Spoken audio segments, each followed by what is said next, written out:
Ladies and gentlemen, boys and girls, hello and welcome to the iQOO Battlegrounds Mobile India Pro Series powered by Loco. Now, my name is Angad Singh Chahal. I go by XP, and with me is Amrit. We know him better as Fixes. But before we get to anything, today is going to be a monumental day. It has been a marathon this far. Oh, yeah. The finish line is in the distance, and it's that last little dash that is required to basically make it over the line. But the question is, who are we going to say bye-bye to? Because it all comes down to these last 4 games. The last dance before we get into the grand finals, ladies and gentlemen, is what we are talking about over here. But so much to talk about today, especially considering the fact that from the 10th or 11th position right till 23rd, it's all out in the open. It is all out in the open. And, well, of course, a couple of teams are maybe not going to be in contention. But, you know, there is still a chance for 7 others to make it to the top 16. And, you know, of course, none of this massive tournament would not have been possible without BGMI Crofton and our lovely sponsors, iQOO and Loco. So before we get into the nitty-gritty of what's going to happen, let's just check out what this bad boy in our hands is all about, because I'm, of course, talking about the iQOO Neo 6, and let me tell you something, it packs quite a punch. Indeed does, right? You talk about the Snapdragon 875G processor. That's, well, the top of it all, right? You don't get anything better at this particular price segment. And then you talk about the 80 watts of flash charging that we do offer. Now, I have been playing a lot of BGMI, and, of course, like I've been saying, after a game, just charge it for 5 minutes and you can play 3 or 4 more. You can indeed. And of course, my favorite feature about this phone is that Cascade cooling system. Oh, yeah. First of all, I love the name Cascade, right? Because it just kind of reminds you of a nice gentle waterfall and making sure that everything is going to be covered. And, you know, if you think about it, when things are heating up in the game, this has always been icy cool, because gone are the days when you used to have a fan at the back of your device. And, you know, we don't need all of that with this equipment in our hands. But coming back to today, man, I mean, it is going to be a hectic day for sure. There's going to be a lot of scraps. And, you know, we all keep wondering, what is the whole point of this? Well, that is where, of course, this massive tournament, the biggest in the country so far, is all about, because the prize pool is coming up on your screens. And once again, don't be deceived. There are 7 zeros after that to a whopping 2 crore prize pool. And this is all about the finals we're talking about, XP, right? Considering the fact the first position gets 75 lakhs, then we've got 35 for the second, third also 20 lakhs. And apart from that, it keeps on reducing. But there you have some special prizes. You've got one for the MVP, for the one who gets the most finishes, the lone survivor, someone who goes on a rampage, and additional prize, 9.6 lakhs. Now, where do you think that's going to go? Well, the best thing is, you know, all our lovely viewers that are watching, you stand a chance to take part in those additional prizes as well. And, of course, we're going to get to that later. It's going to happen? It is going to happen. However, now, how do we decide who gets what? Well, of course, you know what's going to happen. The point distribution is popping up on our screens. And the one thing that I love the best is 1 finish equals 1 point, which means all you have to do is take the fight right to the enemy's doorstep. And if you are lucky, if you manage to survive till the end, well, those placement points coming in at the top, 15, 12, 10, 8, 6. Those position points are definitely going to help propel you to greater glory. But, you know, I mean, again, it's going to be a different kind of a day today. We are going to see some, a few shenanigans here and there, if I'm going to be honest with you. And speaking of shenanigans, Fixes, do you think someone or the other, even from the top, or maybe right at the bottom, are going to play spoil sports for these other teams? Oh, 100% that is going to happen, right? All the personal vindications are going to be taken out today. And, well, we're going to start off with Erangel, of course. It is going to be teams from groups A and C.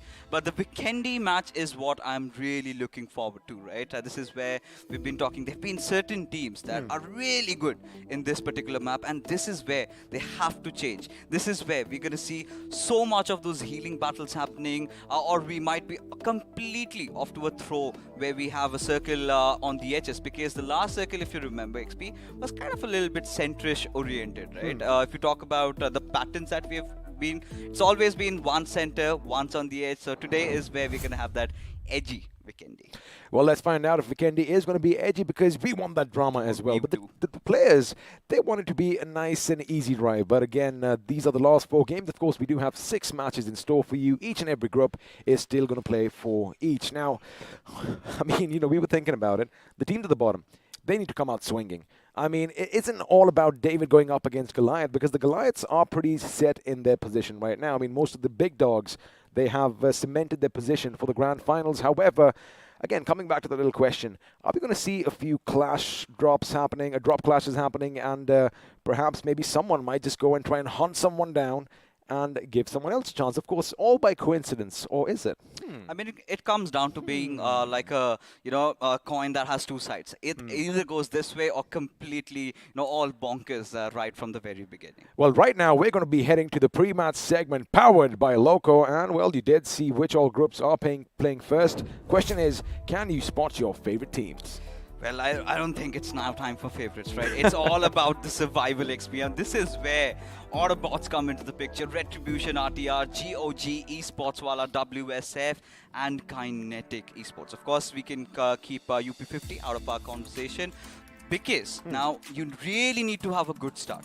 Yesterday, if you remember, GOG came out swinging, and on that aspect, they had the other games, go the way they wanted. But for now, we had also witnessed this one fight, if you remember, yesterday in Erangel, right? Esports Wala, WSF, and the GOG fight. Now, if that happens right from the very beginning, that's going to be very detrimental for the team that's on the losing side. Now, you did bring up these two teams. GOG, day one in this week was phenomenal, right? 54 points coming in from them on the day, and well, yesterday they did manage to secure 32 for themselves, so they do have that little consistency. But again, the other team that you mentioned, Esports Mala, WSF, oh boy, they need those points too, and in yesterday's battle they did come out on top.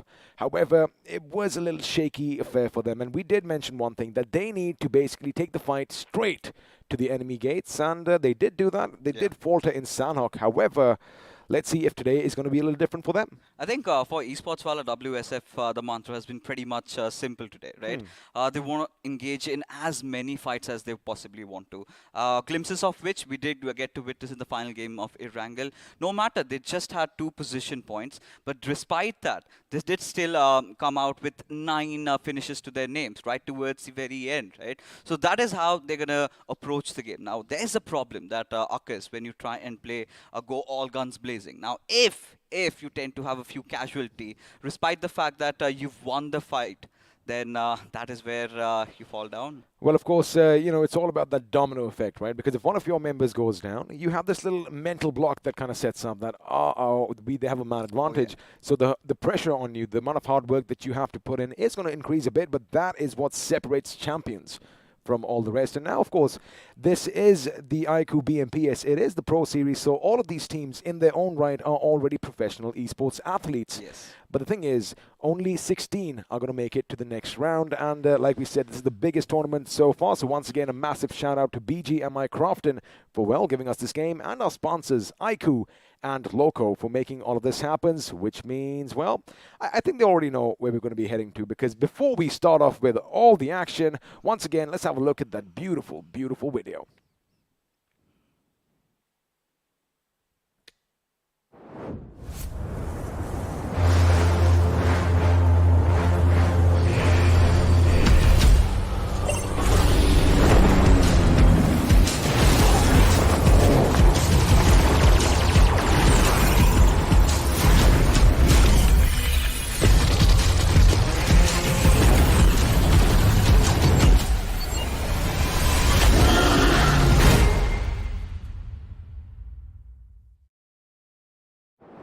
We all know how to train your dragon, but now we've learned how to slay your dragon. And of course, if you have the iQOO Neo 6 90 FPS in BGMI, anything is possible. Oh, indeed it is, right? We've been talking about the 90 FPS coming soon, and once it hits, you can understand the sort of a fluidity that comes in, how much it is. I already have mine. How much it is really going to help you in your close combat situations, right? And that is where the confidence really comes in. Now, once you have your device supporting you, what will stop you from getting up to the top? Maybe in the next BGIS, we might have some new stars coming on the block. We might indeed. And, once again, once you do get yourselves this little device, make sure you head over to Loco as well, because if you want to start your esports career, well, no better place to start than Loco. But now, it is going to get a bit loco in the game as well, because things are going to be crazy. And I believe right from the beginning, you and I were having a discussion backstage. We anticipate a lot of action, we anticipate a few drop clashes, and we anticipate a few spoil sports out there. But the question is, are they going to go and ruin someone's game, or if the teams at the bottom, if they are ready for that fight, I'm pretty sure they're expecting some things coming their way. If they topple over the giants coming for them, oh boy, they're going to have a massive boost to their confidence. I think this can happen with maybe teams like Walkouts, because out of the entire list we have that are under the hammer, it is, I think, Walkouts that have been a renowned team over the past. They did play with us in the last BGIS, where we had, I think they were from Reckoning, if I'm not wrong. So, but now they're from a new org. They've been renowned players in the community. Maybe some past, past things being brought up. I mean, it could be, but what's going to happen right now is I do believe we have a little bit of a shuffle coming up in one of the teams because, again, you want to keep your enemies guessing, and we're going to wait and watch what exactly is going to happen because any idea who's going to do what? Now, the team at the bottom, they shouldn't really be taking too many chances at this stage, right? Because it is going to be something exciting, and the teams at the top are the ones that might make a little bit of a switcheroo. So before we give anything away, I'm going to wait for that to pop up on our screens because I want you to read it for yourselves and then have a look and be like, whoa, wait a second. What? I mean, is this actually happening? You might just rub your eyes a bit. You might think, am I dreaming? But before we give it away, we're going to wait for that little CG to pop up. But again, exciting day, buddy. I think we can drop a few hints, of course. It is indeed in front of us. Mortal coming instead of Hector over here. Now, every esports enthusiast, now every Soul fan or every esports aficionado, somewhere down the line has always, considered Mortal to be one of the inspirations. You talk about even the big guns, right? You ask Sensei, who's his inspiration? It has been Mortal. Now, he carries that experience. He's won so many titles in previous renditions, but today he is here with us. The final day, which is, I think, perfectly acceptable considering, he's going to be playing a support role. Hector has been doing that. Right. So should not be much of an issue. It shouldn't be an issue, but it's going to be a cause of celebration in the chat right now. And again, like I said, this is actually happening. Mortal, one of the pioneers of esports in our country, one of the first ones to, in fact, do so, is going to be coming in. And boy, oh boy, let's see what he brings to the table. But there's something else for all you lovely viewers, because, of course, we've given you a little bit of a surprise. However, we are going to be giving out some BGMI merch as well, and all you have to do is check that link down below, correctly predict which team is going to be at the top as far as points are concerned on this day, and make sure you spam some hashtags in support of that team, and who knows, maybe you might be repping BGMI out in public with pride. Oh, of course. Now, for that, you have to be watching all the games cautiously because it's all about today's performances, right? It could be anyone, maybe from the bottom half of the table. But more than that, XP, I think we're also giving away iQOO Neo 6, and 10 of them are up for grabs, right? All you've got to do is head over to your comment section. Of course, we've pinned a comment. There's a link on that. Fill it up. As simple as that. And there you go. If you're lucky, you never know. Also, don't forget, you better subscribe to the channel and follow us on Instagram as well, so you have a little bit of an extra chance to get all those goodies. And trust me, once you get this bad boy in your hands, maybe you might be the next Mortal. But now, it is going to be time. All the teams are going to be already on the spawn island because, we have a few extra screens, which means we are going to say bye-bye from the studio for now, as once again, before all the death and destruction visits the island of Erangel, let's just appreciate how beautiful it is. Oh, of course, we certainly have to, right? But, getting back to things where we'll have to talk about the teams over here. Now, it's one of the most important games for Autobotz, Retribution, RTR, GOG, Esports Wala WSF, Team Kinetic. Everybody of them has to be very careful of how they're going to approach the entire lobby, right? Basically, it's all about the first start. It's all about that first fight. You're going to have those jitters once again. It feels like it is the iQOO BMOC round 4, where it's just that one day that reflects what's going to happen to you next in the future. Well, as you mentioned, the first game is going to be important, and you always want to start off on a good note. But the thing is, Fixes, I wonder if we are going to have some major dramatic changes coming around, because that is something that we are going to be hoping for rather than just anticipating. But we are going to have to wait and find out who is going to be sent to the hospital in those body bags, because, again, like you said, the jitters are going to come in, but that is where you take a deep breath, you focus down, and basically you do what you do best, and that is play BGMI to your heart's content. And again, you got to keep one thing in mind. Yes, this is the tournament. Yes, there's a lot on the line, but if you're not having fun while doing so, what's the point? I mean, when money gets involved, I think fun gets thrown out of the window. But of course, it's the passion, the drive. We're all going to enjoy it. And here we have Soul Mortal, a name that resonates with every fan of BGMI, finally back into the mix, as this flight path trajectory is where I was really worried about, especially for Retribution RTR. Now, if you talk about, teams like RTR and another ACBC or the others, you know, they tend to go down south. Now, what are they going to resort to? Are they going to go to their backup plan? Are they going to head out to Kameshki? Or are they just going to take it down south? Well, we are going to have to wait and find out, because all the teams are going to be dropping down from the skies above and hitting that ground at terminal velocity. Luckily for them, we have given them some parachutes, and we have checked the safety. Every single one of them does deploy at some point or the other. Now, teams like Autobotz, they're going to be heading to Primorsk, a city that they are most comfortable with. And of course, right down in Gatka, you can already see your favorite names, Soul, Mortal, and the boys hitting the ground as hard as they can. Now, you did mention teams like RTR. Looks like they are going to stick to what they know best, but what I feel, Fixes, is that they are going to be prepared for any sort of commotion or any little bit of a switcheroo coming in from others. And let's see if it's going to work out for them, because the first question is, where does that first circle form? And all right, you know what? I'm happy about this. We expected some drama on the last day, and lo and behold, ladies and gentlemen, almost half of it is going to be submerged underwater. Oh, of course. Now, this is where Autobotz, this is their chance. This is their chance to get that chicken dinner, right? And the same goes for Team INS as well. Now, the big question over here arises, is INS going to go for that bridge block, or are they going to take maybe an area around Quarry? If they can rotate early on over there, play a little bit towards the center, then that could be the thing that they have been looking out for. Could be, because as far as Team INS is concerned, we know that they love hitting a bit hard, right? We know that they love going for those fights. We call them the loose cannons for a reason. However, position points are something that they haven't really fared too well in. So if I was them right now, I would probably set up a little bit of a blockade on the bridge, because RTR, again, like I said, we are creatures of habit. Oh, yeah. They might be coming that way. We did see them do something similar with ACBC the other day. However, it's still going to be a question as to whether they're going to do that tonight. But have a look at something interesting happening. Global Esports are going to be blockading Hydra, as Manya is going to make it to the city first. All right. We did have a conversation about that. And Hydra officials and Global Esports, it's not going to bug them a lot, because both of these teams have pretty much made it to the finals. They've turned back.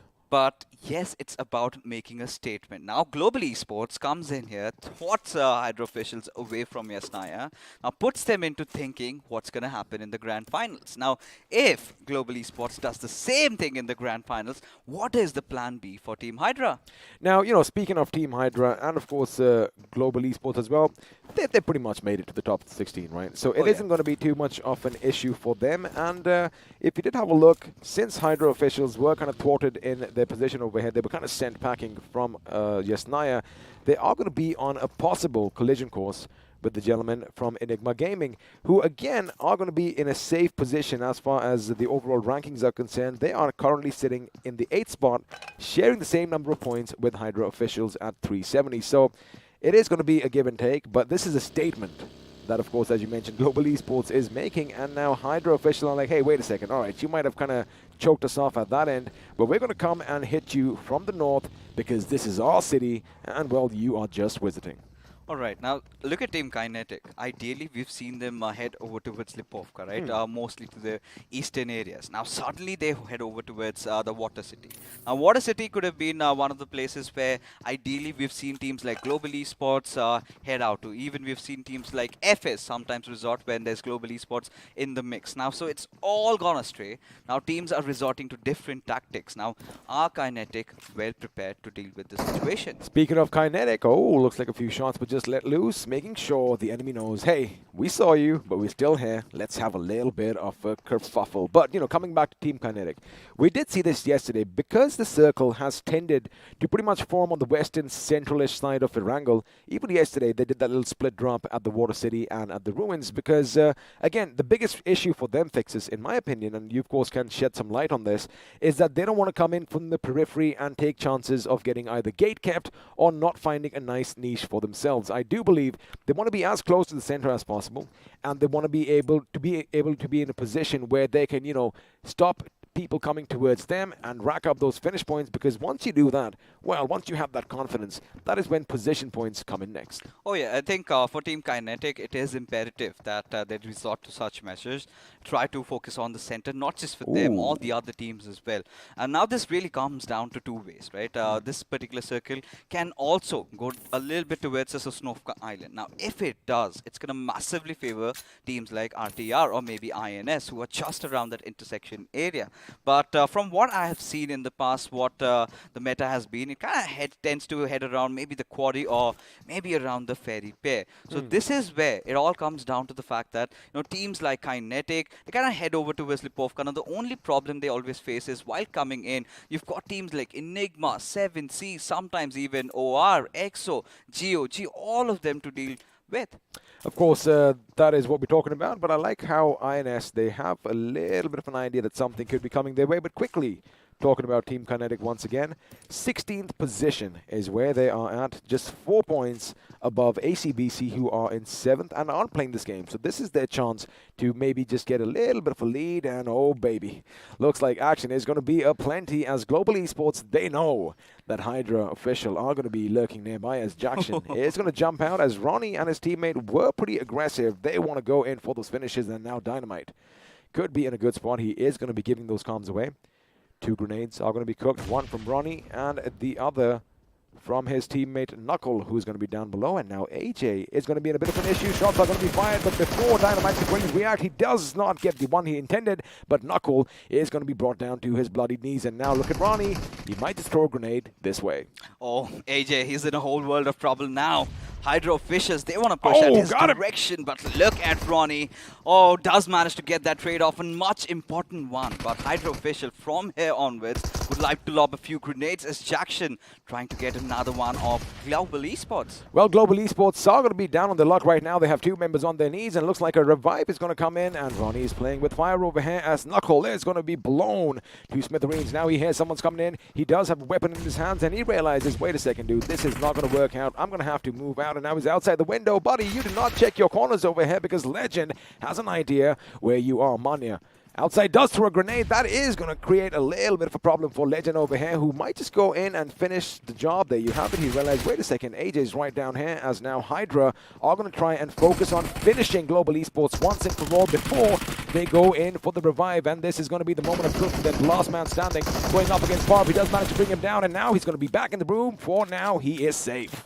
Of course, now this is where Ronnie needs to do something. He has to pull off a clutch that we will all remember. Now instead, he's trying to redirect his attention, trying to get maybe Mania out. No, that's not the case. Does go for a switcheroo, but still does not work out. Instead, now resorts for a healing, or rather a revive, on Global Esports' Manya. Well, I don't mind that at all, but what's happening elsewhere is 7C and Team EXO are going to be clashing, and oh, he was spotted down. That was a little bit of a mishap coming on his part, but now Ronnie, going up against 3 members of Hydra official, is going to have his work cut out. One of them is going to be lost, but before he could do anything, Power with that Scarwell hits the deck, and well, that is all she wrote for Global Esports. Again, just trying to have some fun, because like we said earlier, these boys are definitely making it to the finals. On the other hand, 2 teams that desperately need points are going to be INS and EWSF going up against one another, and this is beautiful, buddy. I've always said I want to see some trench warfare, and that is exactly what I'm getting, but keep one thing in mind, the flanks are looking good from Esports Walla. Oh, of course they are. Now look at Tango's position. He's already situated in himself as the front entry for his team, while his teammates are on the western side. Now this really comes down to Joker if he has a perfect read of that particular situation. Now INS, they know that they've got their backs against the wall. Considering if you talk about the topography, Esports Walla WSF does have a slight advantage. It all comes down to that one nade knock, and that is where either of the teams just breaks out. That is, of course, going to be correct because we did mention that little split coming up, but Joker is going to make sure he does lay down some shots in the enemy's direction. Now, one good grenade could do it all, but it's going to be Crazy Soul with a crazy grenade. That's going to make sure Invader's invasion is going to be thwarted, but over here, Bajwa, he needs to move in quick because this is the little opening that Team INS were looking for, but I do believe Crazy Soul has spotted Bajwa out. In fact, shots are going to be fired from his end for, but Joker is going to be leading the charge as far as his team is concerned, and now he does spot the enemy. Bajwa is going to be in trouble. No, it's going to be Tango who goes down, and these boys are looking good for now and hungry for the remaining members. And speaking of the remaining members, they were spotted out. They know their exact locations. It is looking like a bad start for WSF.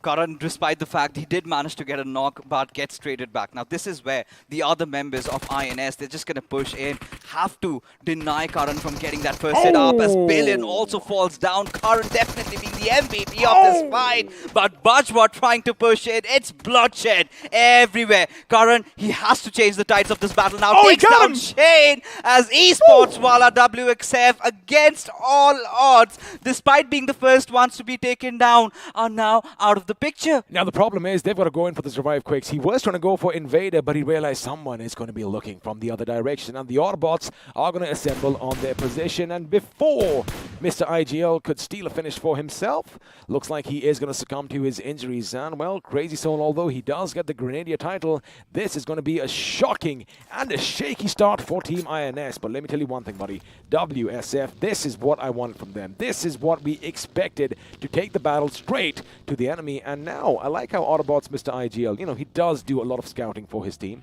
He realizes that, I heard some commotion over here. Let me go and have a look. Realizes, all right, they have enough time to basically regroup and replenish themselves. Is going to come back to the safety of these buildings. Once you get the knock and finish, you do know who the person is, right? Now you find out that INS and WSF are fighting out against each other. It's the best time to kick them out of the server, right? The best way is, if you are not getting points, what you've got to do is make sure your team or your nearest competitors also do not get the same. And Autobotz, I love what they did. Now the idea. Now Primoz has been one of those areas. We'll talk about that a little later, because Ari and 7C, they're also colliding against each other. Well, the Canaries' wings were just plucked off its back because he is going to be out of this game, as now our Esports are going to take the point straight to 7C Esports' position. Now, they have a nice little flank set up over there by the form of Jadu, as Rockstar and Hero are going to try and do something, but I do believe there was a little bit of hesitancy as Spray God. Like I mentioned, Jadu has a wonderful position on the other side, is going to bring him down. But speaking of Jadu, Aladdin is going to make sure he's going to be behind him and gets a knock on him, and now Rockstar could be in a world of trouble. He is out in the open. Unfortunately for Aladdin, his weapon does run out of bullets, and for now, Rockstar has the cover of that tree. It's just the cover. All 7C can do is make them dance to their own tunes, and yes, Team EXO also do make an entry over here. Now, Sensei, of course, we do know that they have been one of the most consistent teams, but for now, it's all about just loosening up a little bit. Go as many fights as you can, and take as many engagements as you can possibly do. But seems like Sensei, he's a little bit of on a scouting spree. Well, he is, but this was the replay that we saw. Canary did get the better of one of the members. Unfortunately, that vehicle went boom, and with it, his hopes and dreams were sent packing. Now, Team EXO heading a bit forward. They did lose Snacks in the way, but now RTR is going to give their position away. One of them might just have a little bit of a tango, or are they just not going to do anything? Looks like for now, they are just going to drive past one another, as Viz is going to follow him. But oh my goodness, that's a lot of HP that has been taken off him, as he is going to try and just slide his way across those trees. But he does make it to safety, and for now, Team EXO find themselves in a good position. And talking about positions, circle up on our screens, and Team Seoul are still going to be lying in wait, because that is what they do best. I think they have the best compound right now, considering how this circle is panned out. Now, this is where teams like Enigma are also making a move, and maybe an Enigma Soul fight, I would not, love to watch that, but it's all right if we can get nothing to lose. But this is where every Soul fan has one thing on their mind. When is Mortal going to get his first knock? Well, there you have it. You speak his name and he shall appear, just like a little genie. And I like one thing, of course, he is one of the biggest esports personalities in this country. But when you're playing the game you love, ladies and gentlemen, you have to make sure you are comfortable. You have your comfort around you. It's not always about the flash, and that is something that kids watching right now should take away from this. But his teammates, Omega and Goblin, a few of the Finnish leaders, in fact, are going to make sure that they scour everything around them because, yes, this is a good compound to hold, right? However, you do have this open lay of the land in front of you, but the problem is you have this massive mountain behind you. And that is sometimes when a few teams kind of just creep in unnoticed. But speaking of creeping in, looks like Hyderabad Hydras have a similar idea, but Maxi's position was noted as a few shots are going to connect. Now, Hyderabad Hydras are quite famous for taking this hill over here, and so are the players of Autobotz. They love this compound. It all comes down to the fact that where is the next hard shift going to be? Now, it has two possibilities. Either it goes to where Autobotz are stationed right now, or maybe towards Seoul. Or in a few moments, we of course going to have a good idea. But look at GOG, still playing around the edges, still waiting for that curveball to hit. And once it does, that is where we might get to see them in action. Well, looks like if you speak about action, Enigma is going to be coming under fire, and I do believe we have a DP-28 that just went off and somebody just hit the deck. But for now, we did see the two remaining members from WSF. They still are going to be entrenched in this little dugout position. Of course, remnants of a past war, as they probably are wishing, I wish we could get in that tank, roam around, and just blow everything up in our sights. But now, they've done this before. They took the fight to INS, so they are going to be aware as to the positions that RTR are going to be coming in for. But the problem is, it is the edge of the circle. And, buddy, we aren't fighting at the quarry anymore. In fact, the circle has shifted in favor of Team Seoul. So expect them to be popping up on your kill feed sooner rather than later. And speaking of the circle, a lot of teams coming in from the south. Oh, of course. Now, this is where teams like GOG, they're going to make a move. Now, 7C, they're also the loose cannons in this tournament. Maybe I will not be surprised if they go directly hit the center spot and take a fight against Team Seoul. Now, the entire narrative comes down to how on earth are Esports Wala WSF going to survive. Now, the only avenue here, from what I really feel, is wait it out. Let the other teams pass, take that western route. But 7C have different thoughts in mind. Now, it is Hyderabad Hydras that they are up against. Well, 7C Esports are definitely not going to wait around because they are the loose cannons, and looks like Manti is going to be spotted. In fact, a couple of shots do connect, chipping away at his HP. Now, Hyderabad Hydras, they were in a good position. The circle shift to the north is going to keep them in a little bit of a pickle over here because they are separated, and if this grenade does connect, well, it's going to be just a little bit too short, and Manti realizes that and is going to move behind another one. In fact, he takes his vehicle and is going to try and get out of it, but Sarung thought he might just go to the right. Unfortunately for Sarung, his enemy was zigzagging his way, and for now is going to be out of harm. Savitar, on the other hand, with a grenade on the remaining members of HH. Look at the fights that have already been brought up over here. Stray got still trying to apply a little bit of pressure as Sarung, he's on a bit of a scouting spree. As now, he's going to lob that grenade. Hyderabad Hydras, they decide to tuck their tails and run. As Savitar also charges in at their direction. At this particular moment, Hyderabad Hydras do understand that they have no choice but to fight. But Maxi has already been taken down. It all comes down to Striker, who falls down as well. And this is where Hyderabad Hydras, clearly out of options, have nothing else to do. Also keep one thing in mind, HH is going to be taken down as Ace Black goes down, which means Manti OP is now going to be the last man standing. I was going to bring this up that they have kind of, scattered in different directions.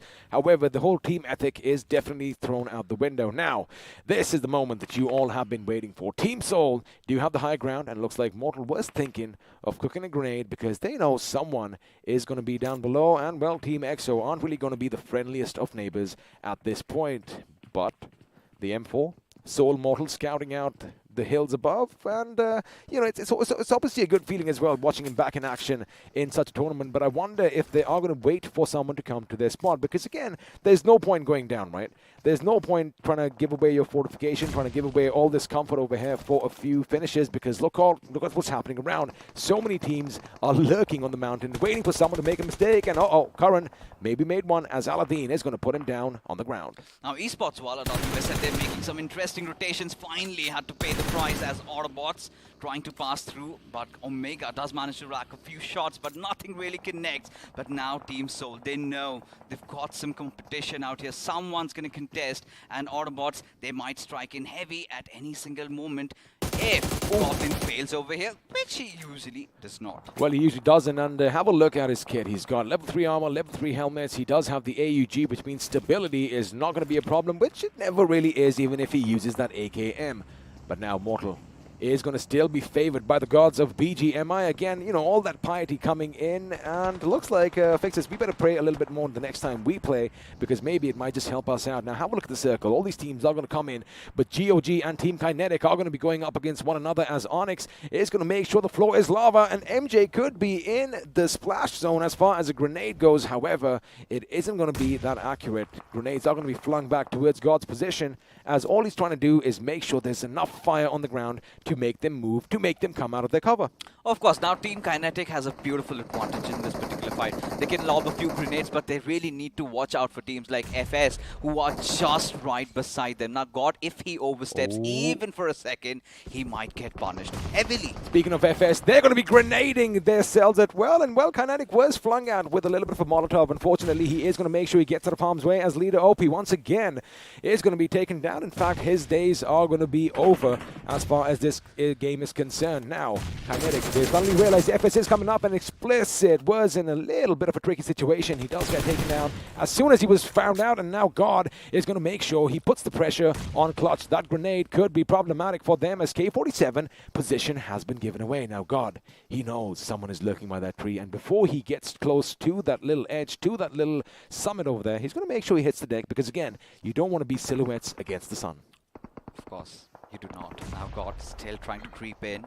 Maybe could get a better idea about Retribution. RTR go after the big guns in the lobby. That is 7C, and that could be, you know, hurting them at this point. They've already lost out on 2 players. Now Spray God at the same time has been knocked over. Pretty sure he's going to get the revive, but the circle closing in, I do not know if that's the best possible direction. Well, it could be a bit of a tricky situation for them, but they're going to be going for those finishes. Have a look at that, Fixes. 10, I beg your pardon, for themselves already, as now UP50's Rage Guard is going to open up on one of the 2 mini members from FS Esports. This is looking dangerous. The car is going to be coming to a little bit of a halt. They need to move away because it is going to explode, and Sensei is going to get the better of Spray God. However, I think he has an inkling. Someone is going to be nearby. He does patch himself up in the nick of time, and unfortunately for Sensei, that grenade was just a bit too long. And speaking of 7C, they may be down to 2 members, but the fight in them is still just like a squad as now. They want to make sure they get a few more finishes. In fact, indeed, could be coming in, but before Savitar goes for the other one to his left, he's going to make sure he finishes him off. And have a look at that. He is just playing around that rock, but it's going to be Sarkar who puts him down on his bloodied knees. Now 7C, they know 11 finishes already collected. Sarang, the only lonesome player, all he's got to do is try and survive. Now once the smoke dissipates, I'm pretty sure he's also going to be put to an end by the players of Team EXO, who don't have an idea of where he might possibly be, but Team Soul still respecting the center of the circle. Now Autobotz, this could turn out as a very good game for them. All they've got to do is make all the right decisions. Now this is where the conversation comes down to the entry of Team Kinetic. They really need to wait and watch for teams to fight and capitalize, otherwise they're also done for. They could be done for, and the thing is, they don't really have a lot of options. They are going to have to hit Autobotz's compound at some point or the other, because Fair spots someone out in the smoke. In fact, you might just see Sarang, but he's going to be taken out before, because the AKM is going to be rattling off all those shots, and Fierce, in the blink of an eye, is going to be brought down and, well, put 6 feet under, but a grenade comes in from his teammate, and that is going to be it for that team. Now, speaking of Team Kinetic, we were expecting that they have to hit AB's compound, and there you have it. 2 of the members are going to be down. In fact, it is going to be Hell coming in. Wait a second, there's a more bit of kerfuffle. Evo, what are you doing? You came straight to the enemy, and he is going to be taken out in the blink of an eye. And Autobotz Esports, boy oh boy, they are racking up all those finishes, but now it is going to be a 2-on-1 situation. God, the lone man surviving. He needs to patch himself up, but the problem is he doesn't really have enough first aids, and you know what, even AB, they might just be going in for those revives. At this point, it has to be brought down to a stalemate. They need to get that hard reset up and until if Fox makes some hasty moves. Now you've got Team F is also from the backlines. They could do something as a grenade comes over by K47 and Orba goes falling down. And now Mr. IGL and Fox are the 2 lonesome players surviving again. Another team charging in, and now they are clearly out of options. Well, now it's going to be FS Esports. They need those points as well. And now, God, can he be living up to his name? Because he did go up against them. Oh, he did jump. He did duck. Unfortunately, he's going to be taken down by a hail of grenades. Now, this is the little bit of respite that the Autobots wanted. they are going to put the final nail in the coffin as far as Team Kinetic are concerned. But this is also an opportunity, Fixes, where they can go out and get a few more, because Fox is going to make sure that Clutch is brought down. But Explicit, from his little height advantage, is going to be raining down grenades on their position. The revive is going to come in. Elsewhere, it looks like Team Soul are taking Team EXO right to their faces as Omega is going to test Immortal's mortality. Of course, he is going to do that. Now, Mortal's still alive. It is going to be a battle between the two minds, and there you go, Team Soul getting the better out of Team EXO. It is, of course, going to be Mortal towards the very end, securing that final finish. We do have that one finish up on board as UP50, against all odds, are still alive in the lobby. Where was this UP50 earlier on? Because if they had showed this kind of aggression, oh boy, maybe it could have been a different story altogether. But your last three teams, Team Soul, are still a four-man squad. Autobotz, they just lost a member right now. Let's see if they can pick him up, because again, what they have survived through is phenomenal. But it is going to be Team Soul who are going to be heading in their position. Now, they are going to have a slight advantage here, Fixes. They have the high ground. They have the lay of the land, and of course we know that they know where the enemies are, but unfortunately I do believe they didn't realize there was this Conic 6 standing right in front of them, and now Reveal could be finally taken down. Now, Team Soul, I mean, they're on a prowl, right? They want the chicken dinner. They want to make it memorable for them. Ooh. As a grenade just comes over right at the foot of Omega. Somehow manages to dodge it though. But for now, UP50's Rage God, the lonesome player surviving. But Team Soul, they're aware of it. Now, the only competitors, the only big threat for them is going to be the players of Autobotz, who somehow have managed to get all their players back on their feet. I mean, that is just phenomenal. That is just amazing. The perseverance in the team, because not one, not two, but three teams hit that location and they fended everything off.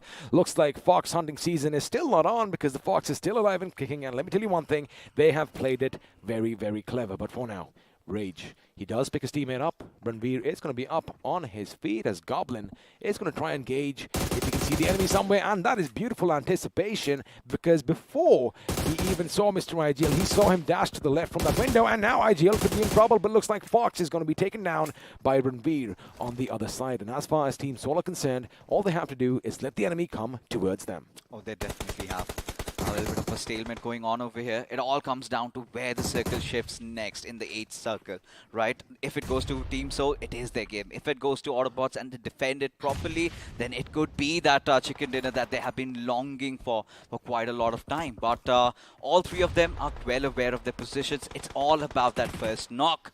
It is about that first knock, but the thing is, UP50 could be a thorn in either team's side right now, and of course a few random shots just to keep them at bay is something that Omega is going to go for now. I think Omega's position has been given away. I do believe a grenade could be coming his way, but Rage God decides against it, because for now, again, they want to go up against the big teams, right? They know that they are out of this tournament, but they want to get some accolades for themselves, saying that, you know, hey, we were a two-man squad. Still, we managed to take out a few of the big dogs, but now finally a Molotov is going to be flung in Omega's position, and all this while, the circle is going to determine which team is going to have the advantage, but looks like it's going to be no man's land. Every single team is going to have to move closer to one another. It's all about the knocks and trades coming in, so they have to get in. Autobots have also a good chance, but right now, UP50, they are stuck like a sandwich, as there you go, Ranveer opens it up on Omega. Now Goblin is caught in a tough spot. He needs to go on for that revive, but this is the perfect time that Autobots can decide to strike. Well, Autobots, they're already deploying a smoke. If you have a look at the left side of that house, well, from our point of view, it's going to be right for them. They're going to try and move in on UP50's position, because mind you, we did mention, right, all teams are going to have to head towards no man's land. But the problem with Team Soul right now is if and when they do come up over that little hill, they could be spotted a bit easier. As you have a look at Mr. IGL, they do have this little ridge to work with. Now, all they have to do is try and funnel Team Soul to come in from one direction, but Goblin could be that little wild streak. He could have an ace up his sleeves. He's going to go up, try and find a little bit of an angle, as Mortal was, well, pretty much thrown a grenade in his side. But UP50, have a look at that. Helen Orva moving in closer for that finish. It's just 2 meters away from entering inside the safe zone.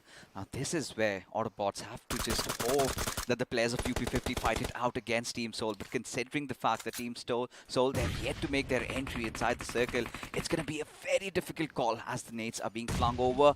Ranveer and Rage God, they're going to take some damage and finally are out of lobby. Now this is where Team Soul knows where the opponents are. It's all about the moment of striking. It is a 4v4 situation, ladies and gentlemen, as Autobotz Esports, they are looking good today, go up against the mighty Team Soul. Now the question is, can Mortal and his boys pull off a miracle over here? Because, again, they have an advantage, but have a look at the amount of smoke being deployed, but Omega's position was given away, and now he's going to pay a heavy price, as Mortal is going to be under a lot of fire over there, but it looks like Goblin is going to be the ace up the sleeve, as we did mention. He comes on the flank, and he makes sure he gets the numbers in his favor. Soul Mortal running in. He has an idea someone's there. In fact, he does connect. He gets another knock over there with his UMP, as Goblin is going to make them pay. Now Fox is the last man standing for his team. Can he pull up a miracle over here? He's going to go up against two-man Team Soul. He is getting shot at, but there you have it. It is going to be Mortal and the boys from Team Soul winning their first chicken dinner. And let me tell you something, they held their ground. They pretty much kept their heads about them. And if you have a look at their finishes, all of them have an equal number as we head into the post-match segment, powered by Loco. You know, at this point, XP, I'm starting to think if Team Soul should consider getting Mortal in instead of Hector over here. I mean, his contribution inside the game, of course, they had him on a free roll. He was doing whatever he wanted, but still, in terms of when it really mattered, when you needed to get those important knocks, he was there. See, again, Team Soul as such doesn't really need any points. They've made it to the finals, right? But this is basically just a confidence boost coming in, because when you have the man himself with you, you just feel a bit more eased. And, you know, the pressure, of course, there's no pressure. First of all, let me just take that word back. There is no pressure, but you feel good playing with the big boy himself. But now let's have a look at the other boys. Autobotz Esports, buddy. A nice game from them. 21 points in the second position finish. No, much needed. Much especially needed. for Autobotz to build up that momentum. And same can be said for Team Kinetic. Despite the situation that they were in, 9 points is something that they're going to receive and take it. But the ones who are not going to be having the happy faces out here, of course, Esports, Wala, WSF, GOG, INS. Oh! It is going to be a bit of an issue, but now let's have a look and see who is going to be crowned the iQOO MVP. And I might think it could be someone from either 7C, because, again, have a look at that. 12 finishes. It is going to be Sarang. 4 finishes for himself, 3 assists, and 947 points of damage. These guys, they just love doing this. They're bullying. They're playing with their prey. If there could be any possible different award for the man with the most damage numbers, has to be Sarang, right? Every single game 7C comes to play in, despite whatever the circumstances are, he always makes sure he gets a lot of job done in terms of the knocks and finishes he gets. But as we transition into the top 5 leaders, now Autobotz, I think we've got to give comments to the cojones that they had, how they held up under that situation, especially when the push first came in from Team Kinetic, and then suddenly FS also decide to hit the deck along with Team Enigma. Well, Enigma did come in, but they didn't do anything. They came in, they had those angles set up, but within the blink of an eye, it was a blink and you miss it situation. They were out. But now, let's have a look at a few more facts and figures in this game. And lo and behold, as expected, a lot of grenades were going boom, boom, boom all around, which means 12 of them ended up finishing people and putting them in the ground. Oh, of course, had to be, right? Especially majority of them did come in that one particular house fight that we did get to witness, right? It was grenades just left, right, and center. Another area of battle we had was, of course, Kinetic and GOG. Few nades were flung over. Then we also had FS coming into a third party. And not just that, that one other fight where we had Team INS fight it out against WSF. That is where Crazy Soul also opened it out for them. And it looked like Joker and the boys were looking good, because they had the advantage. They had a 4v2 advantage at this point, as we have a look at the FD graph popping up on our screens. And of course, if you have the maximum number of finishes, chances are you'll be dishing out the maximum amount of damage. 2,264 to be precise for the Team 7C Esports. What's really funny is Global Esports. Now, they decide to fight it out against Team Hydra. They head over to their drop. Hydra still do understand that they're trying to make a statement, and they wanted to make a counter statement that we're not scared. But I think it's a time that we take a look at the overall standings. Of course, Team Soul, they would be eyeing out to finish at the top spot with Mortal by their sides. I think it is a slight possibility that might happen. Also, keep in mind, right, before this game started, Team EXO did have a little bit of an advantage. They were in the second spot, but when Team Seoul went for Team EXO, they basically snuffed out the lives of their immediate competition. And you know what? If OR has a kind of day, they might just end it all on the first position. And imagine the storyline, right? Mortal comes in the final day and suddenly Seoul ends up being at the top with the league stages. But right now, heading over to the second page, this is where I am the most concerned, right? Autobotz, this second position did give them a solid spot. You know, now they're in a driver's seat, especially of making it to the top 16, right? Now all they've got to do is get maybe possibly 10 or 15 points. And that's just about it. They can rest easily. But for teams like INS, Kinetic, however, still in the 14th spot, not out of danger. But man, Team INS, they had everything running for them. Unfortunately, they just let it slip through their fingers. Now, this is going to be the problematic page. The teams that are in danger, and well, the numbers do speak for themselves, but I'd say, all right, let me tell you one thing. If Initiative Academy come out swinging, if they bare their fangs, if they dig their claws in whatever is ahead of them, if they get a chicken dinner, again, there's a lot of ifs in this statement, they still have a chance. However, a 30-point deficit against WSF is going to be problematic. And speaking of WSF, I loved what they did. However, they fell short just by a little bit. For Initiative Academy to qualify, they have to get 2 chicken dinners, at least 30-pointer games, like 60 points, and then they can be into the race of things. But for GOG and Esports Wala WSF, we really thought that maybe these teams could stage a comeback over here. And for a moment, it felt, right? Esports Wala WSF, they were looking very confident in that particular fight. INS, despite even getting that first knock, somehow Karan was the star of that entire fight, right? 3 knocks came in from that lad, especially when his teams was already in shambles. He was the man who made sure that he still kept them in the fight and eventually got that final finish. But the happiness was sort of short-lived, because you had Team Autobotz, and then we had WSF making some really weird decisions. Now, while a lot of the other fights were going on, I was paying keen attention to how the rotation pattern is. Now, they decided to take the southern route, go all the way from the eastern side, where they could have taken that western area and could have entered over from the hills. What they could have done was pretty much just be in the wake of Autobots, because like you mentioned, they went west and came around above from the north side. They went to the side, right? And they went to the east. And that is where, of course, all the teams coming in from that direction were lying in wait for them. But boy, oh boy, I must say one thing. You know, Team Autobots, they definitely kind of surprised me this game around, because they made some smart rotations. In fact, we did see at one point when Team Seoul was the focus on our screens, they came up on that hill above them while EXO was down below. So, you know, Team Seoul, again, they kept their calm, they kept their cool, because had they made a move on any team, possibilities are that they were taken out. And that is the beauty of this tournament, that anything can happen, and the spotlight is always going to be on you. And of course, it would not be possible without BGMI Crofton and these bad boys in our hands, the iQOO Neo 6 and Loco, which means once again, let's have a look and see how to slay your dragon.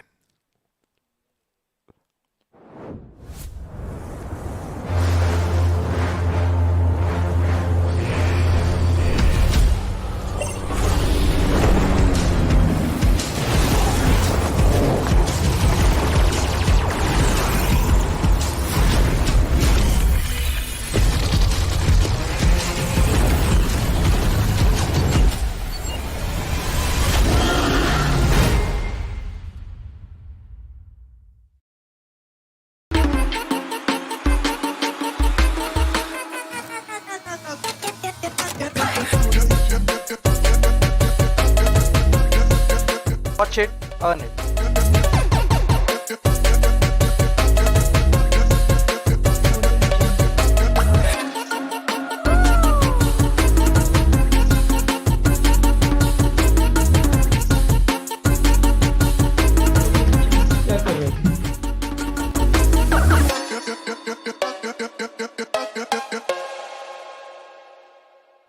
Watch, stream, play, repeat. That is the mantra that Loco lives by. That is the mantra that, you know, all of you who want to be esports athletes should live by as well. And before you start your journey on Loco, you want to get yourself one of these, the iQOO Neo 6. Of course you do, right? Especially considering the fact that we're giving 10 away already, right? On your comments, of course, we have the chat. We have pinned it for you guys. You've got to subscribe to the BGMI official esports channel and also follow us on our socials. And then is where if you fill up the link and if you're lucky, you might have one of this in your pockets. Well, you might just get one of these in your pockets, and looks like Team Soul, they definitely started the day out with a chicken dinner in their pockets. But now, let's just relive some of the best moments of this game, because the highlights are popping up on our screens now, and Fixes is going to walk you through all the action.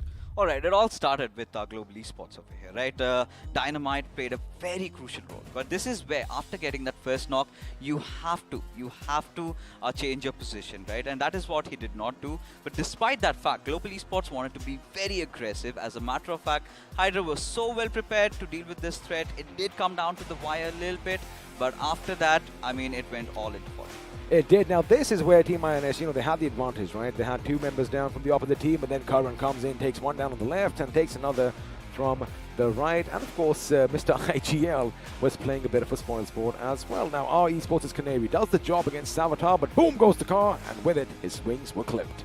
Oh, of course. Now, this is where I was talking about Esports Wala WSF sort of resorting to that eastern side that did not really work out, right? So many teams were already rotating from that area. And 7C at this point, well, I mean, they're going to be playing like wild horses, right? They do not care. It's all about just easing themselves up right before the finals. And whatever happens, we don't mind. But Team Soul did have a high ground advantage, knew that Team X were engaging. It was the right spot to, thwart them off from that second spot. And that is what they did. Oh, look at God with all his fancy moves. Goes left, goes right, gets two members from Enigma. And on the other side, Evo was pretty much blown to smithereens before he even left his vehicle. But Autobotz, the way they kept their composure, they go right to the enemy's face and are going to be shooting down. And over here, Clutch, he thought he was with his teammate because he was not even ready with his weapon out. And as a result of that, FS Esports, well, they were brought down one by one.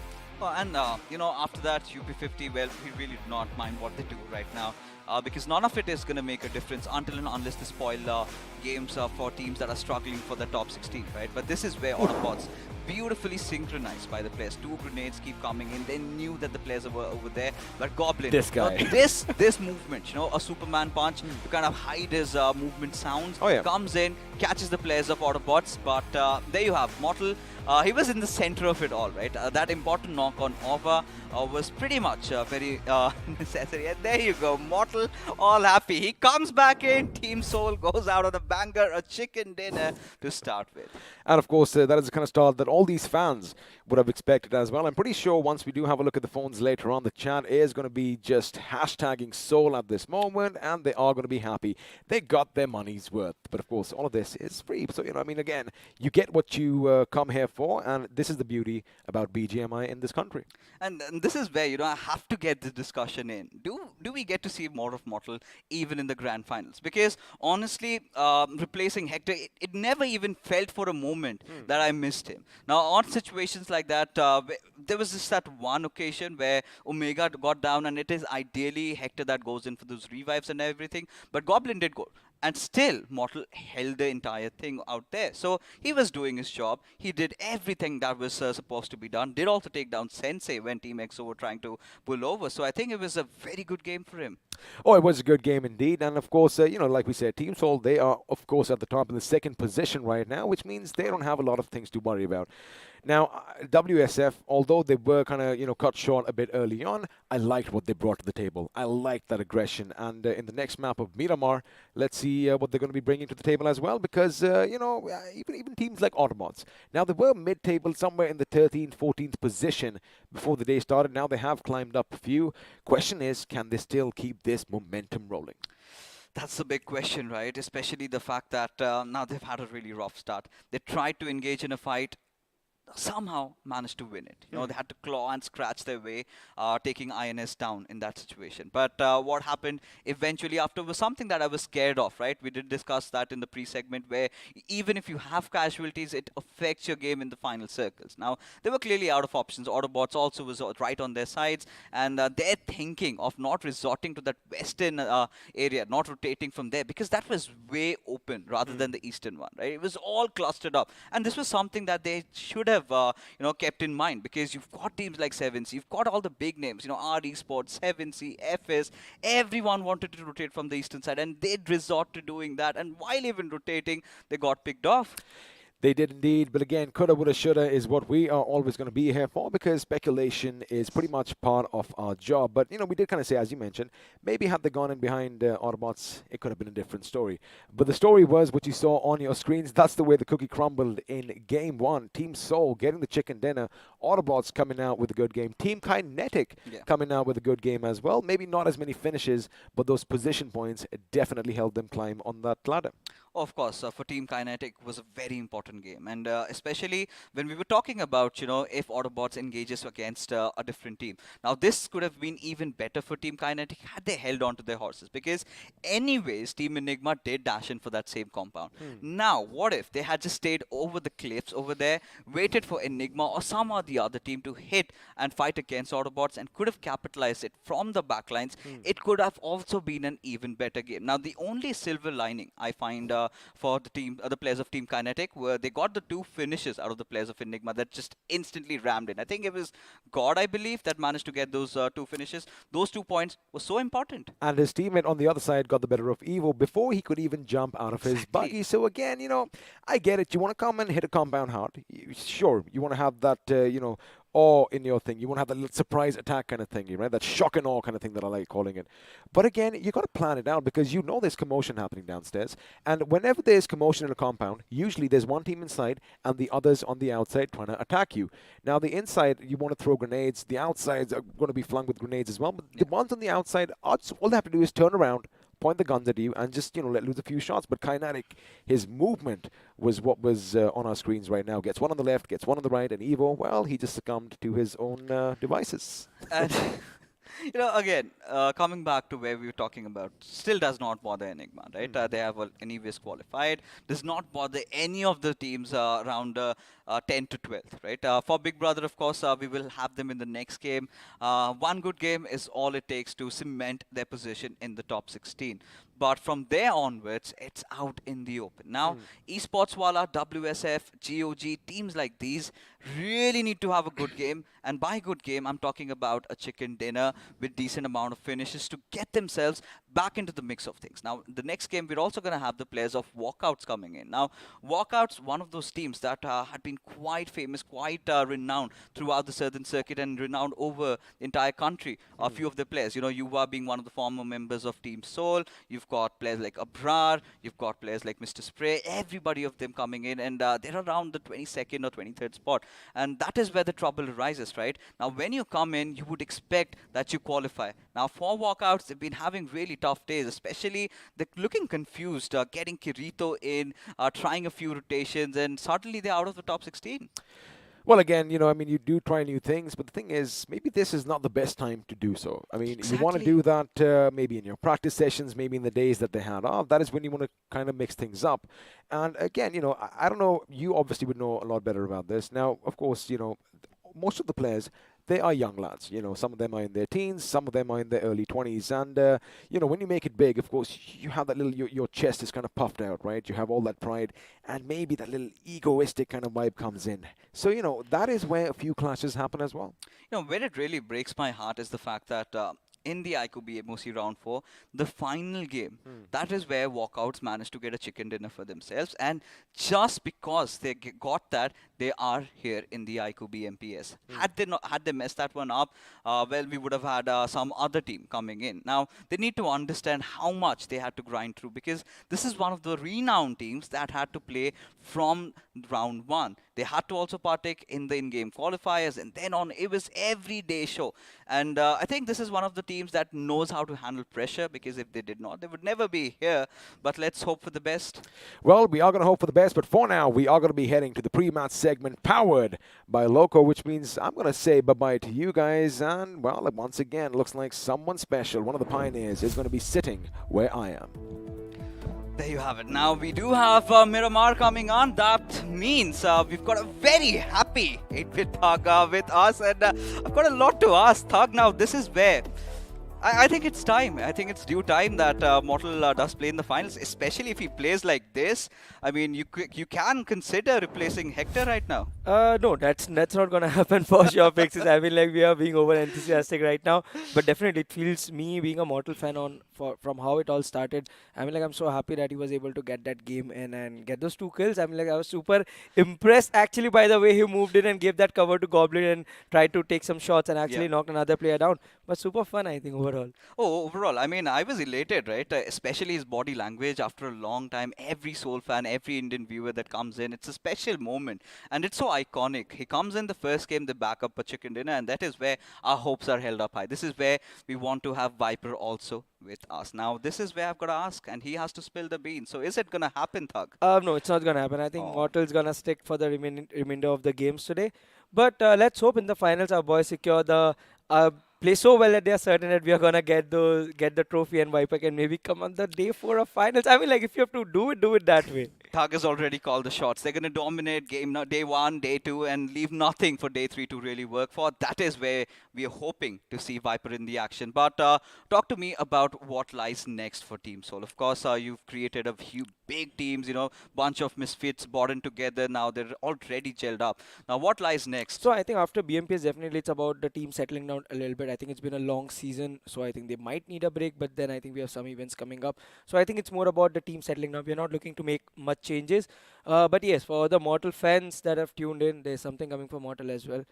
You might see him in action coming soon. I think it's a good platform to spill the wins. There was a teaser out, and I am kind of having an idea of what you're talking about. But it was again fun and talking to you, especially with such a special moment going on over here. Team Soul getting that chicken dinner. But for now, ladies and gentlemen, we have to talk about this beautiful phone, iQOO Neo 6, as our sponsors have a beautiful message for you guys.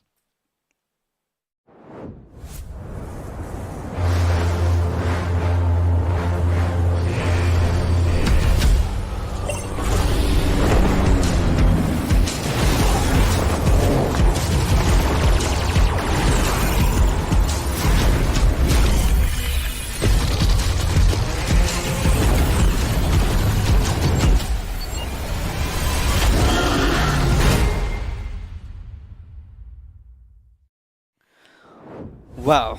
I mean, what a game number 1 we had. But of course, Soul makes a comeback, gets a first chicken dinner in the evening, and we hope they get more. But more than that, Arka, I think I'm pretty sure you are rather a little disappointed with what has happened with teams like WSF and GOG. Might want to shed some light on that. Obviously, right? This was the match for them not to make any kind of mistakes, to be specific. Over the course of time, it's going to affect them a lot because 4 matches, 1 is already gone. They have 3 more left, and they had to calculate the average of every single game. So they had to have at least 10 points to make sure that have a fighting chance in the 16th position. Now they've lost 1 opportunity in the 3 matches. Now again, the pressure builds up because the points again builds up. And not only that, now Kinetic and our Esports have given opportunity for the others below who have to now play a game to actually outnumber them or become so equal to them that next match is going to be very, very tough for them to take over the pressure.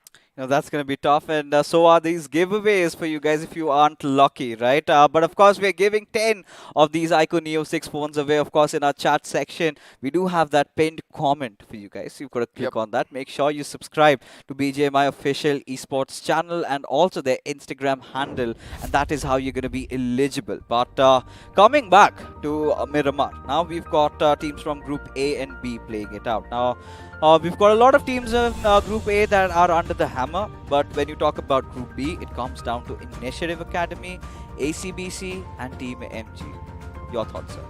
Now, this fight of A and B will be the decider fight almost for me because I'll read out the names of all those teams who are on the radar, right? And you'll find most of them over here. You have INS, Autobotz, RTR, GOG, WSF, Initiative Academy, Walkouts, ACBC, MG, like everybody are there in this lobby. Oh yeah. And this is the most important game for them, right? They're not only going to outnumber themselves from when it comes to the overall points table, they have to also make sure they restrict the opponents from picking any of those finishes. So I do believe now the challenges are on and all these teams will be looking forward for rotation clashes, and whenever they find that finish with the name of the opponent, they're going to push forward, and the team which does that to conquer will be flying on the top. So that's not what I'm concerned about. What I'm really worried about is the third party that follows after that, right? That is where, I get scared. And we did get to see the glimpses of it in the first game. But right now, ladies and gentlemen, we have taken it up to the skies, right? It is El Pozo to Impala, a flight path trajectory that all these players can really live with, right? You can get to your desired drop locations. You can get to the points where you really want to, just drop over, have a stable game. And what I'm going to be eyeing out is for the circle. Yep, for me as well. I would say this is the perfect flight path for a game like this. All the teams, as you said, we're going to be blessed with the exact location where they want to head to. But at the same time, if the circle shift towards the side of Trailer Park or the one which I always been craving for towards the side of Prison, that is where new challenges are going to come up. That is where new rotation clashes are going to come up. And I believe that it's going to be hard for the teams who are taking the northern eastern side, just in case that circle comes in.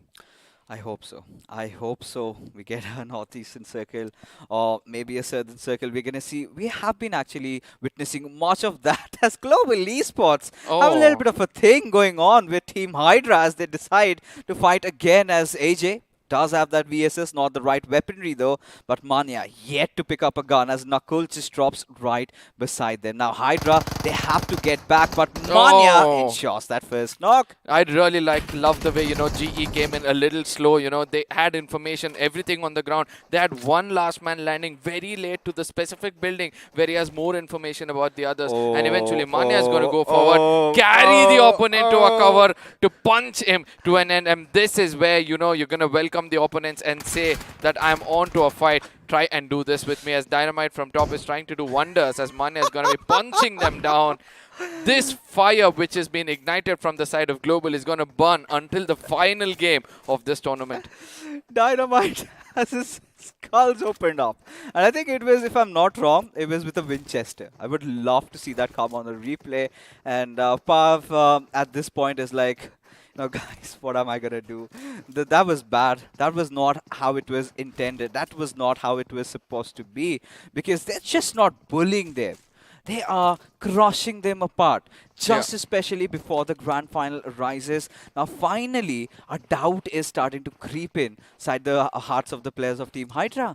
Now, this is what you would want to do, right? You want to play with the minds of the opponents. You have to make sure that the next time you go close to them, they have fear and they run away from that position. And ultimately, we all know when it comes to the most experienced team fighting out in the grand finals, that is where everything will come to place about you holding that high ground, about you wanting that center of the circle. And this is how you strike fear in the opponent's heart. Well, global esports have established themselves to be the villains of the lobby, and we love that little bit of a storyline. If Team Soul are the heroes, or maybe EXO or OA, they love that title to themselves. But for now, I mean, it's necessary, right? They're again opening up on their hands, and it was indeed a Winchester. I did see that one out, and Nakul did come above. Wanted to see where Dynamite was, but I loved what you said about Global Esports having one of their players drop in a little late to have a better vivid picture of what's really happening. But our concerns are with the teams that are struggling right now. Our concerns are with teams like Retribution, RTR, and Blind, who might just collide in any given moment. Now, before we jump into any other team, one other thing which I loved about that fight was where GE all stuck together, even though they were all a little far away from one another, they knew that two players of Hydra kind of gliding away. They're like, let's concentrate on these two first, and then we'll know that we can go in and scavenge out the other two. And that was one of the most important things for us to see. Now, coming back to the point you were saying, to the dead center of the map is where Walkouts, INS, Nigma Galaxy, we have Enigma. Let's not forget Autobotz. The bigger picture is going to be Autobotz, IE, all of them are over here, as GOG yet again goes back to their normal drop location to rake up as many resources as possible. Oh yeah, I think GOG at this point, one game already messed up.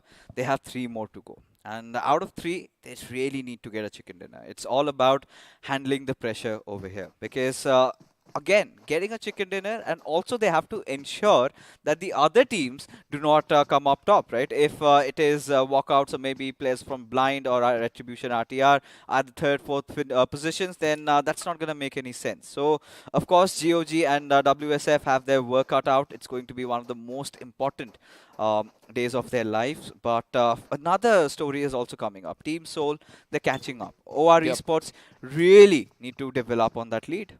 Now, this is where, all of them are also getting into experimentation, right? Where we least expected Mortal to be coming and playing. He's also coming over here. But let's not forget that, even on the side of Team OR, as we discussed before, they are also trying to experiment with snacks every now and then to make sure they find the perfect fit for him as well. So when these things are happening, I don't think so they're going to bother about it. And they all know that there are few teams who are hungry for these finishes. So in case this top tier teams or the top bracket teams try to challenge them, they might face the wrath of these teams. So I don't think so there's going to be a much change in the overall points table.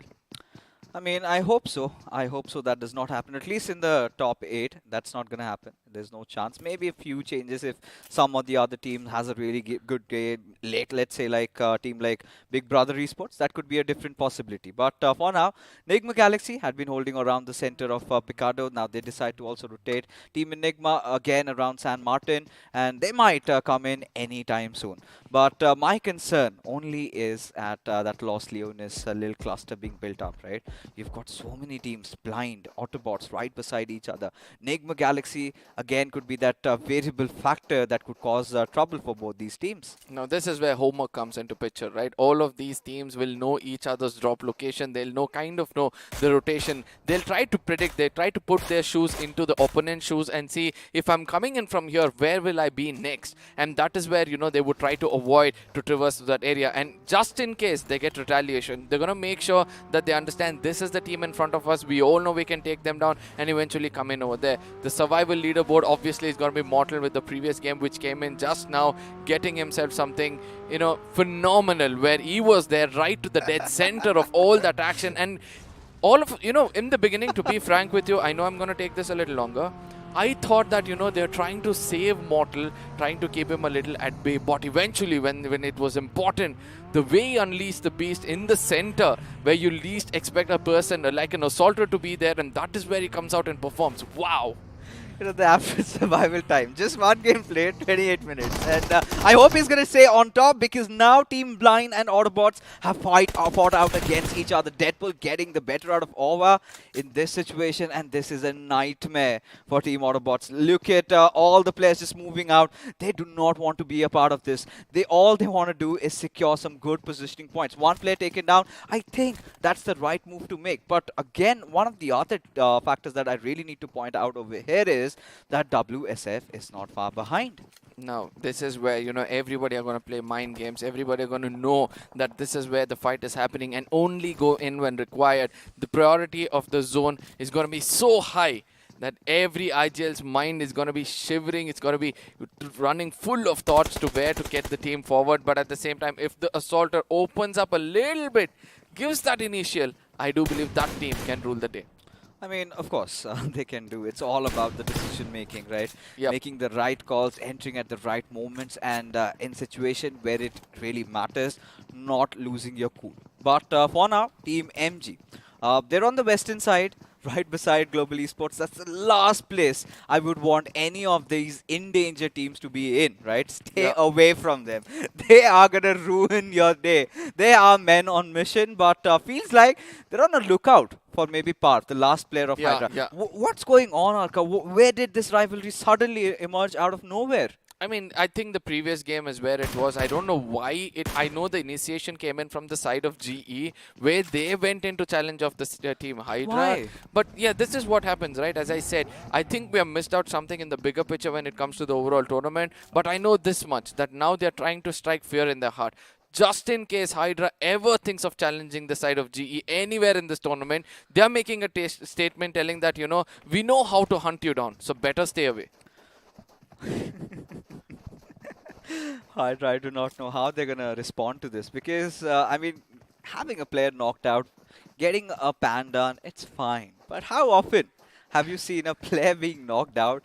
Manya Carried. goes out, picks him up on his shoulders, comes down, puts him right in front of his teammate where he's actually trying to shoot him down and fists him over there. I mean, that is a statement made at a whole different level. But now, Team INS. Crazy Soul has been one of the players, made some big plays, but this is where he's got to keep calm. This is where he's going to let the players of Nigma Galaxy and Autobotz fight it out against each other, and INS needs to strike then. No, this is what I said, right? Everybody will know that there's some action happening in front of them. It's not that part of the tournament where you expect them to rush in and, take a player down. So eventually, those teams which can actually capitalize and be that perfect third party will be only team which will be standing out for us today. But let's not forget to see the other teams as well, where we can see Team OR again sticking on to their old things. But Coops gets taken down from the side of WSF, who are on a killing spree at this point of time. I do believe that, WSF is the only team which is looking a little offensive compared to the others who are in the radar. But, slowly but surely the numbers are starting to decrease, right? Just 3 games left. After this, they'll be having just 2. And this is where the struggle really builds up for them. Now, they have to somehow make sure they get at least 15 points out of this. If not, they're going to be out of the equation. And what I like about them, they're committing good. But they have to make sure they have their comrades also alive in the final circles. No, yeah, that is what we have been speaking about previously as well, how man advantage in the final circle always tends to be a great advantage for you. At the same time, this is the map of Miramar. You can expect anything to go around, as the circle is going to be shifting a little to the southern side, where a lot of ridges are going to come into play. A lot of high ground, low grounds are also coming into play. A team which actually knows where to be will be the right one. Where did this area come from? I'm gonna swear, I've never seen this area before. But of course, the new updates brings us a few more locations. A little bit of a mine area and, Retribution RTR. I think this could be one of the most cheekiest of the moves that they've ever made, because if you pay attention to the map feed, they've got 2 players around La Bendita and just Craniacs hiding inside that little underbase. But right now, mostly just spraying down on Knuckle. Does miss. Now that's one miss he would regret in case GE decides to come in on them, because they are on the offense from the get-go itself, as Dawn is trying to come a little bit in the open and try to tag him out. I know pixels are visible, that is where he'll be shooting, but at the same time he has to look to his left, where he doesn't, and eventually gets taken down. That's going to be Ronnie opening things up for the side of GE. MG, be very, very careful, because now if you make a mistake, then there is no waking up. This is where I really feel that Team MG have poked the bear, right? Yep. The last team that you want to go against with up right now has to be Global Esports. Now, this is where Team MG realize the gravity of the situation. They are going up for a retreat. Maybe for Team MG, again, a long shot to qualify. They also need to ensure finishes, which they haven't really been doing quite often. But look at this, boys and girls. The circle has taken a shift all the way towards the northwestern areas. Now, this is a game in which ACBC can really capitalize and get a chicken. Yes, absolutely. I mean, I will agree completely on that one point, but also let's look at the fight over here as Mr. Erangel takes down the side of Apollo and also gets that finish as quickly as possible, as Autobotz at this point of time have started to pick up finishes as they lost the first one of the key players to be specific, but at the same time, least do they realize that they have to make it inside the circle, right? Most of this team prioritizing it.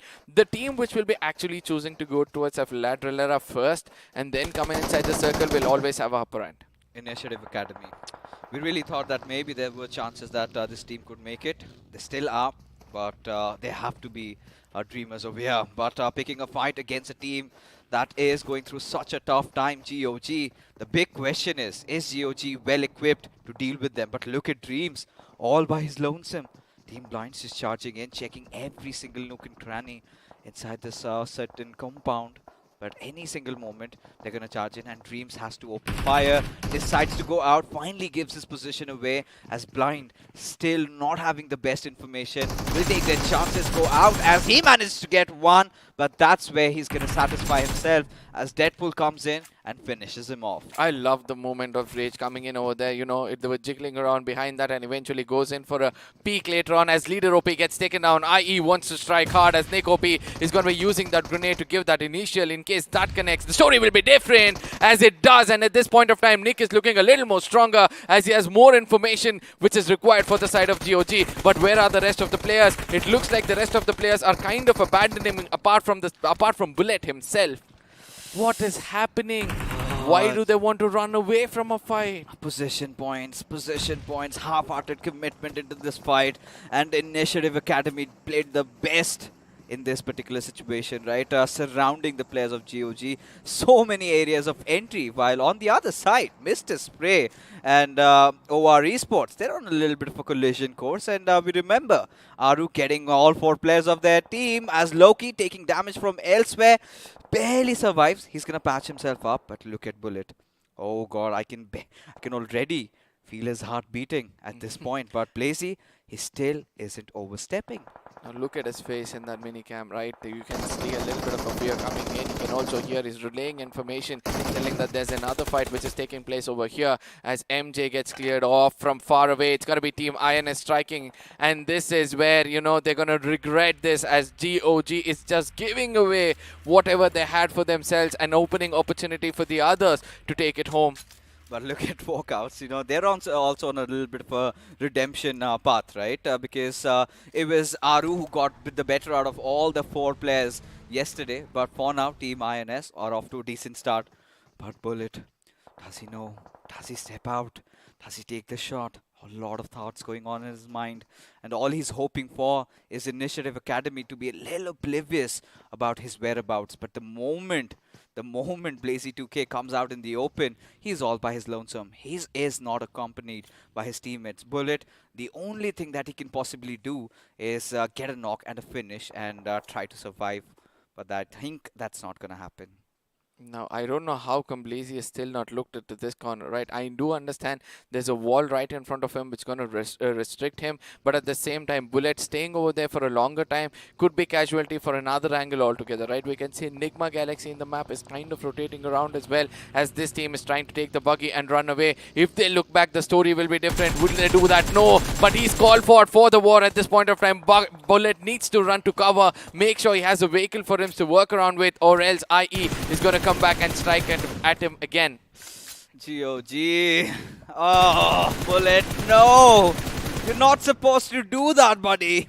Had he maintained his calm there a bit, but right now, Esports Walla WSF in the worst possible situation. 2 players already taken down. Look at Ronnie step out of his vehicle, but Bajwa does manage to knock him out. AJ still in the mix. The vehicle explodes, but somehow, Esports Walla WSF survive. But again, with just 1 player remaining. We'll get that revive on Tango though, but that is where the trouble arises. Now, IE on the other side, Blazy knows the location of Joker at this point of time, puts down Cheyenne, but this one grenade coming in from the side of Joker can be very, very vulnerable. Yes, it does take down a player and also gets another knock for themselves as Joker is going to be pushing in towards the side of Blazy. If this knock comes in successful, it's going to be much more easier for them as Crazy Soul, because of the terrain, a little bit of an issue for him, but still is persistent and does connect. INS are on a killing spree as they get the final finish for themselves, and IE has to say goodbye. Billion, this is still a doable situation, not until now. Enigma comes out of nowhere, Joker clearly out of options. Eggy from the right hand side, he might push in any single moment. Crazy Soul needs to provide him that quintessential cover fire. Billion has also lost out on his life. A very important game for Team INS, and Enigma are surely here to ruin their party. Now this is where, you know, they can rake up more finishes for themselves as well as far away. It's going to be GOG Bullet who puts down Eggy and gives away his information again and again. We have been seeing Bullet doing the same mistake when is the last man surviving unnecessarily, but eventually with no medkits for himself, this could be the end for GOG in match 2, where they have 2 more matches and they have to go wild. I really feel I think they were out of vehicles out there, so I think he had to resort to such measures, but Zen OP out of nowhere gets a knock on towards Rex. But this is where Team Big Brother Esports, an important day for them, because this week pretty much has been on the downside. Now this is where they have to recover. This is where they have to have a good game, and I'm pretty sure by all means they can certainly do that, as the circle has shifted a little towards the eastern side of Chumasera, where Walkouts are really trying for the win. Now this will be the first time where we'll see a different kind of terrain altogether, right? There's a road which is going right to the dead center, dividing the circle into 3 different halves. And who will be holding which corner is going to be the next big question, as play comes in from the side of Scream, puts down the side of Autobotz. Fox has its Fox hunting time over here in the map of Miramar, as Scream gets one for himself. Big brother. I mean, Scream, he's been one of the players we've always been talking about. Hell, almost had his head blown up, but it was Beard Baba towards the end that will do that. But Autobotz still, I think, considering how they played in the previous game, they have that little cushion, right? They can let this one slip by, because the other teams, they are struggling, right? It's all about Walkouts having a really good game. Esports Wala just survived by the last player, Bajwa. They also go out just 1 position point, those 5 finishes, again, making sure they have those 6 points overall, still keeping them in the mix. Now Team MG, they're very cautious, very careful, but INS and MG right beside each other. I really have a bad idea right now. Now this is where I say, right, these are the 2 teams who need to be very, very careful, who need to get those position points, which they're really, really good at, getting for themselves over the course of time. I know they'll have to clash as they make it inside the circle, but who's going to be the spoiled sport for them is going to be the next big thing. But ACBC on the other side are holding a very good angle, trying to restrict the side of Enigma to be coming in. Let's see what's going to happen over there. As of now, it's going to be ACBC. As we speak about the Devils as they appear, it's going to be Rain and Evil Sky who have to do wonders, as Rex is coming a bit more closer. Evil Sky, this is the very position in where we did see him do wonders with the grenade of a low toss, as Rex is going in for a high toss. Does he go for a low toss again? I mean, I do not know what does he go for, but right now what Evil Sky is going to do is try to spray around at Rex. But look at what Rex is doing, a perfect deception. But if the vehicle blows up, then that's not going to matter anymore. As Avi, he's going to get finished off. Evil Sky instantly coming back to covers, but still, he's trying his level best to figure out. But the moment the smoke dissipates, the moment the entire vision does not get out in the open, that is where the trouble arises, as Big Brother from the backlines that decide to push, and against all odds, Rex is still breathing. Now this is where Rex will be playing for his life. He's going to be playing for some position points for the first time, or waiting for a right moment to strike. I know all this iQOO is going to come into play only if these two, depends on, if these 2 teams depend on what's going to be their next move. ACBC is still not backing off from the location they have. I do understand they need some vehicles to traverse and go away. What I'm thinking right now is if Evil Sky goes and sits in the same car which Rex is sitting because of the smoke cover, and then tries to traverse inside the circle, that is going to be fun. Still has no idea. Look at him. ACBC still ensuring, but Rex not moving a muscle. Has his heads out. Are ACBC aware of it though? Oh, there you go. Rex just pops out of nowhere. Eventually gets a finish though, but still ACBC almost skipped a heartbeat. But for now, the circle completely shifting towards the players of Walkouts, as Aditya is going to be unleashing all that lead. One of the players being taken down. Kosti is also going to follow suit, as now OR Esports, they want to make sure that the top spot is theirs, and they're definitely at the right path. Obviously, Pav Killer is going to be going in for the heal battle pretty much far away. He didn't go in for a rotation, but eventually there's going to be ACBC who's coming into the fray. They want to make things bad for all the teams over here, as well as BBs from the other corner knows exactly where Evil Sky is. They're going to be spraying it down. I did predict Rex is going to be traveling in the same vehicle. I just hope he was just waiting for them to carry him inside the circle, but ultimately it was him striking and then getting taken down. Now coming back, we have Walkouts from the other corner, the best spot in the house. They have old foreman standing with 6 finishes. This is the game they needed for a really long time. If they get that winner chicken dinner, they're going to be so happy. Crazy things are happening in the lobby, but Walkouts still holding on, still stable. They know they've been in such situations, still have all 4 of their players alive, as Big Brother suddenly on a very fast collapse. Haxer still unleashing all that mag, and now he might think of a push. He knows that the players of Big Brothers are crippled, and Capron needs to provide that perfect support fire. that support fire come in. Oh, look at that. Haxar again putting down Scream, giving an opportunity to get these things done, as BB could be the next team which is going to be hitting the ground hard, and from far away it's going to be Kepron with that beautiful grenade coming in and putting an end for the side of BB. This is where they're going to be happy, right? They're going to be counting out the number of people alive and thinking we have almost made it. But on the other side, MG also get out of this with very, very less finish points for themselves. Oh, the 4th position finish. I think that is something that they have to settle down with. Haven't really been the most aggressive bunch, as Rain getting pushed over by Mr. Spray does have that high ground advantage though. This is where Caprin has to make all the moves, has spotted him out, but no one to fire shots at him, as Walkouts from the down lines, they have their PlayStation at the perfect position.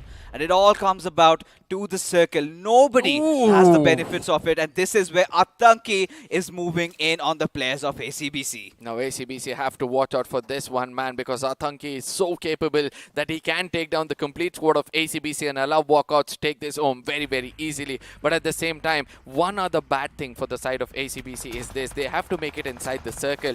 And I know Walkouts are just waiting and wanting for Atanki to make it inside the circle and try to challenge off ACBC, as it's going to be much, much easier for them to attain that winner-winner chicken dinner.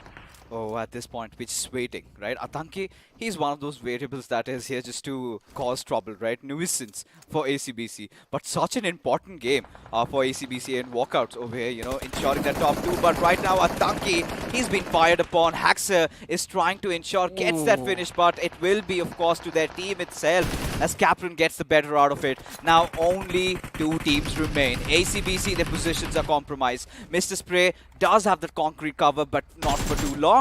Now, Rain was one person who was trying to hold that off angle or the blind spot. Eventually, he got taken down, right? So, it's going to be a 2v4 situation where Walkouts would want to take the territory for themselves, as Kirito, the kind of spray he came with that UP50 is really good. The push comes in. Throwables is going to be coming into play anytime soon. If not, this frontal battle can be something devastating for the side of ACBC, as they've come so close to this winner-winner chicken dinner and might get betrayed, as Kirito is going to be pushing and Rasa gets taken down. The final moments of the game in front of us, ladies and gentlemen, as Walkouts get the most wanted winner-winner chicken dinner with enough number of finishes.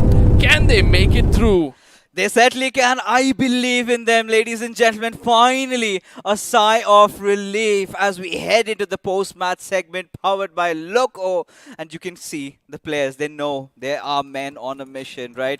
This chicken dinner, well, has given them a little bit of a relief, but they still need a few more good games. As we take a look at the point standings, Walkouts have secured 24 points out of this one. ACBC, not too shabby. 21, exactly what they needed. But look at Autobotz. Are those 7 points going to be enough? I still feel yes. But the MG, the 6 points, I think they really need to dig in hard now. The teams who had to perform kind of have performed apart from the side of Walkouts. So this is what I say, grab the opportunity when given to you. I mean, eventually this was the only game where they were expecting the side of GOG to come in and dominate, or for the side of RT or Retribution to actually perform. But eventually the pressure, this is what pressure does to you, right? When you know that one match has gone wrong, the second one is going to follow up because of that pressure. Yeah, it just keeps mounting, and at a point it comes down to the fact that you cannot do anything about it. But for now, I mean, GOG Esports just 1 point. I do not know what on earth were they thinking in that fight against Initiative Academy. No cover fire, might as well has fought that one out. But what they even followed up, I think the only rational explanation is they were out of their vehicles, right? Yeah. They did not have any vehicles. They knew that they cannot do anything. They cannot get inside the circle, because that is what happens when you play a map of Miramar. For Blind Esports, though, 4 points, I'm not happy. I mean, they're safe, right? They're pretty much safe. They know that, somewhere I feel that, looking at the points table, at the kind of close calls they are in, it's going to be so hard, right? When you see teams like GOG and RTR Retribution performing so bad whenever given an opportunity, that is where the confidence of Blind Esports is going to be coming up. And ladies and gentlemen, we're going to be looking at the match summary at this point of time to understand what has happened. We might not see any kind of grenade finishes, but still we do, with 4 grenade finishes coming in, 37 assists. I think that's the least we have seen so far. I mean, it's all right. It's all right. Let's not get into what has happened in Miramar, because now it's not about getting the knocks, right? It's all about getting the knocks and instantly engaging in a fight. Now, teams are not thinking twice or thrice. Should we go in? Should we step in? But yeah, just go for it. Now, Global Esports were one of the most notorious teams inside the lobby, went after Team Hydra.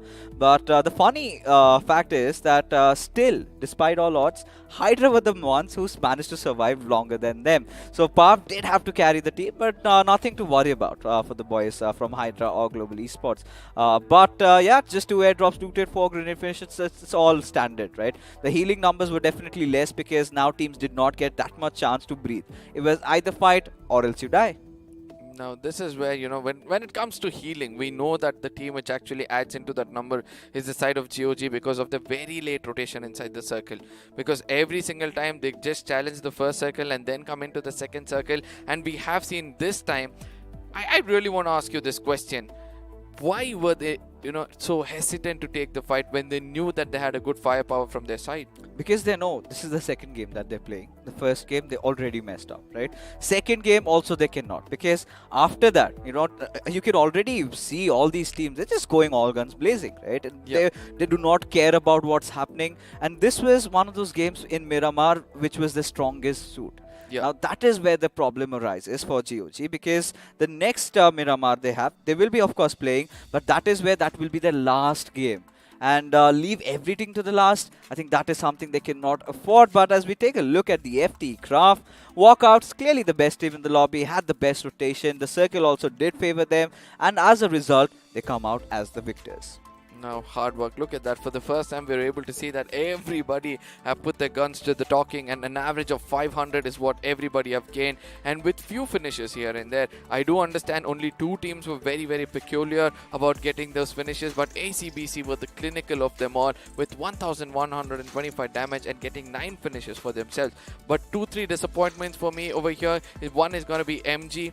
The second one is going to be obviously the side of Team IE as well, because they did go in and take a fight. They did initiate everything well, but suddenly after that, the way they've fallen down is so bad for them when it comes to the overall points table. When you talk about Team MG, this has always been their playing style, right? They never really engage in fights, always prioritize on the positionings. As ladies and gentlemen, the time has arrived. It is the overall standings, and well, we do see Hydra officials right on their tails of Global Esports.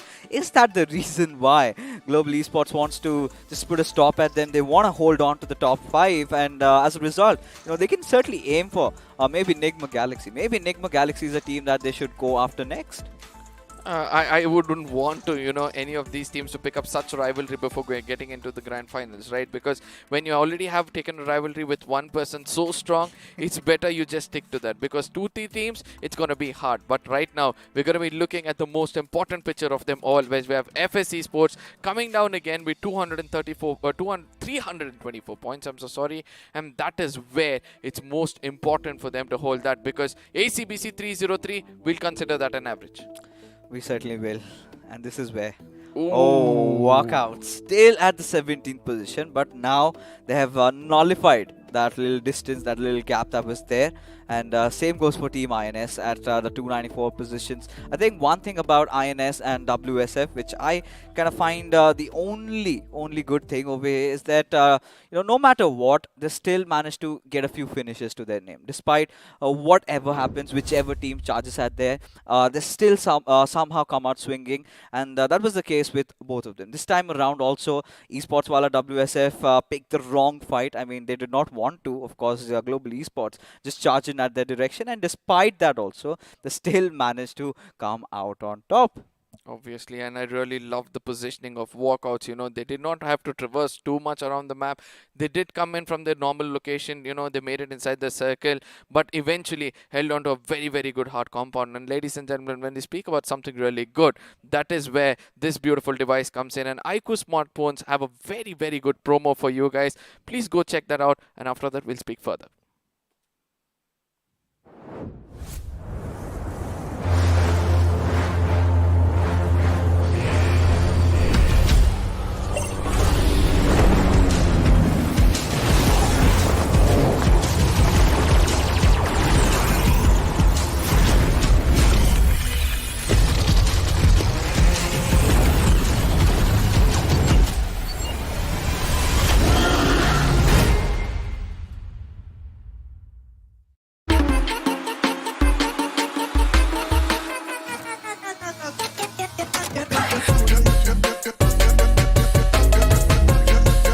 Watch it, earn it.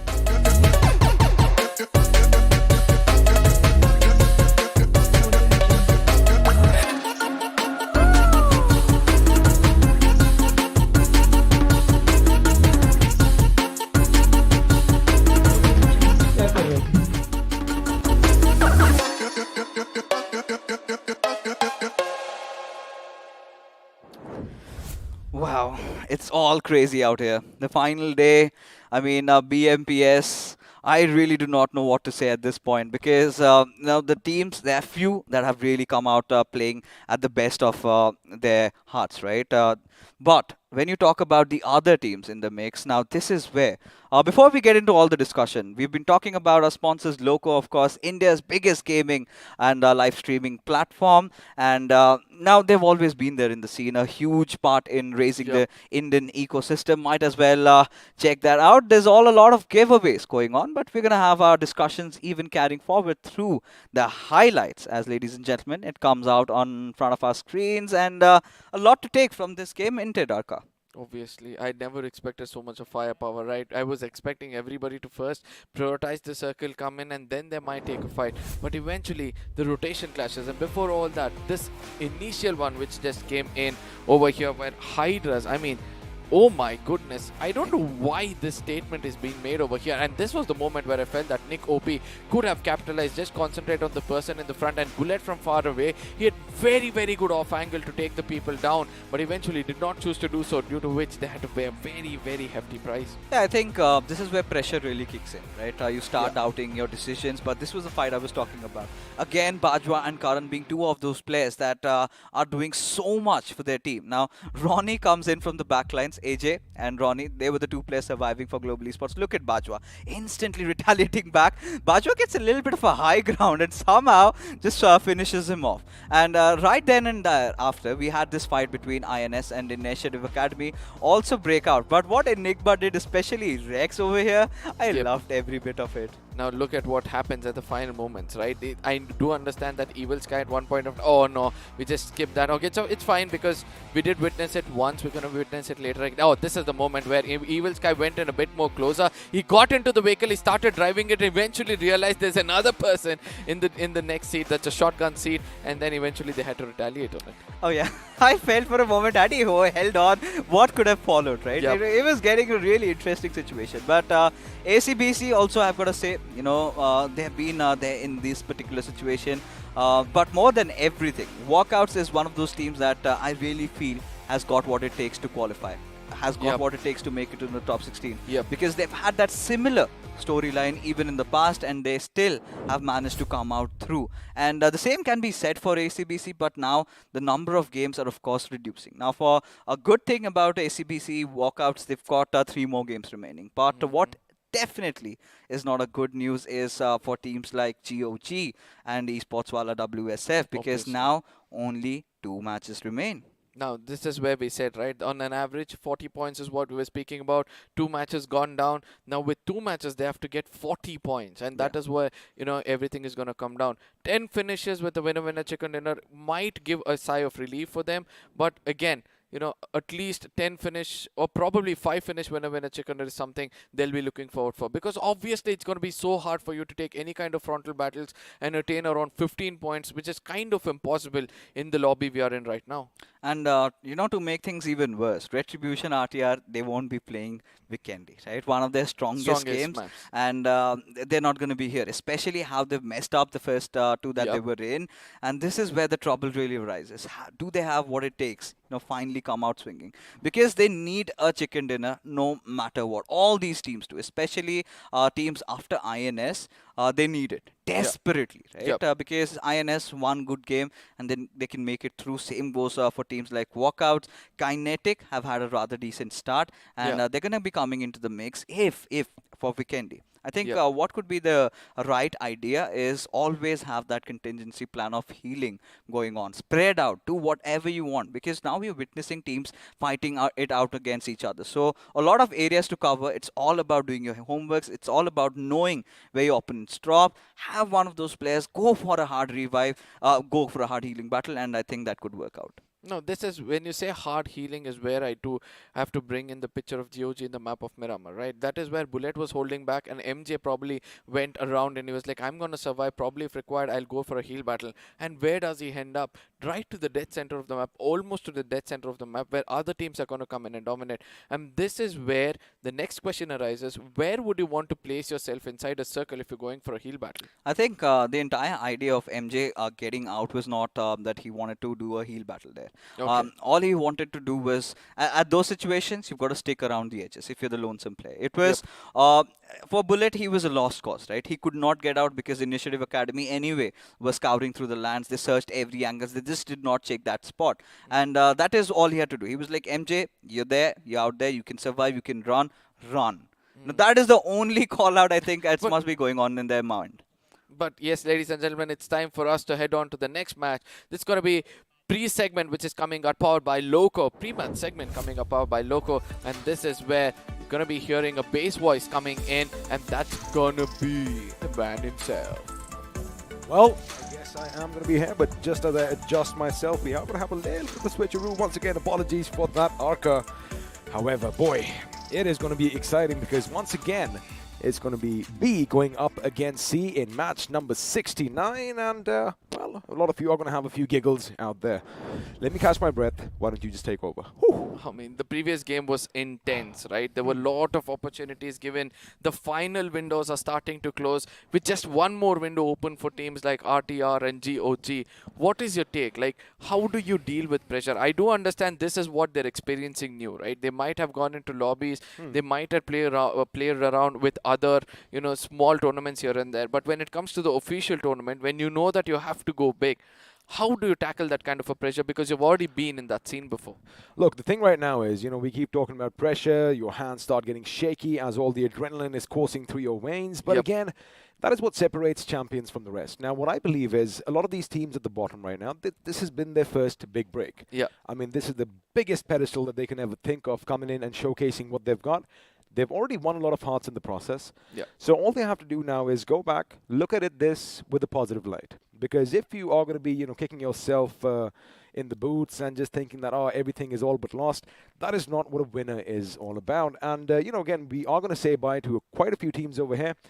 2 games remain for a few of them. And right now, for groups B and C, this is it. The final 3 games. And the best thing is, I do believe B and C are going to be playing the next 2. Yeah. And as far as C is concerned, well, it's going to be the next 3 games which are going to basically write their fortunes and write their history. But again, it is going to be an amazing time. And I guess we do have something come up. Why don't you take over this time? Oh my God, this is the moment where we have to thank our sponsors. That's going to be iQOO, as iQOO smartphones have come up with a beautiful device for themselves. That is going to be Neo 6, a beautiful gaming device for sure. So ladies and gentlemen, please go ahead and see how to slay your dragon.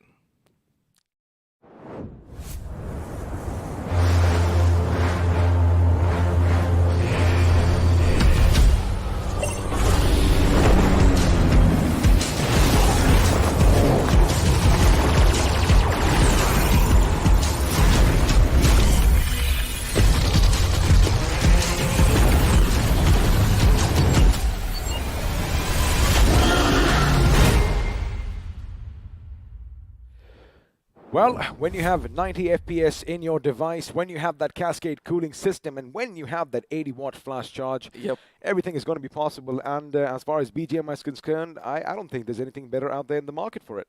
Obviously, because, you know, the one most important thing for us when we're grinding is you need to keep your device with full of juice, and also it has to be cool. And these are the 2 main factors which they covered up with this device. And why not buy it? And where do you buy it? You're going to be heading on to Amazon and making sure that you take it before it goes out of stock. And also, there's some amazing offers on this. Alrighty, now this is going to be exciting because in game number 1, we did see Soul Mortal come in and, well, put up quite a show. But now, if you remember, we have another big boy stepping in. Viper is coming and joining his comrade as I do believe Omega is going to be sitting this one out. So boy, oh boy, this is going to be the soul of the good old days, right when all the action began. And I see where you're going to get at, but again, you did say that this device in our hands keeps everything cool.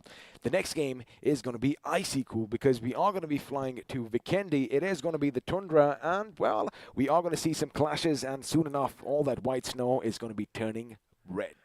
You know why I'm laughing so much?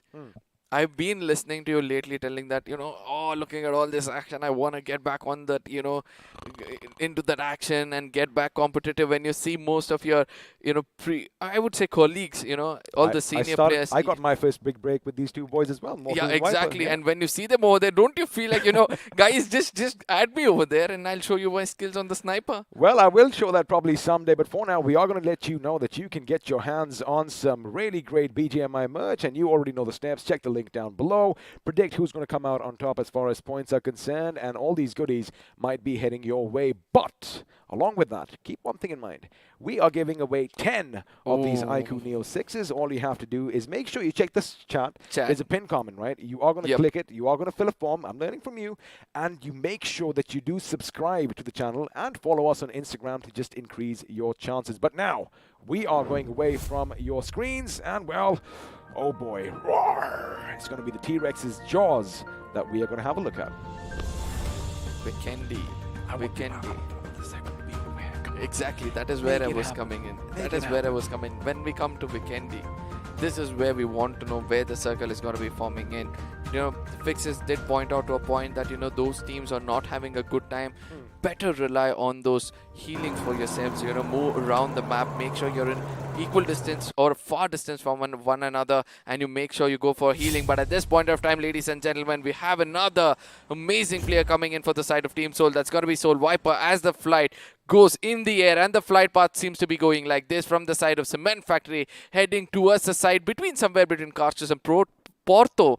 It's going to be such a great game. It is going to be a great game indeed, but the thing is, we've never really seen anything in the south. I just heard that you corrected yourself again. The thing is, we have some distance between us and the screens, and sometimes, especially with your ADHD, it can get a little tricky because the words are just jumping around, right? I really don't get that. It's so hard for me to explain. I'll exactly know what to say, but eventually it just fumbles. Hey man, the best thing is, life is a learning curve. We all make mistakes, but it's how we get back up. That is what, of course, matters. And speaking of the circle, well, nothing really out of the ordinary. I'm sure a lot of these teams are going to be happy about that. But the drop clashes is something that we can expect. Now, we did see right at the beginning, Team Soul, they did jump out, pretty much the first teams to do so. Now, we know they love heading to the Vinery. And, well, I love the Winery too. However, for different reasons, they might just have a little bit of a kerfuffle right over here with FS Esports and now Akshat. He does have that Uzi in his hands. He knows someone else is supposed to be close by, and that someone else is not going to have a weapon in his hands, as K47 is going to be the first casualty in Vikendi. Now, this is what I called as a suicide mission, and you literally give up your life. FS at this point of time, an unnecessary fight which they're taking up, as Goblin at this point of time wants that bird to get taken down before it reaches the ground. He does understand where is it heading to as well, to the vehicles, and that is where he's going to be concentrating on his fire. But Explicit on the other side is going to be living up to his name and trying to run away, and was a very, very clever one. He's blessed that, there is no scope coming in towards the side of Goblin. Imagine if he had a scope, even maybe a red dot or something, because, sometimes the iron sights, they can kind of get in the way.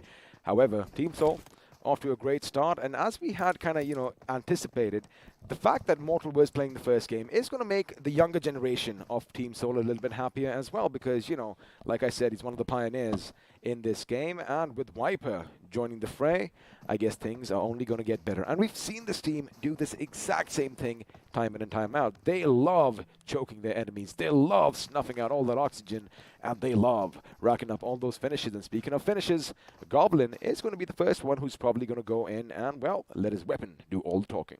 Now, one other thing which is just coming in my mind is I can feel two different kind of synergy. One synergy is where Mortal and Viper are going to be vibing with. Another synergy where, Akshat and Goblin are going to be vibing with. These two different kind of synergy, how they're going to collide, conjugate with one another and bring out a brand new one where the olds and the news are going to sink in to dominate the map. that is something to watch out for. Also something interesting over here. Now, it has been almost 3 minutes on the clock, and Striker just hit the ground now because they weren't taking any chances, right? They love heading to the winery, and although they know that Team Soul is already engaged with another team, maybe those calls came in. Hey guys, our position is still up for grabs, as it looks like Ace Black could be in a little bit of a situation, because between him and his team, there's a team we know as Marcus Gaming, Team MG. Now, Marcus Gaming, you did bring them up, right? I mean, not the best of starts for them. Yep. They are still in contention, but these next few games have to be pristine.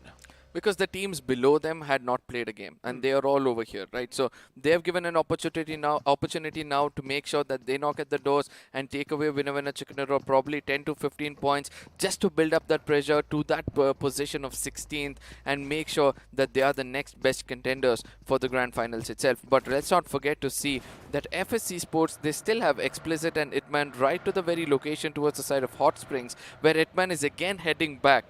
Is this another suicide mission coming in from the side of Team FS? Well, the thing is, I do believe he's going to go and try and pick his teammates up, because they need points. I mean, there's no walking about that. There's no need to beat around the bush. And I do believe it's going to be a quick evacuation mission that he is going to be on, because, like I said earlier, Team Soul, they've got nothing to lose. However, all these other teams who are languishing towards the bottom half of the table, oh boy, they have everything to play for. Now, every single map, when you're playing this, if you're not having that average, which we keep speaking about, right? Why is it important for us to have that average point in every single game? Because ultimately, if one game goes wrong for you and the people below you or above you gets that average for themselves, again, there's going to be a contentment. And in the until the final map of the day, we still don't get to know who's going to be getting into the 16th position. Well, of course, it is all going to come down to the line. It is going to be till the end. It's going to be a nail-biting finish, and, well, things are going to be exciting. Now, for the walkouts, they are in a good position right now. Nothing around them at this moment. ACBC, asking, ye shall receive, apparently. ACBC just a bit to the south, and the distance is going to be somewhere around 400 to maybe 500 meters. So for now, both these teams, again, points are going to be of the essence for them. They need something or the other over here.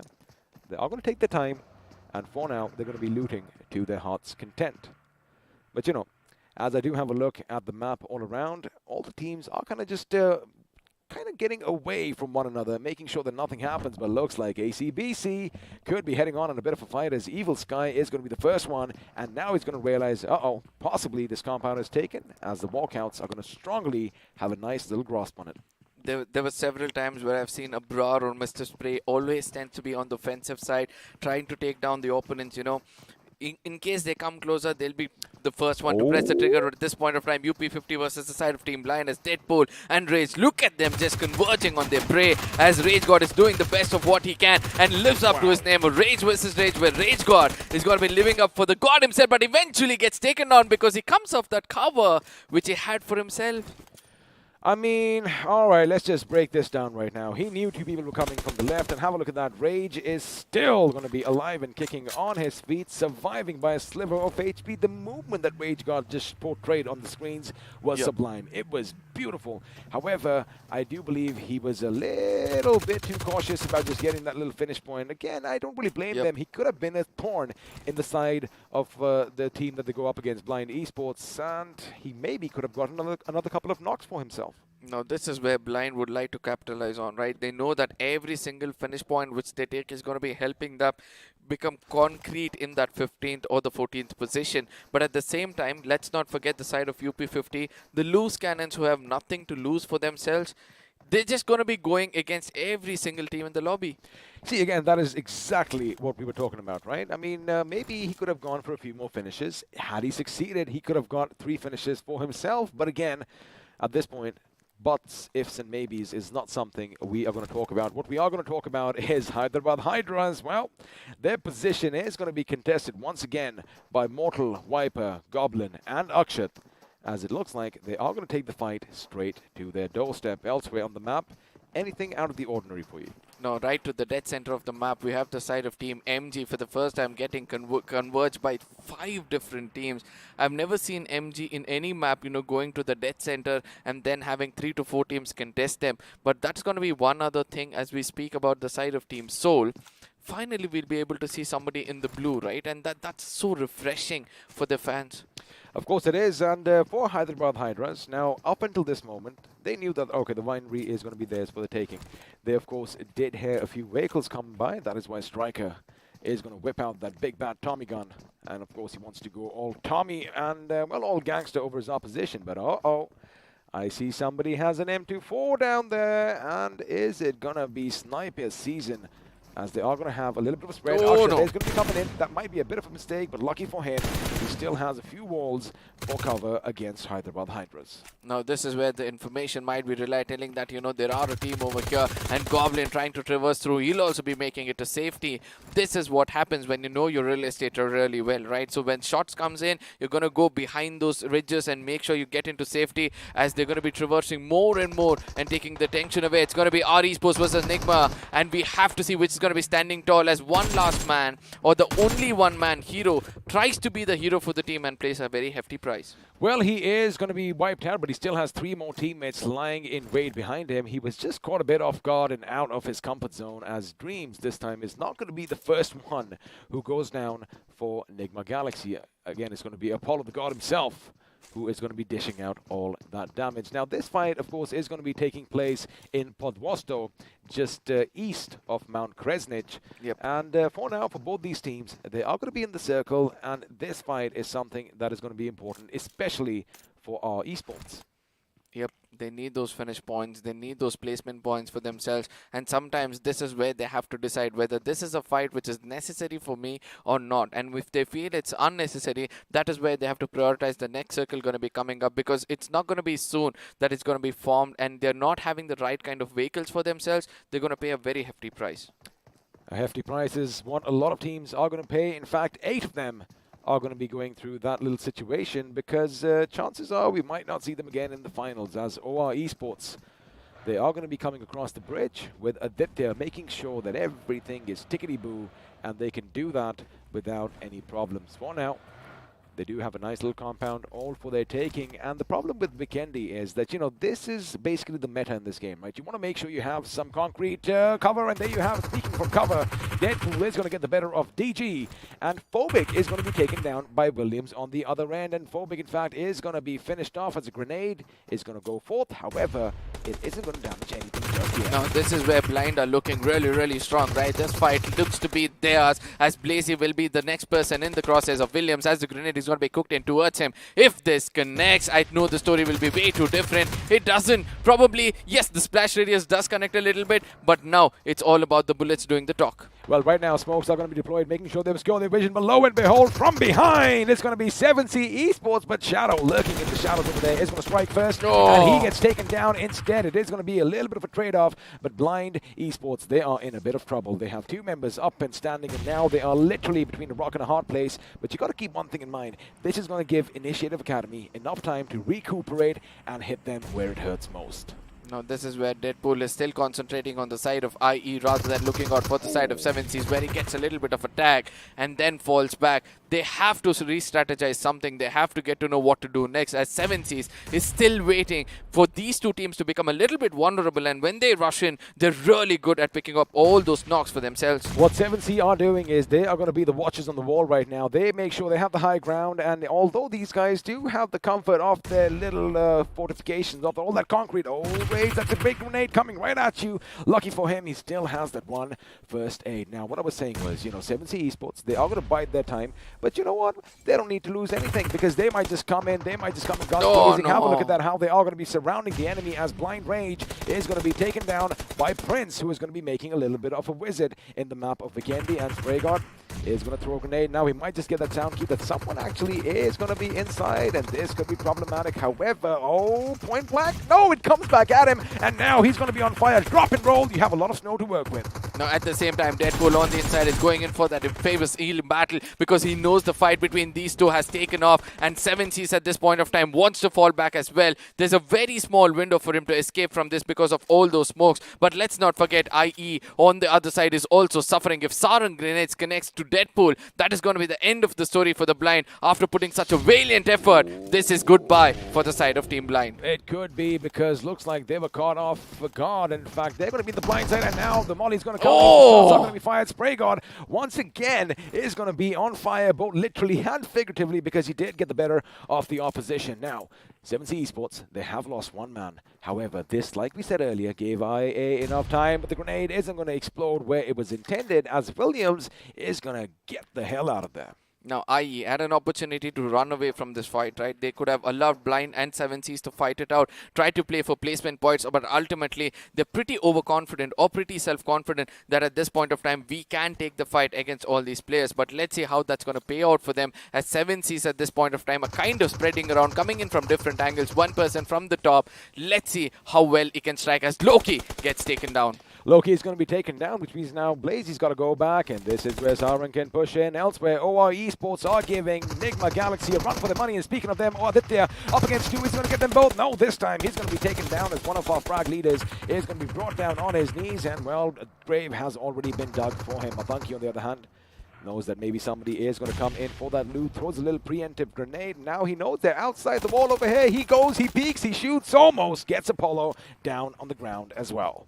Now Max on the other side, he was with the grenade, right? In case he had a gun, he could have given a little bit of a cover fire, as Jelly at this point of time has been chased by two players of NGX, and eventually with that compound cover, he's going to have his teammates come a bit more closer, and prioritizing the zone is going to be Nigma Galaxy, where they have not only have to reel themselves, but also have to take this fight in front of them, as Max is in the cross, as Jelly tries to push in with that AK, can't connect anytime soon, but relies on the deadliest of the gun. But Apollo with that M4 shows how things can be done, as two men standing will have a lot of job to do. They do have a lot of job to do over here, because now it's going to be a 2-on-2 situation. It's going to be Aru and Athunki going up against Apollo and Max, and now Apollo comes in the crosshairs once again. Aru takes a little cover behind the tree, but Athunki is going to get the better rep from a different angle. Now, there's only one man standing for Nigma Galaxy. He has repositioned himself, however, looks like Aru knows exactly where he is. One big grenade could spell trouble. Unfortunately, he is going to have to readjust his little trajectory. There you have it, switches to FPP. That is going to be it. And with that one big bang,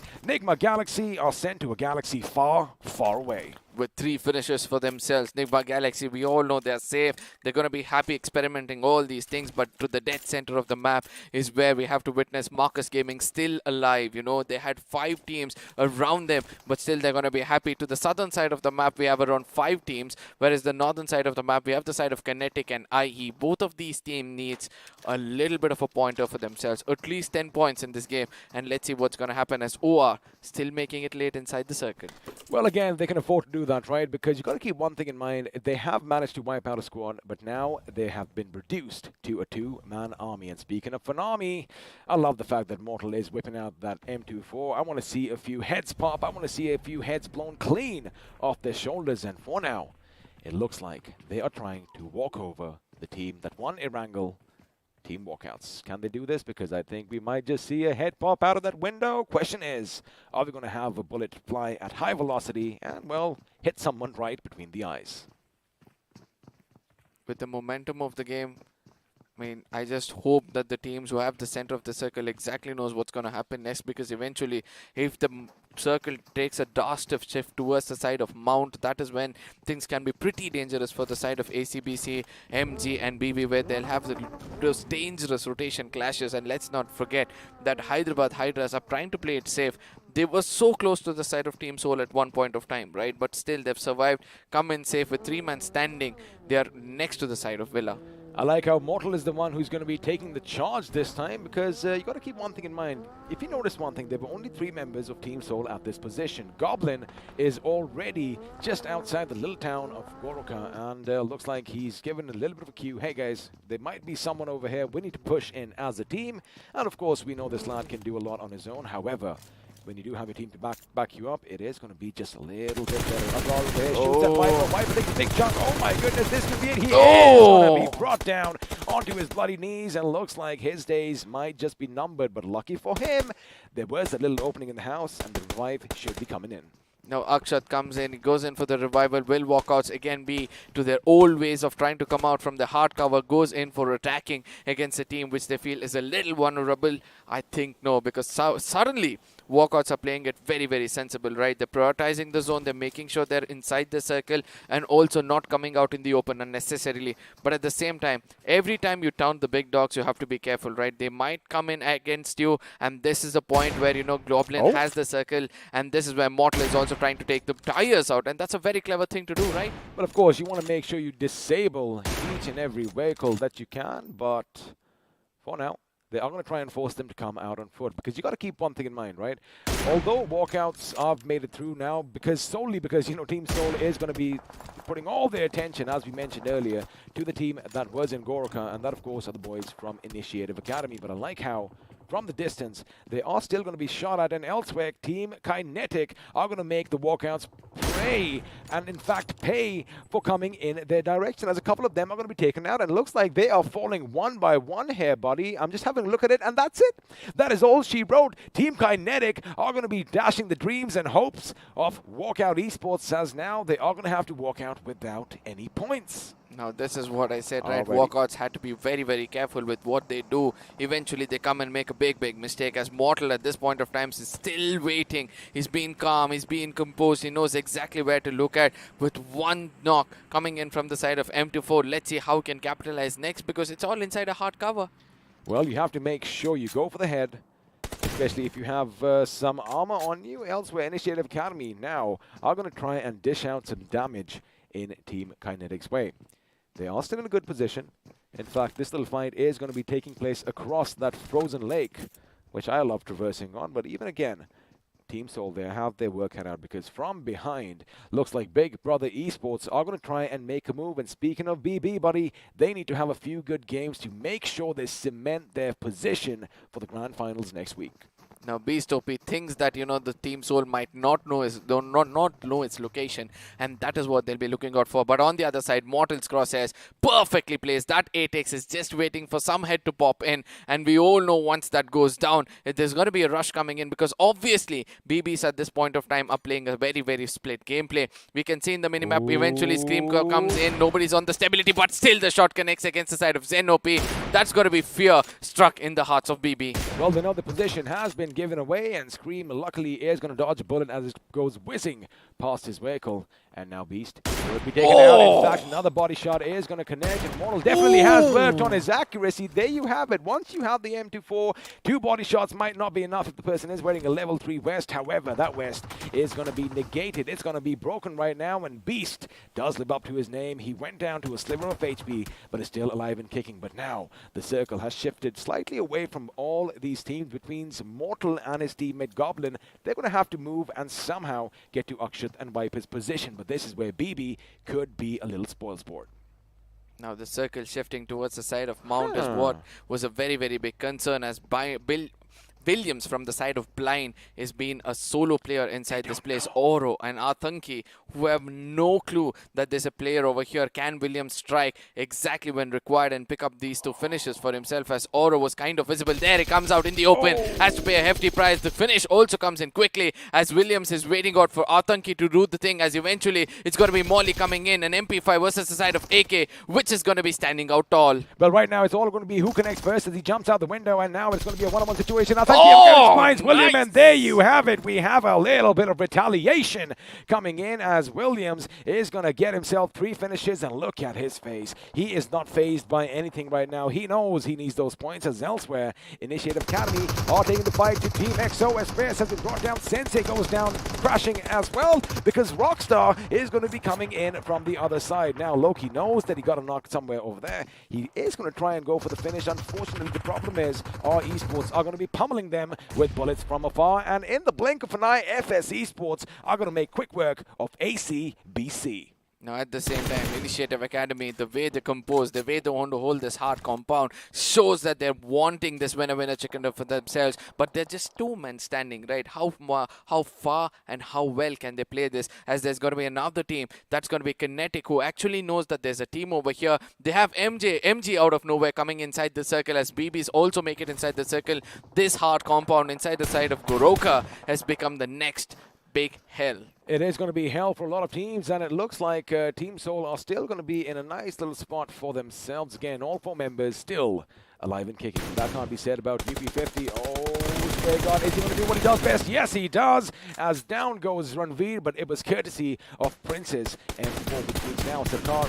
Well, he is going to be the last man standing for his side, as for some reason he is going to deploy a few smokes, but this is where it's going to be indiscriminatory fire in towards the smoke, and there you have it. Ranveer is going to be snuffed out by the play zone, as now 7C Esports, they have 5 finishes for themselves, 3 of which come via Spray God. Now, our esports are having a very good spot inside the circle, right? I know HH could be the spoil sport for them, just in case they come in and strike when the time is right. But on the other side, KE versus IE, which we predicted, as Loki gets taken down, a lot of pressure on the shoulders of Blazy as he's bought his team so far. He's going for a grenade at this point of time, trying to restrict the opponents to actually rushing in towards them. But how long can he hold back, as eventually the scavengers are going to be coming in? Blazy, he can shoot at this point of time. I don't know why he doesn't do that. Eventually has to pay a hefty price. Jiggles around, puts down 2 players. The third one also comes down. The last man standing is going to be God. Blazy's got himself boosted, but eventually pays a hefty price because he had an opportunity to strike earlier, which he could have done. Oh my goodness, have a look at that. He just lets his UMP do all the talking. If he had a few more rounds, he could have done something, but over here, I do believe he gave him a bit too much time to come in and get that final nail in the coffin. What an amazing effort over here, but it looks like another team. We were mentioning that our esports were in a good position. Their position is going to be contested by Hyderabad Hydras. Now on either side, they have lost a member, and it looks like it is going to be a 2v3 situation as far as the boys from Hyderabad are concerned. Canary with a grenade, that could be devastating. Unfortunately, it isn't going to find its mark, but now it has given Maxi enough time to rush in. It is going to be a one-man situation for him. Only one man is going to be keeping the floats afly for the team of our esports, and that man is going to be Canary. He is going to be shot, and unfortunately, Ace Black is the one who comes in and puts him out of his misery. Now this is where, you know, our esports, I really thought they'll have another good game, but eventually they go down to the 11th position, and following them is going to be the side of Marcus Gaming to the 9th position, where 0 finishes for themselves. 0 finishes is not something that we were expecting, and of course, the 9th position, they aren't going to get anything, but now it's going to be Team Soul going up against Team Kinetic. Goblin, of course, is going to be the first man for his team to go forth. He does have a grenade. He knows where the enemy is. It is going to be flung in the direction of one of the members in the smoke, and it is going to connect as Onyx, the Rock himself, is going to be brought down, but this is going to give his team enough time to circumnavigate around their position and just kind of get a little bit of a spot for them. Viper, however, could be caught out in the open, either by BB or the boys from 7C's behind, because look at that, 7C Prince, he is going to get a bit better of one of them, but Viper from the distance gets the better of Kinetic God. Now Mortal and Akshat out of the game. It's going to be important for Goblin and... oh, I'm so sorry. Mortal and Akshat out of the game. I really thought that Viper could be the next man going down, but eventually he's surviving, trying to prove that he can prove his mettle in this game, as he's got a lot of information against the opponents right in front of him. I like how Viper is giving his teammate perfect cover right now. Goblin over there was in a precarious situation, but Kinetic is the one who could have been that little bit of a knife in the back over there, and again, that is what teamwork is all about, ladies and gentlemen. Elsewhere, Beat Scream is going to be brought down, and now EXO is going to be moving in, as Zen OP is going to be brought down by the G36C. However, Helgar and all this smoke is still going to go in for that revive, which means still Big Brothers again. Keep one thing in mind, buddy. This is a big game for them. They need this, and Snacks is going to be eating away outside by the blue zone as Goblin is going to fall, and I do believe Team Soul are now out of this game in the 7th position. Now Kinetic KU, one of the players who's actually staying alive outside the circle, going in for a heal battle. They've got enough number of finishes for themselves, 7 to be specific, and all they need is some possession points to make sure they come out of that very situation they are in the overall points table. As Sarang at this point of time puts up some smokes, that smoke trail is going to allow him to traverse a little bit inside the circle. FS Hitman is also alive on the other corner from the side of FS, as shots are going to be connected against the side of Snacks, and it's a goodbye story for the side of Team EXO. Now the best thing is Hyderabad Hydras are going to be at the base of Mount Kresnich, and well, all they have to do is wait for the enemy to come in their direction. And 7C Esports, they are going to be moving in a vehicle because Spray God has one, as Team Kinetic finally run out of potential energy, and they are going to be brought down in the 5th position because Hitman, the last man standing for FS Esports is going to go down in fourth, which means, well, 8 points is not a bad outing. But now, Hyderabad Hydras, they know they have the advantage. They know that 7C Esports are going to be a bit split up right now, but have a look at their finishes, buddy. These boys are hungry. These boys are playing with their prey. Question is, are they going to be a pack of wolves in this frozen tundra? Because Maxi has spotted one of them, and Sarang is going to have to take cover, but Hellgod could be coming in from behind and be a little bit of a pawn in his side. Now, this is what happens every single time 7Cs goes bizarre, right? In the final circle, sometimes the team tries to converge in towards them, and that's going to be the side of BB. Hellgod, Beast OP is pretty much far away. It's going to be coming in from another angle. In case he can strike as well, I think that could be the beginning of the end for the side of 7Cs. That could be the beginning of the end. However, now his position is given away, and Beast is still up and kicking, and there you have it. Hellgod is going to make sure that Sarang is going to be put in the ground, which means now 7C Esports have Prince and Spray God all by their lonesome. Spray God trying to secure a little bit of a vision on the enemy. He is going to anticipate that something might be coming out of the smoke, but this is where Hyderabad Hydras are going to be just laying down a barrage of lead, and Prince is going to be spotted in the distance. Nice. Manti with his G36 is going to bring him down. Now, eventually, 7Cs are looking a little bit vulnerable because of the man disadvantage. One last man standing, Spray God. We all know he's capable of clutching it out for the side of Hyderabad Hydras, but one thing is there, that they have high ground, they have the circle for themselves, and they have to, concentrate on two different areas. One is going to be Beast OP from the side of BB, and the other one is going to be Spray God from the side of 7Cs, as Ace Black at this point of time is going for the perfect rotation. Will be finding Spray God anytime soon, and once he does, he's going to be putting an end to him, and he's going to be crosses right to the head and finish off. It's going to be 7Cs. Well, of course, Spray God had no idea that his flank was out, and now it's going to be a one-man job for Beast OP. Question is he going to be overpowering Hyderabad Hydra just yet? Because they are going to get maybe a little impatient. They know they have the man advantage. The UMP is going to come out.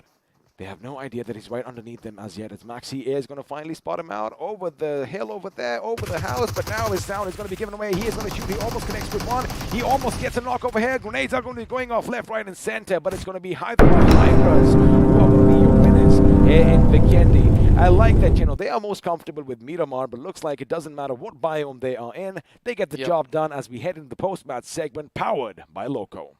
Now, this is where, most of those teams will be actually having the calculator in their hand, and they're going to be like, how many have I done and how much more is required for the rest of the day? And Kinetic on the other side have got 13 points for themselves. I know far away, Fixes is going to be having a little smile on his face. He did say that, there are teams like this who need to stand out and perform. FS Esports is getting 14 for themselves. Any other team to point out is going to be Blind. Again, 5 decent points where they can cement themselves to the very position they're holding. But Initiative Academy and RD Sports, what an opportunity they've lost. And we have to see how that's going to affect them. Let's not forget MG as well. Well, I do believe the teams that you just mentioned right now, Initiative Academy and Team MG, could be in a little bit of a pickle, because chances of making it to the top 16 are growing slimmer as the games keep advancing. Big Brother Esports, a third position finish for them. We were kind of thinking that, they could be in a bit of trouble, but, we're going to speculate about that later, because I think once again, someone is going to be crowned the iQOO MVP, and he has already possibly sailed the 7Cs, because I kind of have a feeling it is going to be Spray God coming in with 8 finishes. Have a look at that damage. 1,222. I just hope you remember that in between the tournament, I did tell you, if Spray God wakes up, that is when 7Cs will start to get some finishes for themselves, because eventually this man, if he's got his 4x recoil to perfection, he's going to be taking down every look and corner of the map, and following him is going to be 7C Prince, who's got 3 finishes for himself, 549 damage, but most of the hard work done by 7Cs, nothing to compare. Of course, looks like his eyes are wide open, and of course Hitman is going to be joining the fray as well, i.e. Blazy 2K, 1 finish, but of course 808 points of damage is just quite a contrast, as Williams is going to find themselves on the leaderboard as well. Now, it is Vikendi. Let's have a look and see if any records are broken, because, well, the match summary is going to be popping up. But for now, everything looks good, but I like the assists this time around. Normally in Vikendi, it's all about compound fights, right? And you barely get time to pick your fallen comrades up. But this time around, looks like we had a little bit of a distant engagements happening. Yeah, thanks to the courtesy of the circle. Every single time it went in, it came out in the open. There was long distances fight which was happening, not too much of a hard cover for the teams to actually go around. Even though they were hard covers, it was so far away from one another. They had time to pick up their teammates, but right now, looking at the FD graph, look at that skyscraper coming in from the side of 7Cs. 2,345, 2,345. Finally, another number which is going to catch my eyes with 12 finishes for themselves. And on the other side, if there is any other team who did do the damage, and they were not paid for that, damage they did, is IE. Just 2 finishes for 1,559 damage. Speaking of both these teams, they were in a bit of a kerfuffle because, IE could have taken a bit of an opportunity. They could have actually taken advantage of that position. However, it is what it is. As we have a look at the overall standings, and 7C Esports, again, with a massive game, are going to make sure that when Hydra official go down by 5 points, however, Hyderabad Hydras with the chicken dinner are going to be happy in 6th. Now where again 2-2-2 finishes coming in from the side of 7Cs. The top of the table, this is where there's got to be much changes, right? There's a lot of difference between OR and Team Soul at this point of time. Even though they do the best of what is left out for them, I don't think so in the 2 matches they can collect 50 to 60 points, which is next to impossible. But we're going to be going down to check, because this is the last time, ladies and gentlemen, we'll be witnessing the overall points table. This is map number 3, and after this, it's all about pen and paper, and all of you be ready for your maths to be tested. Luckily, the Indian education system is pretty good, and all of us are going to be like this, good at maths right from the beginning. But this is it. Enigma is going to slip down to the 9th. Again, not a big problem for them. Big Brother Esports, good game for them, kind of cementing their position in the 10th spot over there. FS Esports climbing up to the 12th. Oh my goodness, look at where Blinder placed themselves. This is what Fixes had told long time back, that if Blind doesn't play carefully from the first match itself, they might get contested for the 16th position. They do not have much of position points for themselves, and that's going to be the concern, as we have 304 as an average point for any of these teams. Look at that.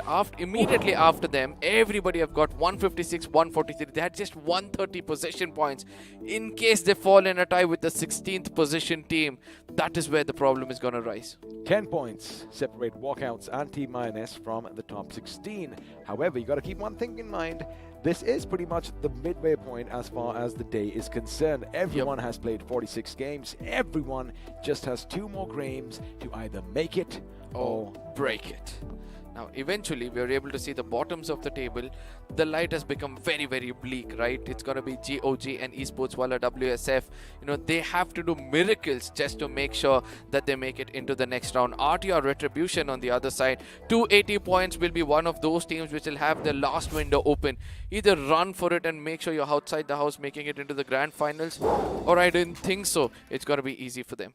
I mean, it isn't going to be easy for them, but I'm just trying to visualize, just trying to picture the amount of pressure that is going to be on the lads at the bottom right now. Because, again, you can only say and do so much. Take a deep breath, do this, do that. But again, it's all going to come down to them. The adrenaline is going to be coursing through their veins as they hold the devices. The only thing is they got to have nerves of steel. But that is the beauty of this tournament. And of course, none of this would have been possible without BGMI Crofton for giving us such an amazing game, and our lovely sponsors in the form of iQOO and Loco. And you know what time it is, of course. Before we get in on the action, let's once again have a look at how to slay your dragon.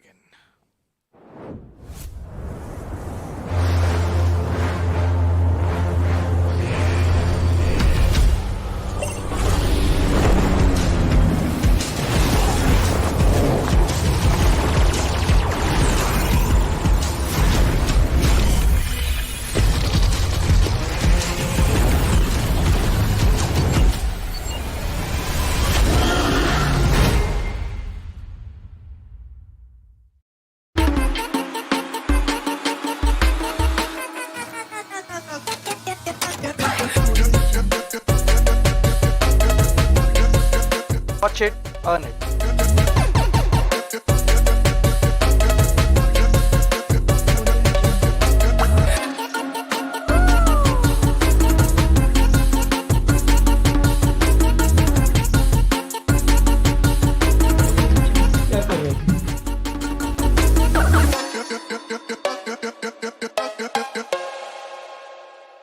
Now, when I say, what are you waiting for? Of course, it goes without saying that you better head over to Loco, get yourself one of the iQOO Neo 6s, but let me just rephrase that once again, or let me just say it aloud once again. what are all these people watching waiting for? Because we have 3 more games in store. Each team has 2 games left to, again, just cross that little finish line because they are so close, yet It's so so far far. away. Arca, whew, I'm getting butterflies right now. I'm getting flushed. I mean, this is where I say, right, experienced teams might have a little bit of a balls of steel, if we call it, or nerves of steel, if we call it, that they might go in for a breather and they're gonna be like, just enjoy the game. Whereas, no matter how many times you tell it, for the new pros, they're gonna take that, pressure onto their shoulders. As ladies and gentlemen, we'll be stepping into the highlights for one last time to witness what happened. It was Sol Akshat from the beginning, starting things off. Poor guy, though. I mean, K47, he really had no options. Didn't have a weapon. And over here, Rage God, if you just look to your left, the way they were lined up, maybe, just maybe, he could have got a couple of finishes for himself. But now Deadpool is going to make sure that he makes them pay. Remember, they were reduced to a one-man squad after this because 7C came in as well, as Shadow did get the first little strike, but Spray God gets up. And, of course, all that accuracy and all that training comes in handy. Now where Spray God is not going to stop himself. One finish is what he's got so far. We're going to be seeing him regularly on this highlight reel. But Deadpool on the other side, inside, was literally getting roasted as Spray God yet again went in and put an end for him. And let's not forget, after that, OR Aditya, the way he went in against the side of Nigma Galaxy was also really commendable until he got taken down and finished off. And of course, this grenade is going to go boom, and with that, Nigma Galaxy were sent packing. But this is where Williams performed his heart out. Nobody knew that anyone was in the house, right? He was basically hiding in the attic up there, and as soon as the boys come in, he gets one completely off guard, and well, we thought Abdanki might do something. But luckily, courtesy of that little skirmish, Arca, Blind Esports get a few points, and Blazy over here with a blaze of glory gets 3 down. Even Team Kinetic would have been thinking, wait a second, what just happened? Now, at the same time, Blazy could have gone in for the reload. He had so much time with that UP50, but still he doesn't do so. Yeah, UMP, and he doesn't do so, and eventually he had to pay a very hefty price. But at the same time, let's not forget that, Snacks got taken down because of the zone, and also the Salt coming in from the side of BB and HH. One good rotation coming in from one player, Ace Black, put an end for the side of 7C.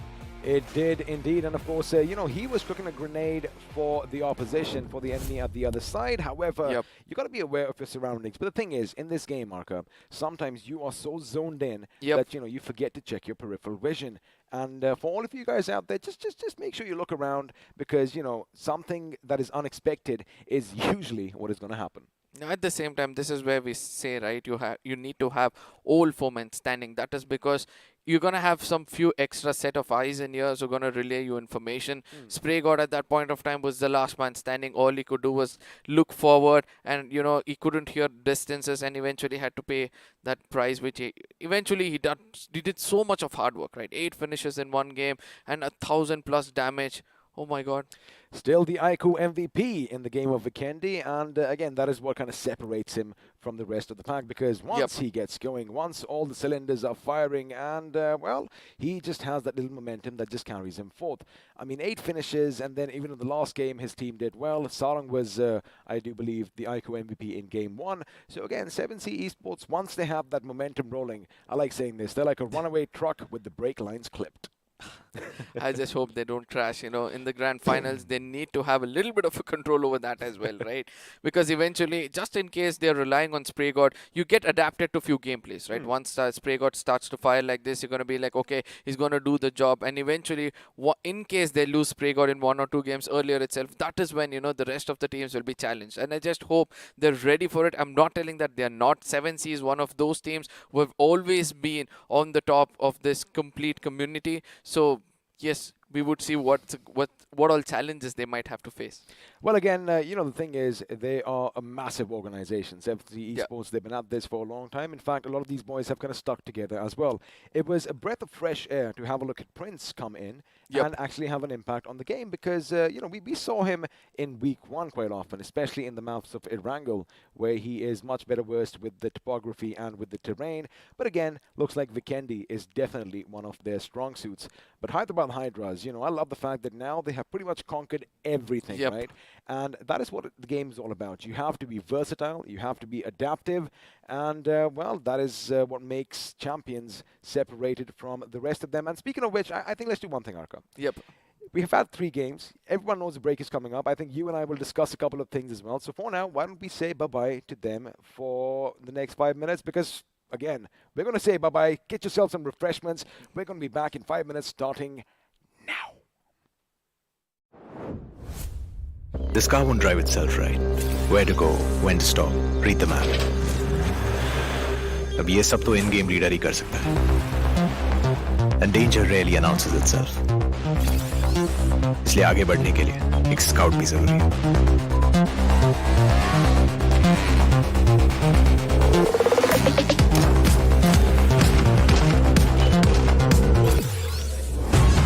And without the fragger being there to wipe out the enemies, moving forward तो भूल ही जाओ.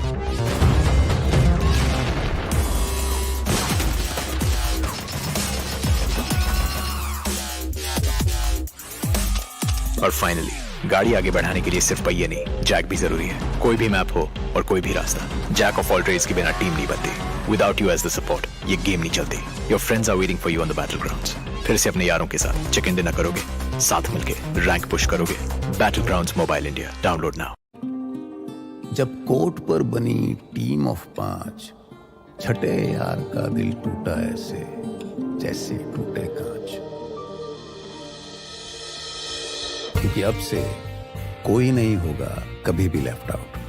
Battle grounds mobile India brings you the new 8v8 TDM mode.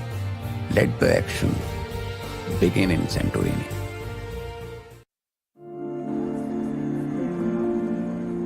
It's not about being like everyone else.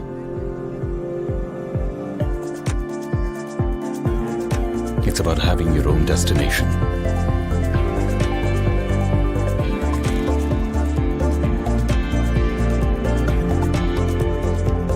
It's not about how you fit in. It's about the skin you choose to fit in.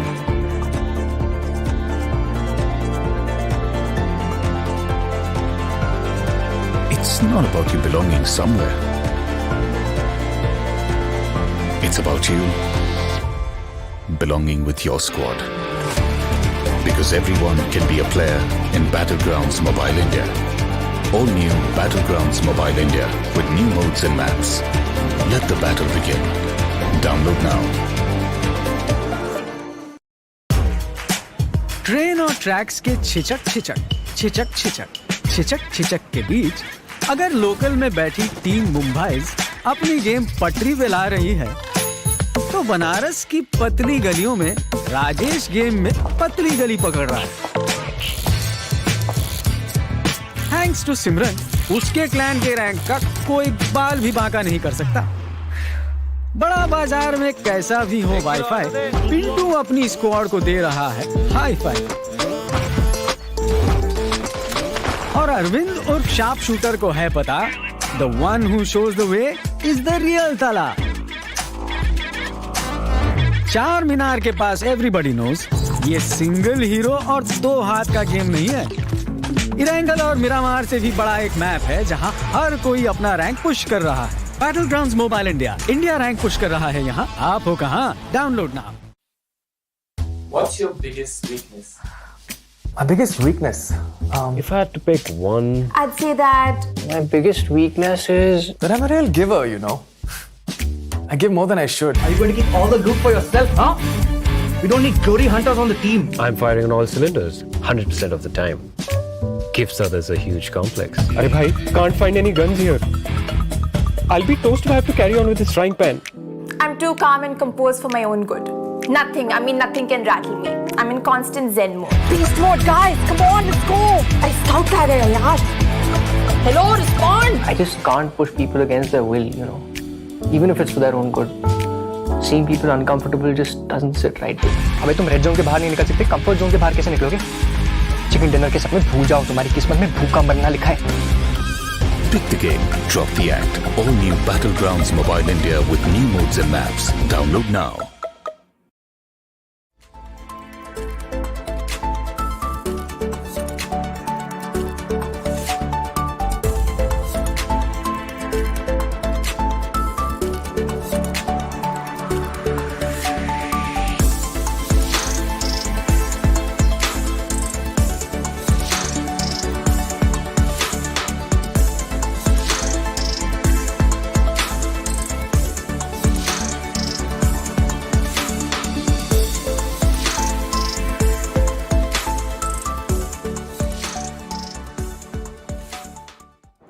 Fixes, I like how we keep our word, right? We said it's going to be a short little break. It was 5 minutes, but once again, hello and welcome back to the iQOO Battlegrounds Mobile India Pro Series powered by Loco. As you can see, my name is Angad, I go by XP. His name is Amrit, but he likes Fixes. Vikendi. I know you wanted to be over here because, you know, all the little drama that was happening, but this was kind of like that old school Vikendi, right? I mean, something that you expect, all those compound clashes. Of course, now teams, they know. They've got a few of them have already qualified. Few of them have to be prying for the central position. So now everybody has, it's like a no holds barred match, right? If they need it, they go for it. We did get to see a lot of those fights happening, you know. Kinetic, of course, almost just messed it up. But kudos to Blazy, man. I loved what he did. Well, of course, we're going to be talking about it a lot more as we are going to be heading into the pre-match segment powered by Loco. And, well, it is going to be Group B going up against Group C. Oh, yes, of course. Now, this is where we have to, you know, talk about, well, teams like Group C because it's their penultimate game. Well, it is going to be one of their final games, and Fixes is going to take a little bit of a breather. As once again, you know, to survive in this business, you have to be a little bit of a thug. You have to be strong. You have to be hard. Of course, I'm talking about 8-Bit Thug, who's joining me once again. How are you doing, buddy? Great. I mean, like, it's been a great day. Great games, good games. I think there's a lot of cutthroat competition going on between the teams from 13 to 19. But I think we are moving towards the closing edges of this entire league stage. And I think some teams have actually cemented their spot and some teams might just lose out. We'll have the bottom 8 coming out really soon. So I'm just looking forward to see. That is exactly what my next question is going to be like. So for these teams right now, it's just 2 games in hand, right? I mean, how do you mentally prepare yourself for that? Go for the kill. I mean, like, I think when it comes down to last 2 games, like I've been saying this over and over again, it's not about being defensive right now. It's about full offense. You try to take some drop fights, try to, you know, clear out some space for yourself. I think because if you try to still make those movements, those rotations, which haven't worked in apparently 40, 36 games that they have played, I don't think they're going to work here on. So I think it's absolutely about going for the kill and maybe going back to the roots of round 1 and round 2. So basically you're saying do what you do best because, you know, when we all started out, that was the certain thing. You get a knock, you go in for the push, and, you know, that's what he's saying. So now I saw a little switcheroo coming in Team Soul today. We, of course, had Mortal coming in. They got the chicken dinner. Viper came in. So question for you, you know, when the new Soul, you know, the new breed of players, when they play with the old boys, is it something that you do often at your camp? Not at all. I mean, like, this was just to, you know, give the audience an experience of the older Soul. But I think we don't really meddle much with the main foe of Team Soul. Right. So basically what you're saying is last quick thing that, you know, I mean, the new breed is what you're focusing on and you're going to give it your all for this. Definitely. Wonderful. Once again, Thugs, thank you so much. And, you know, it's all these words of wisdom that everybody looks out for. But now we're going to look at how to slay your dragon once more.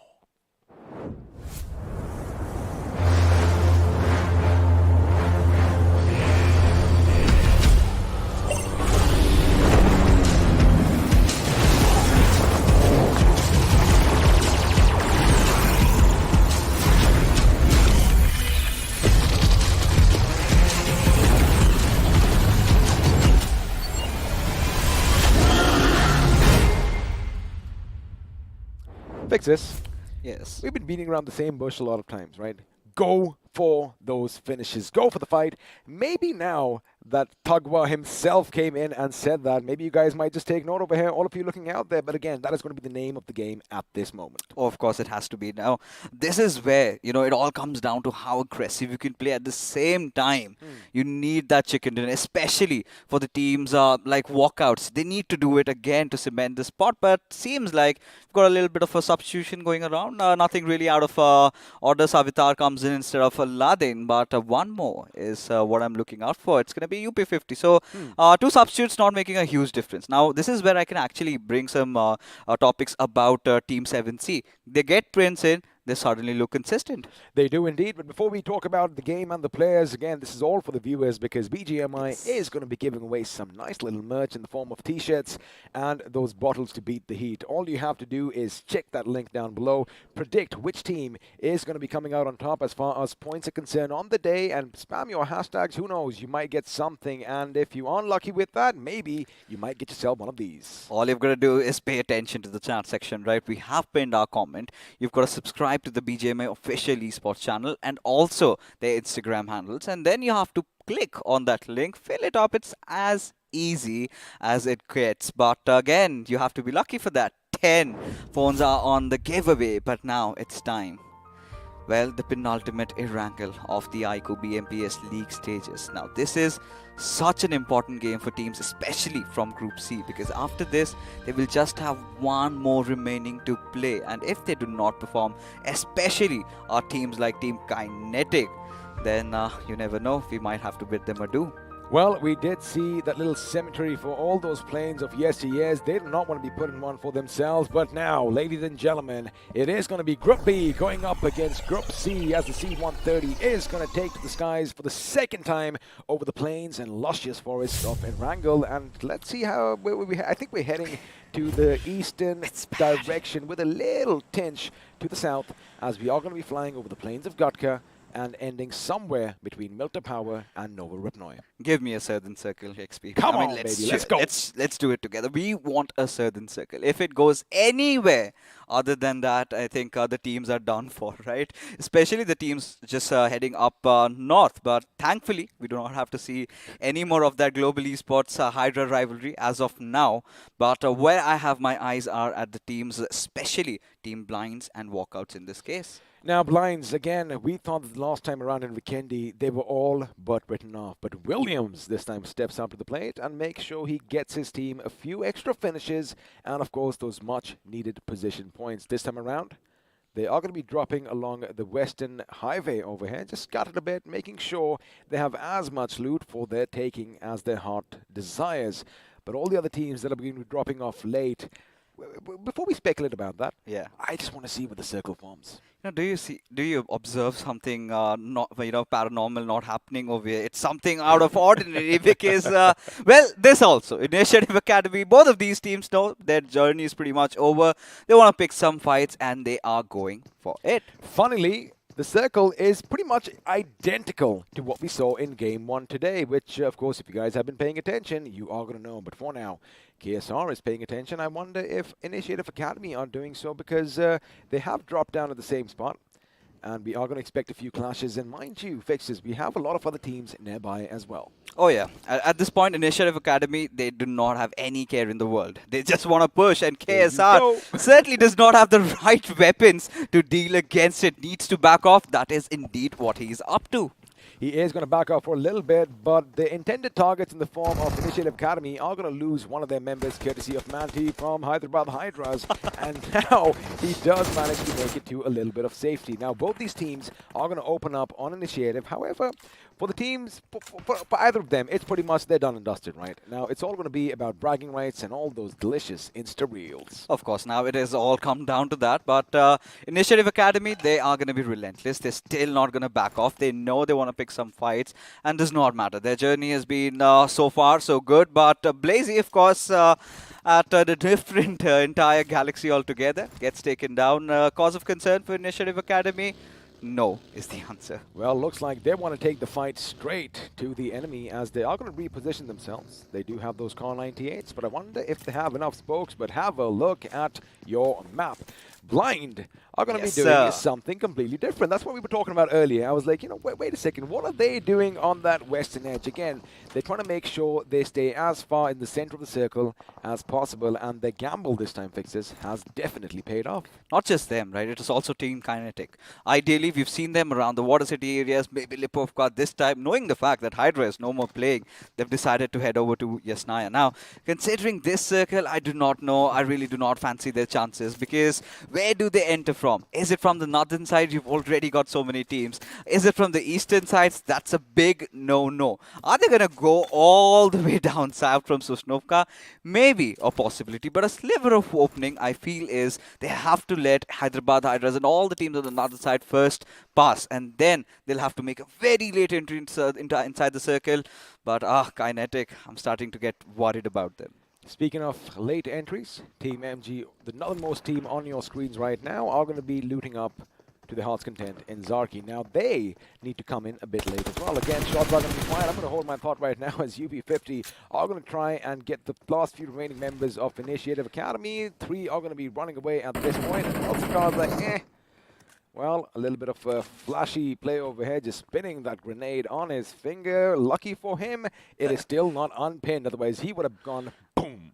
And then wouldn't have really bothered if it did. But yeah, I think Chicken dance and all, eh? yeah, I mean, UP50, go for it. Go for it. Walk off home with your heads held high is what I'm thinking about them. But on the other side, on towards the Western highways, I spot out maybe a fight between Team Initiative Academy and Team Blind. Now, this could be some free finishes for Team Blind if they are wary about it. Now, keep in mind, this is the first time they've tried to execute something from the Western side. Now, this has worked out so far because now they've got so much of space to breathe. They do not have Autobotz to worry about, so much loot, but they really need to make it count. They do indeed, and of course, they are going to be driving in the same direction along the Western Highway. We're going to see if anything picks up over there because for now, Blind Esports, well, they are going to cement their position down in Primorsk. Team XO, on the other hand, still in Milta.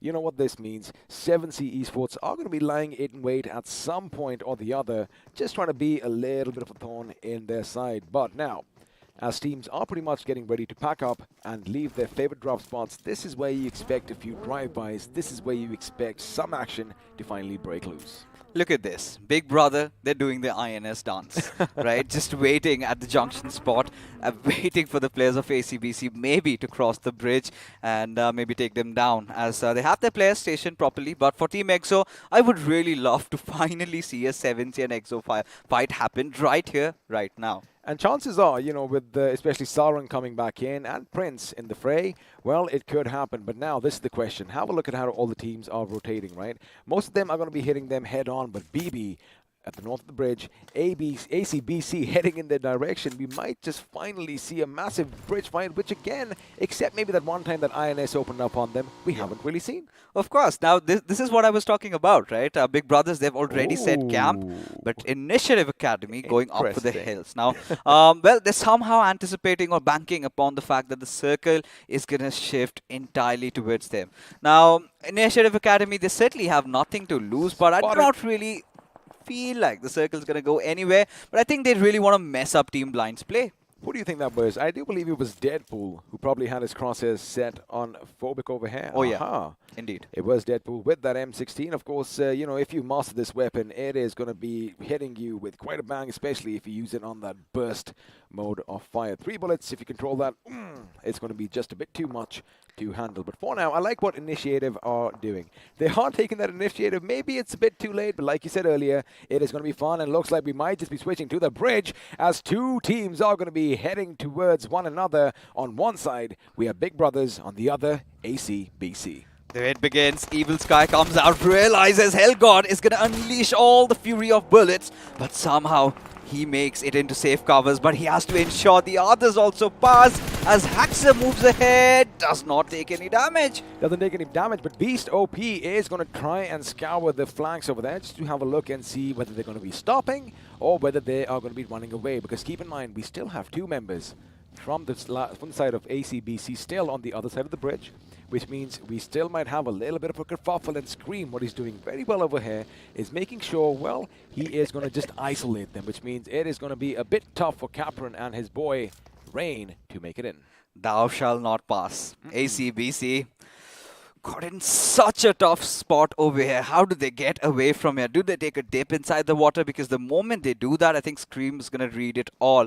And they're never going to make it to the shorelines. Now, this is where ACBC will have to come out swinging. They'll have to do something out of ordinary. To counter your point, and speaking of water, looks like KSR is going to meet a little bit of a watery grave. And, well, we are going to have a look and see where this is happening, because it is going to be in the river just around Georgepol. Now, speaking of ACBC, have a look at how the teammates have kind of come east of Fair Repair. They are going to be around the positioning, but looks like Soul is going to be taking on Initiative Academy at the quarry as Phobic is going to be brought down once again, and Goblin is going to be the one who does all the damage. There you go. Akshat, no remorse, just instantly goes in, gets the finish. Initiative Academy, a huge spread. Somewhere down the line, it's hurting them. And, well, they've let themselves loose, but for ACBC, this is the doubt creeping in their minds, right? Do they actually engage against BB? Because Of course, they can get a few knocks, but they can certainly not afford any casualties. Where BB, well, they've got nothing to lose. They will definitely bring the fight right to their faces. But I like what they're doing. They realize the bridge is blockaded, even though they have two members on the other side. Rain is going to go and try and pick up a vehicle and come from elsewhere. And speaking of elsewhere, EXO going up against 7C Esports. This is what we wanted to see. Immortal, can you make it to safety?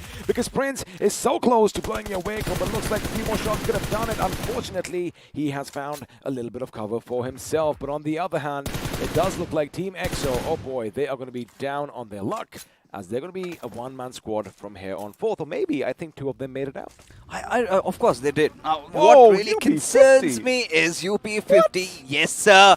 They are ruining the game of Walkouts at this point. Now, Walkouts did come out swinging, did get that chicken, but the last game of Vikendi was not the way they thought. And suddenly losing out on two players, they cannot afford this. Look at the setup, XP.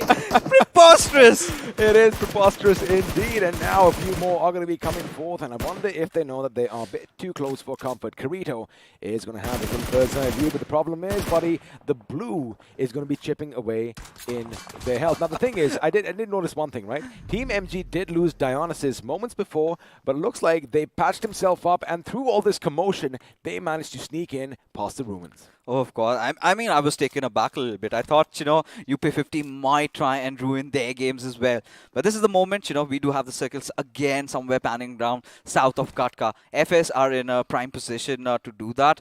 But for now, I mean, ACBC finally can breathe a little, but do they have information that BB have left them and move on ahead? Well, I guess that is where Evil Sky and his teammate are going to be coming in handy, making sure they scout out ahead. But I noticed one thing over there right next to Nigma Galaxy. Our Esports' hero looks like he is acting like a hero right now. He's already on the main island, while the remainder of our Esports are going to be coming through that western bridge. And Capron is going to get in his vehicle. I do believe they might have a bit of a confirmation that the big brothers have kind of moved back just a little bit and cemented themselves in that compound just north next to that hill. But now Team EXO, they made it to safety, as 7C might just go for Nigma Galaxy. They can. The way they've been playing, they haven't really shied away from any fight. They've taken it to the enemy's faces. Now with Prince, like we've discussed, right? 7C, they always play like they're going for the finishes. With Prince in the fray, always make sure they also have those position points to back them up. Now it's clearly on the edges. But what I'm getting, I'm getting worried about is Capron. He is nowhere anticipating the players of our Esports are going to strike from behind. If that happens, ACBC, oh, well, that's going to be such a bad day for them. Now, the funny thing is, remember Rain was on his side. He took a boat across, and now looks like we are going to have a few teams lock horns, as 7C might be taking on Hydra on the other side, while our Esports could be laying down some shots at Capron. But he does make his lucky escape, and looks like he might regroup with his teammates. But look at what's happening up north. It's going to be Team EXO hitting the last couple of members of Walkouts. And wait a second, why are they going in that direction? I mean, they do realize their competition though, but look at Hero just steps over Sarang, takes him out as Prince. He's going to be unleashing that mag. Hero on a really low HP. Spray God steps out of his vehicle. A beautiful spray to take him down, as our Esports, they are losing numbers. They are losing numbers indeed, but it looks like 7 Esports are going to be capitalizing on those finishes. Now, they do have 3 members still remaining on the other side of the bridge, but the circle, buddy, has shifted up north once again, and looks like Initiative Academy are giving Team Soul a little run for their money. They are bullying them. In fact, I do believe Hyderabad Hydras are going to be nearby as well. All the teams right now, let me just paint a picture, are playing bumper cars, and speaking of bumper cars, Manti, he gets out of his vehicle, hits the deck, he wants that little control over his weapon, and Akshat could be taken off his backseat, but for now, Team Soul still survive, but it's Dionysus from the other side, the god from Everest himself, who is going to bring him down onto the ground. He's got to unleash all his wrath today. If not today, if it is not a good game for Team MG, well, they're done. Just mere position points is not going to ensure the entry into the top 6, right? They have to go in hard. They have to get those finishes. And then is where maybe there are going to be some dying chances that they somehow make it through, as OR and FS are in a little bit of a mix. They are in a little bit of a mix. However, if there is a moment of silence in the game, if we could have a look at the map now, Blind have rotated around from the Western Highway. They're going to be coming up to the northern plains of Gutka. ACBC, buddy, are coming in from the northern plains of Gutka as well. But for now, it's all good because FS Esports are taking the fight straight to OR Esports. Now, OR, of course, they have nothing to lose. FS, however, have everything to play for. Oh yeah, I mean F is one of the most consistent teams. They certainly have been delivering, but look at K47. His helmet just cracked open as Team Kinetic goes heavy on 7C. Now, if they can secure these finishes, that is definitely going to help them in making sure that they have qualified, because Team Kinetic, they are losing out on games. Just 2 more remaining, just 1 more after this, but elsewhere we do have a little bit of a battle between Hyderabad Hydras and BB, and HH, they are definitely on a prowl. Well, Striker is going to strike first at the observatory over here, as he does get the better of one of the members from BB. But now MG Dionysus is going to be opening up on Soul, as our frag leader is going to be brought down. And speaking of that, you know, we are going to bring something up later, but Ace Black, he's going to run him over. In fact, the vehicle goes on top. He does get hit a little bit. Unfortunately, ZenOP was aware of that situation. He let that buggy fly over his head, and now it is still going to be even Stevens. Now, Hyderabad Hydras, they have nothing to lose, right? All they want to do is just give hell to Hellgod and his teammates. Maxi has an idea where the enemy is. A grenade could be coming his way. Unfortunately, it's just going to take away half his HP. Of course, now he needs to heal himself up. This is where ZenOP needs to provide that cover fire, but Manti gets the better out of Hellgod. Our next grenade will definitely follow. Of course, wants to ensure that finish, but Scream, he needs to respond. He needs to retaliate, but does not do so. For the revive, and he gets it. Now this is where ZenOP needs to keep a keen eye on the left flank as far as his team is concerned. It looks like he isn't going to be able to do that, as Hellgod is taken down. Scream could be taken down as well. There you have it. Maxi is going to get that one finish for his teammate. Is going to make sure that Scream is going to be screaming at his screen right now, as ZenOP, well, all he can do, buddy, is look on helplessly. Oh yeah, ZenOP, but I don't think he's going to survive for longer, because look at the backlines. You've got the players of our Esports already present over there. They've heard all the commotion, but they're making a move maybe inside the circle as Mortal gets taken down elsewhere. Enigma Galaxy definitely want to fight it against Team Soul, but Akshat was here in a similar situation, almost clutched it out, now going after Dreams. Now it is going to be Dreams. Now we've seen him relive his nightmares again and again. Can he fend off against this team over here? For now he can, but Goblin from the other side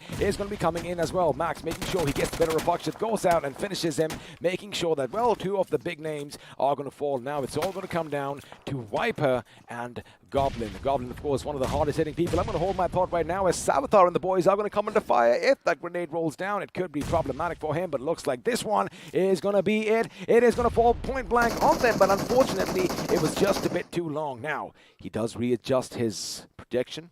He knows someone is behind the tree, but now he might see something. This could be good. The DBS is going to come on. However, I think he got in his vehicle in the nick of time. Oh yeah, at 7C, they have to somehow run inside the circle. For Kinetic, they desperately need all these fights, all these position points, and the finishes as Savita makes a hasty escape and gets away with it. But what really comes into play is how the circle has shifted. Team Soul right at the center of it. Yes, he's of course playing the DBS. Eventually gets picked away by the mischievous god Loki. But for now, Initiative Academy, they want to fight it out against Team Kinetic. They do, however, another fight is breaking out as UP50 are going to now pay a heavy price, because they were going for OR as Sarkar is the last man standing. He jumps above him, he shoots. Is he going to connect? Yes, he does. Almost loses his HP as well, but for now, Aru is going to be in a good position. However, the team is going to be in a precarious position, but have a look at the way they made all this cover up against that little dipper truck. But elsewhere, as we were talking about the fight, DG gets taken down by Onyx from the side, and now this is when Kinetic can move in, get a few more finishes for themselves. They need to realize it is Initiative Academy. They also need to disengage, because we have Team Blind in the fray as they just push in, get the finish, but they really need to watch out. On their left-hand side lies the players of Team Blind, as ACBC under heavy fire. Haxer has to do something out of ordinary, needs to come to his aid of his teammate. If he does not do that, Enigma Galaxy or maybe OR can just eat them up. That was amazing. Suppressive fire coming in from ACBC, as Jelly almost got them in the flank over there, but unfortunately for him, he was taken down and he did have to hit the deck. Now, OR Esports do have 2 finishes for themselves. They have all 5 members alive, but the thing is, the circle is going to make a little bit of the switcheroo in some time, and let's see where they are going. Keep one thing in mind. I was going to bring this up. ACBC are out in the open, right? Enigma Galaxy, they do have that compound, but to the side, Kinetic are going to be taking the fight straight to Blind Esports. We've seen the circle in the past, right? It has shifted exactly where MG were. The one game where UP50 managed to get the chicken dinner, but the gods of BGMI have other plans in mind. But look at Team Blind, already 2 players down. What do they do now? Well, they have to keep sure that the blind side is going to be secure as Team Kinetic. They could be coming in. Now, again, on paper, they are a 3-man squad, but this is where OR Esports, as expected, is going to be pushing in on ACBC. Remember, it's a massive game for them. Rain is going to be taken down. Haxa with the grenade. Can he do something big over here? The grenade is going to be flung. Unfortunately for him, it isn't going to do any damage as far as OR Esports is concerned. He does get another one out of his pockets, out of that backpack. Might just throw it in Aditya's position. But the thing is, it isn't going to be precise. Now, Jelly, once again, trying to confuse the enemy, trying to go around them, is going to get the better of Capron, and in fact looks like Capron could be in a fight of his own. Now Atanki needs to patch himself up, but before he does that, Nigma Galaxy with that grenade coming in. Capron, well, the flank completely given away, out of options. Clearly he needs to heal himself up, but look at Walkouts. They're somehow sneaking in, but Aditya just goes pouncing, gets another player down as Haxa, the final player surviving over here. He needs to win this duel, but can he? That's a big question. Steps out of his cover, fires, but this is where Aditya just goes in pouncing, gets the better out of him, and goes home. Other players of ACBC. Elsewhere, looks like Team Exo are going to be eliminated by FS Esports. They are going to have a good day for themselves at this moment. Still, all 4 members alive, but Kinetic seem to have a little fun as well. And speaking of fun, KU is going to be a bit shook up because that grenade landed a bit too close for comfort. But Deadpool is still going to be raining down death and destruction. And on the other hand, speaking of grenades going boom, Manti was taken down by a member of RE. And looks like Maxi is going to go down as well, which means Hyderabad Hydras now are going to be carrying the torch forward by just 1 man, and that man is Striker for the win.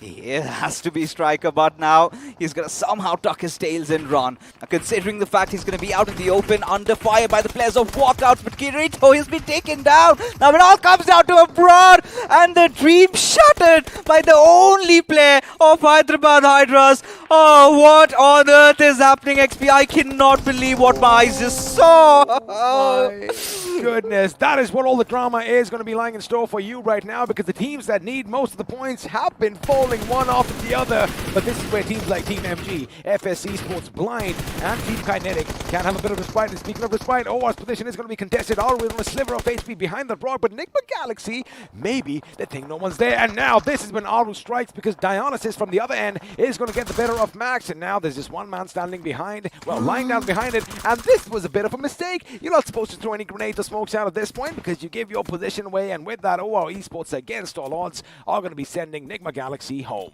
OR Esports, Aru again, the clutch maester just stepping up when it's required, but the zone is in a no man's land, right out in the open, a little bit of cover that Team Blind or maybe Kinetic can really capitalize upon. But a very important game for Team MG. Mind you, they've already got 3 finishes to their name, but now they have to focus somehow on getting inside the circle. Now again, outside the circle, there's still a fight breaking out. It's going to be Kinetic going up against Blind. It's going to be 1 man down from either side. It's going to be a 2v2 affair. Rage and Deadpool up against Vero and KU. Now it is going to be even Steven at this moment. They might in fact just go in for the revive, because have a look at that. They still have 10 seconds. Wait a second, buddy. No. That could have been problematic. Bayo right now could have basically spelled trouble for his team, but trouble is going to come on the side of Blind Esports as they get shot at from the distance, I do believe, by R Esports. Oh yeah, Rockstar just trying to pepper down a couple of bullets as Jadu.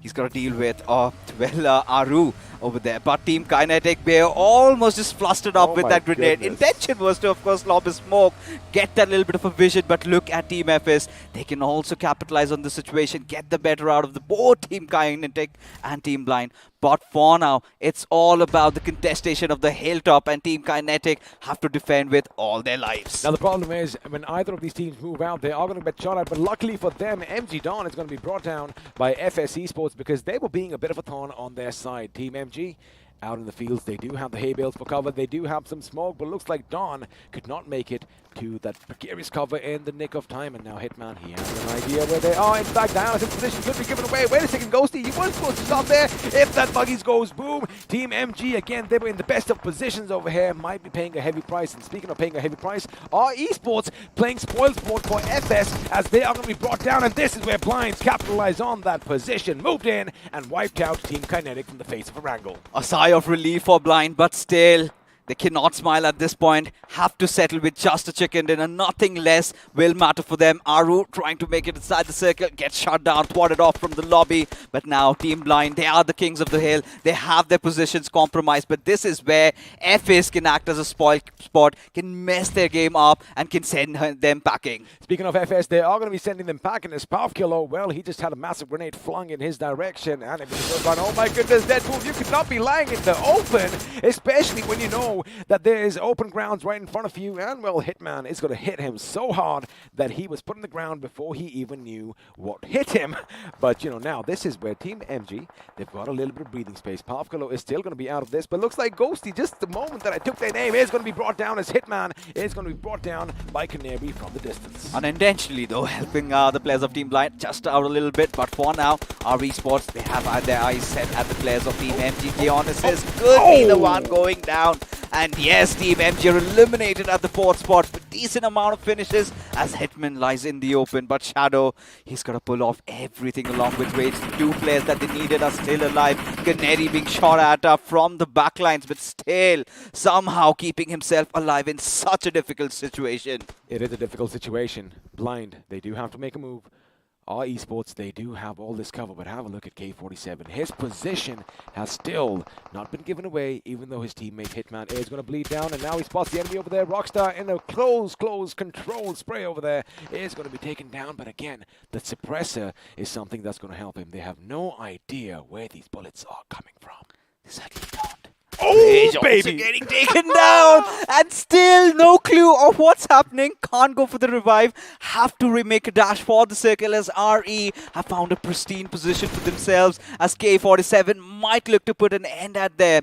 But for now, our Esports Canary knows that Hitman is just beside him, has secured the knock. His attention is that Shadow. Now, the best thing is, you know, the thing working for K47 is that little bit of an incline towards our Esports. In fact, he might just make it to the circle. Blind Shadow administering his last first aid is going to have to get up, is going to run. If K47 is looking in his direction, he probably sees it, but he's focused on the other side, and now he might just help FS Esports a little bit because it's going to be a 1-on-2 situation. The only problem is K47 doesn't have a helmet. He doesn't have anything to patch himself up with, and if you have a look at it, he barely has a vest. However, what he does have is that Scar-L in his hands. The question is, can he make her sing?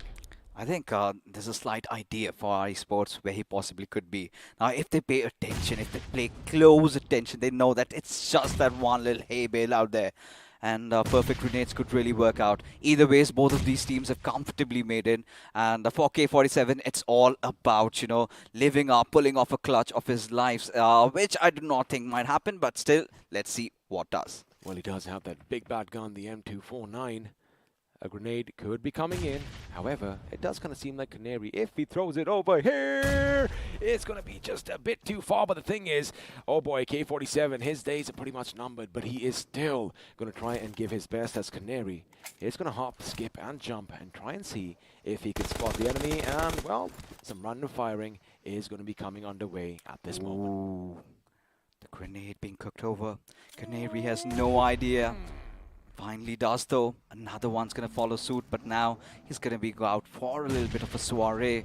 Just trying to scour the land, maybe flush out K47 out of his cover as he finally fires. Both of them spot each other. Now this is where it all goes down, XP. And Jadu is going to come in, and well, there you have the last few shots of the game, and our Esports are going to snatch victory away from FS, who, mind you, again, against all odds, managed to get the second position finish. But your winners, as we head into the post-match segment, powered by Loco, are the team, our Esports, with a delicious chicken in their mouths. Oh, yeah, indeed they do. But right now, I'm really concerned what's going on with Team Blind. How digged in. Oh, 13 points. I mean, XP could have been 3 more. Could have been. Of course, had he spotted out K47 instead of going after the players of RE, because he was the only player alive, could have secured himself that second spot and an extra finish point. So I do not know if it's going to bite them in the backs, but I loved what happened in this match. It was just amazing. And of course, have a look at all the other teams. FS Esports in the second spot with 21 to their name. Team MG, again, they need those points, buddy. 11. I wonder if it's going to be enough because, you know, it is all going to come down to that final game. Team Kinetic in 6th with 10. Now, the only thing that really catches my mind over here is Team Walkouts. They come in, get a chicken dinner, and the next 2 games, just a point out of that. Now, they have only 1 game remaining, and nothing short of a chicken dinner can save them from their miseries. Now, this is where UP 50, they had been the notorious bunch, right? They realized we're going home, we have no chance of making it. Might as well spoil a few parties out there, and it was Walkouts that they had to pick upon. But this is somewhere, you know, I have to bring this conversation up. Walkouts should have anticipated this. I mean, they just came across that bridge willy-nilly thinking, oh, it's going to be, you know, smooth sailing from here on forth. But as you mentioned, they were supposed to anticipate that something is going to be a bit awry on their path to glory. But again, that is how the cookie crumbled. And of course, that is life. You know, once it happens, all you can do is either learn from your mistakes or go down crashing with them. And this is where, you know, you've got to talk about teams like ACBC also as well, right?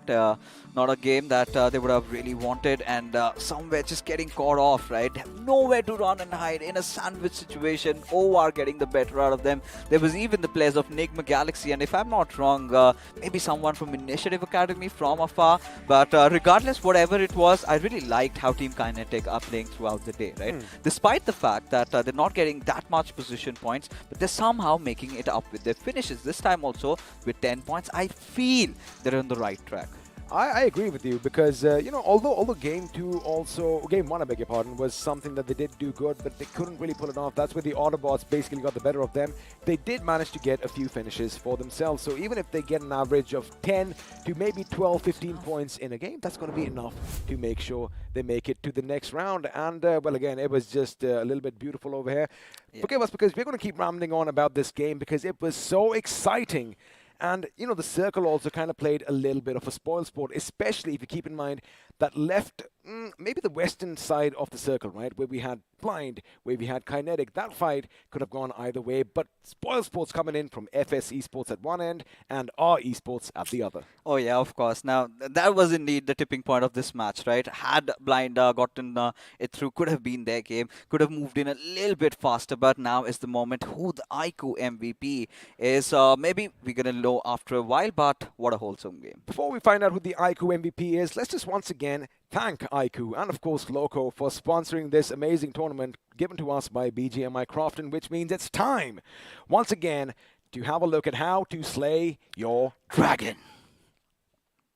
Oh, we're getting good at this. Oh, yeah. We certainly are.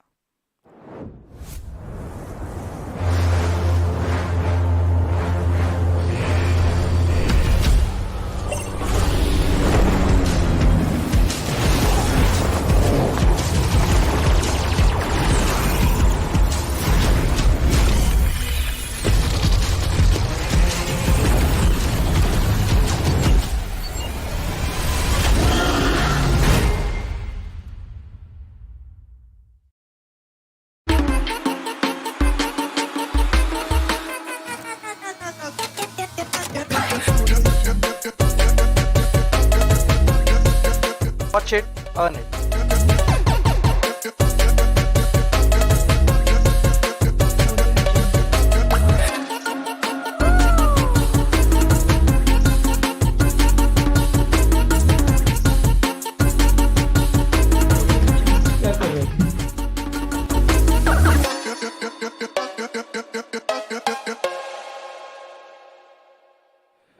What are you guys waiting for now? Of course, you are waiting for your opportunity to make it to the big stage as well, and that is where Loco comes in with India's biggest gaming platform and also in India's biggest esports community, because after all, yeah, you know, we are family and we do love fighting with family, because who else will you fight with? But before you do that, you want to get yourself one of these. One of these, and how do you do so? It's pretty much right in front of your screen, right?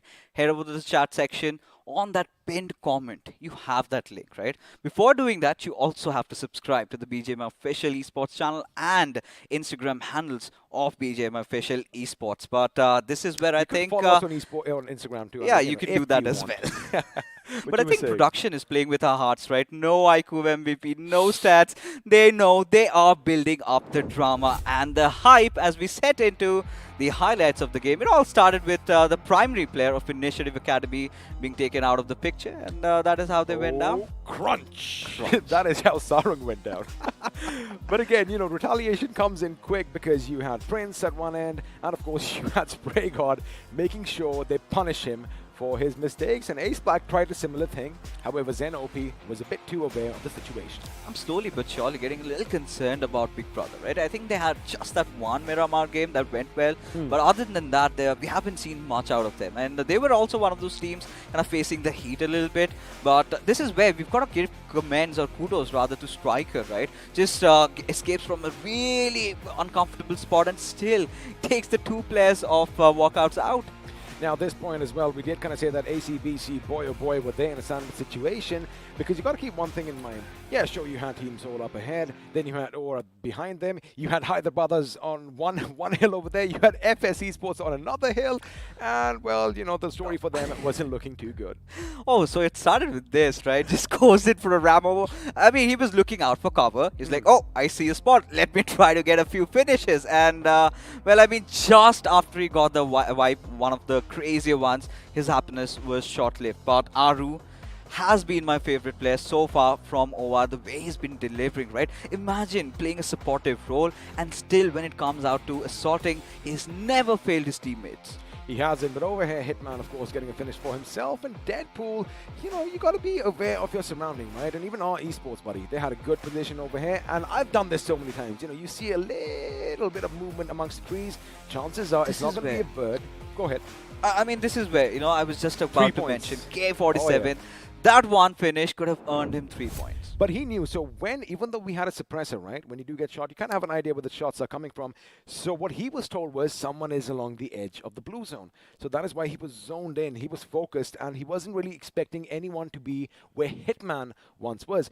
Even for our esports, remember Hitman was still behind that same hill. Yes. They knew that he was down on his knees, and they weren't going to get out of their position and come for him. But that is where K47, just snuck in like a pro on the prowl and kind of surprised them. This is where I have to bring in Scarrel into discussion. Now, Scarrel, the thing with suppressor is I like it. The suppressor radius, right? The distance that you can hear where the shots are coming from. Now, mind you, sound visualization is off. Teams have no idea where that bullet marker is coming from. That. And Scarrel, the specialty lies in with this weapon is that it's got the least radius, right? Unless and until you're in very close proximity, you'll have no idea where the shot will come from. And that is how he ensured that he gets the 2 finishes for himself. True, but again, I definitely agree with you. Of course, this is a professional tournament, so we aren't going to be giving them any visual aids. But, they have been playing the games for so long because they've been scouring the planes down below. Yeah. And they know that, all right, they got somebody over there, there's somebody over there. So the only other option left for them was at the periphery. That is why I think, he was just zoned in. But as you mentioned, coulda, woulda, shoulda. Pressure. Maybe buts and ifs. He could have got 3 more, but I wonder if it is going to be enough. Because suppose if they fall short by 2 or 3 points. I don't know. I'm going to have a heart attack with the way the games are going on, right?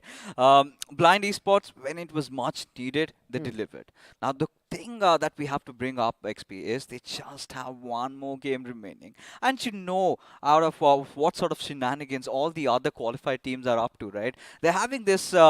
they do not really care about who in front of you is. They just want to go in. They're considering it as a practice match for them. Maybe just easing themselves up a little bit. And that is where the teams that are under the hammer, they are facing the heat. And this is where the discussion about ACBC really comes in. I mean, they were, we can say whatever. They were in a sandwich situation, a rock and a hard place, and of course, a genuine rock behind them. But the thing is, they could have probably pushed into that compound a bit earlier. So when Thug was here, he was talking about the same thing. For all these teams, what we have been saying for the last week is that you have to take the fight to the enemy. You can't let them decide. You can't let them play the fiddle and call all the shots. Oh, you certainly cannot. Now, at this point, I was really thinking that it may be Walkouts because they have dealt with pressure in the past. They've been doing that all along. Maybe today could have been their day. But being a little complacent of the fact that they could have been targeted because this has never happened before, right? UP50 has never gone after the boys from Walkouts because they're the sweetest out there. And who knew? Oh, the sweetest. The sweetest kittens in the house. And who knew UP50 would be doing something like this? Not It's so sweet, atrocious right now. And, well, they've got to pay the price. Now, this is where I feel bad for Walkouts. Now, one bad Vikendi game, another one followed by the Erangel, and one more remains. I think that is going to be, well, the final game of Erangel. And if they do not perform, if they do not deliver, goodbye.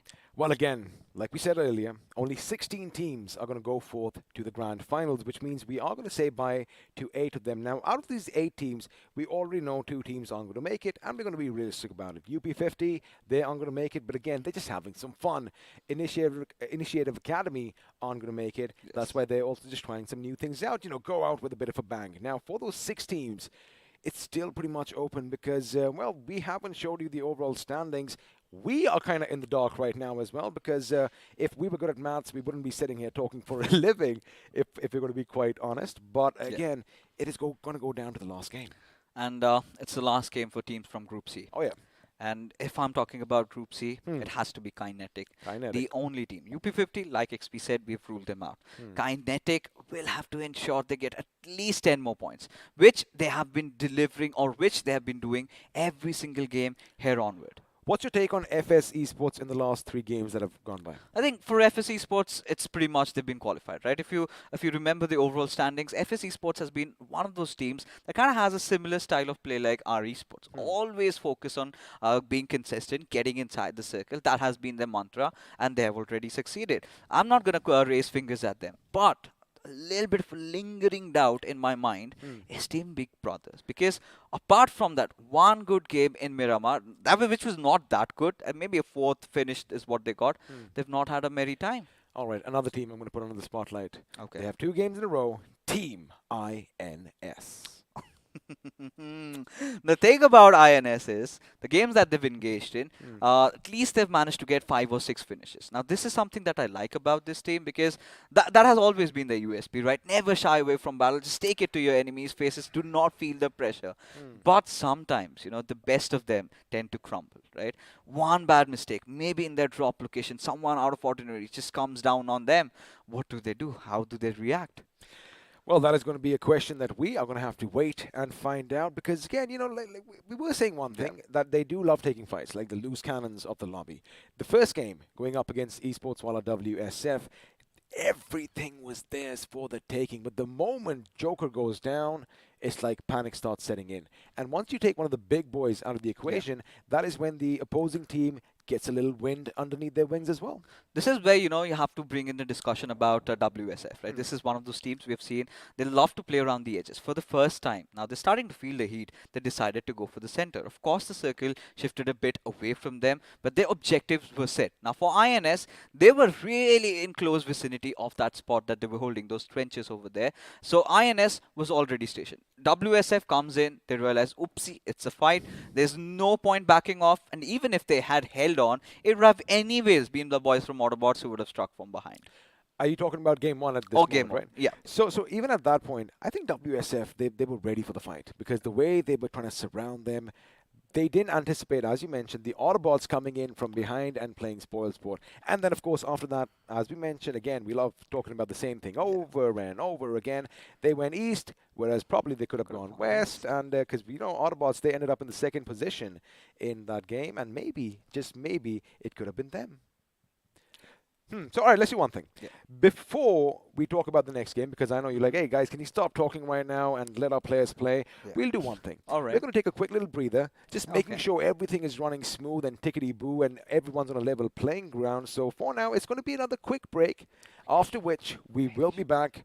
We are going to be speculating our hearts out, but you do not go anywhere because only 2 games are going to decide the fate of your favorite teams. See you in a bit. This car won't drive itself, right? Where to go, when to stop, read the map. अब ये सब तो in-game reader ही कर सकता है. And danger rarely announces itself. इसलिए आगे बढ़ने के लिए एक स्काउट भी जरूरी है.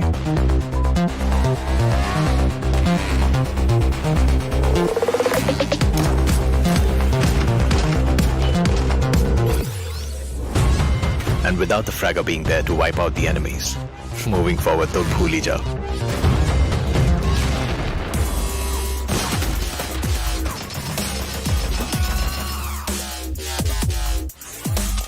और फाइनली गाड़ी आगे बढ़ाने के लिए सिर्फ पहिए नहीं, जैक भी जरूरी है. कोई भी मैप हो और कोई भी रास्ता, जैक ऑफ ऑल ट्रेड्स के बिना टीम नहीं बनती. Without you as the support, ये गेम नहीं चलती. Your friends are waiting for you on the battlegrounds. फिर से अपने यारों के साथ चिकन डिनर करोगे, साथ मिलके रैंक पुश करोगे. Battlegrounds Mobile India, download now. जब कोर्ट पर बनी टीम ऑफ 5, छठे यार का दिल टूटा ऐसे जैसे टूटे कांच. क्योंकि अब से कोई नहीं होगा कभी भी left out. Battlegrounds Mobile India brings you the new 8v8 TDM mode. Let the action begin in Santorini.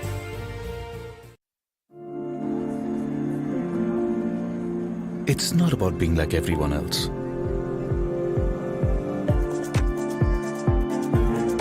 It's about having your own destination.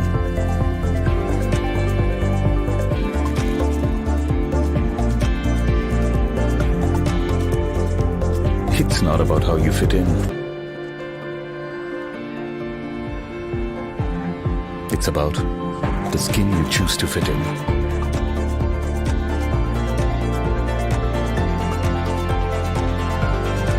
It's not about you belonging somewhere. It's about you belonging with your squad. Because everyone can be a player in Battlegrounds Mobile India. All new Battlegrounds Mobile India with new modes and maps. Let the battle begin. Download now. Train और tracks के छिचक के बीच अगर local में बैठी team Mumbai's अपनी game पटरी पे ला रही है, तो बनारस की पतली गलियों में राजेश गेम में पतली गली पकड़ रहा है. थैंक्स टू सिमरन, उसके क्लैन के रैंक का कोई बाल भी बांका नहीं कर सकता. बड़ा बाजार में कैसा भी हो वाईफाई, पिंटू अपनी स्क्वाड को दे रहा है हाई फाई. और अरविंद उर्फ शार्प शूटर को है पता, the one who shows the way is the real तला. चार मीनार के पास एवरीबॉडी नोज ये सिंगल हीरो और 2 हाथ का गेम नहीं है. इरेंगल और मिरामार से भी बड़ा एक मैप है जहां हर कोई अपना रैंक पुश कर रहा है. Battlegrounds mobile India, India rank push कर रहा है यहाँ. आप हो कहाँ? Download now. What's your biggest weakness? My biggest weakness? If I had to pick one, I'd say that My biggest weakness is But I'm a real giver, you know. I give more than I should. Are you going to keep all the loot for yourself, huh? We don't need glory hunters on the team. I'm firing on all cylinders 100% of the time. Gives others a huge complex. Arey bhai, can't find any guns here. I'll be toast if I have to carry on with this frying pan. I'm too calm and composed for my own good. Nothing can rattle me. I'm in constant zen mode. Beast mode, guys! Come on, let's go! I scout कर रहे हैं यार. Hello, respond! I just can't push people against their will, you know. Even if it's for their own good. Seeing people uncomfortable just doesn't sit right with me. अबे तुम red zone के बाहर नहीं निकल सकते, कंफर्ट जोन के बाहर कैसे निकलोगे? चिकन डिनर के सपने भूल जाओ, तुम्हारी किस्मत में भूखा मरना लिखा है. Pick the game, drop the act. All new Battlegrounds Mobile India with new modes and maps. Download now.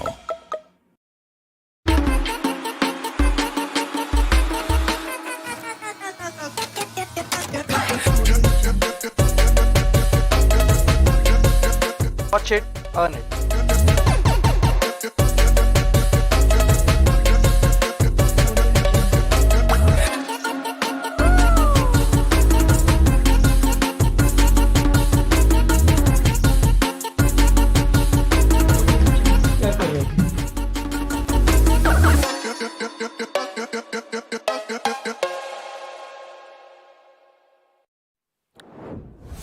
Well, we promised you. It was a short one, and indeed it was. Now, it's all pre-planned for you guys. I'm telling you, because about the hype that's getting built up, Arca.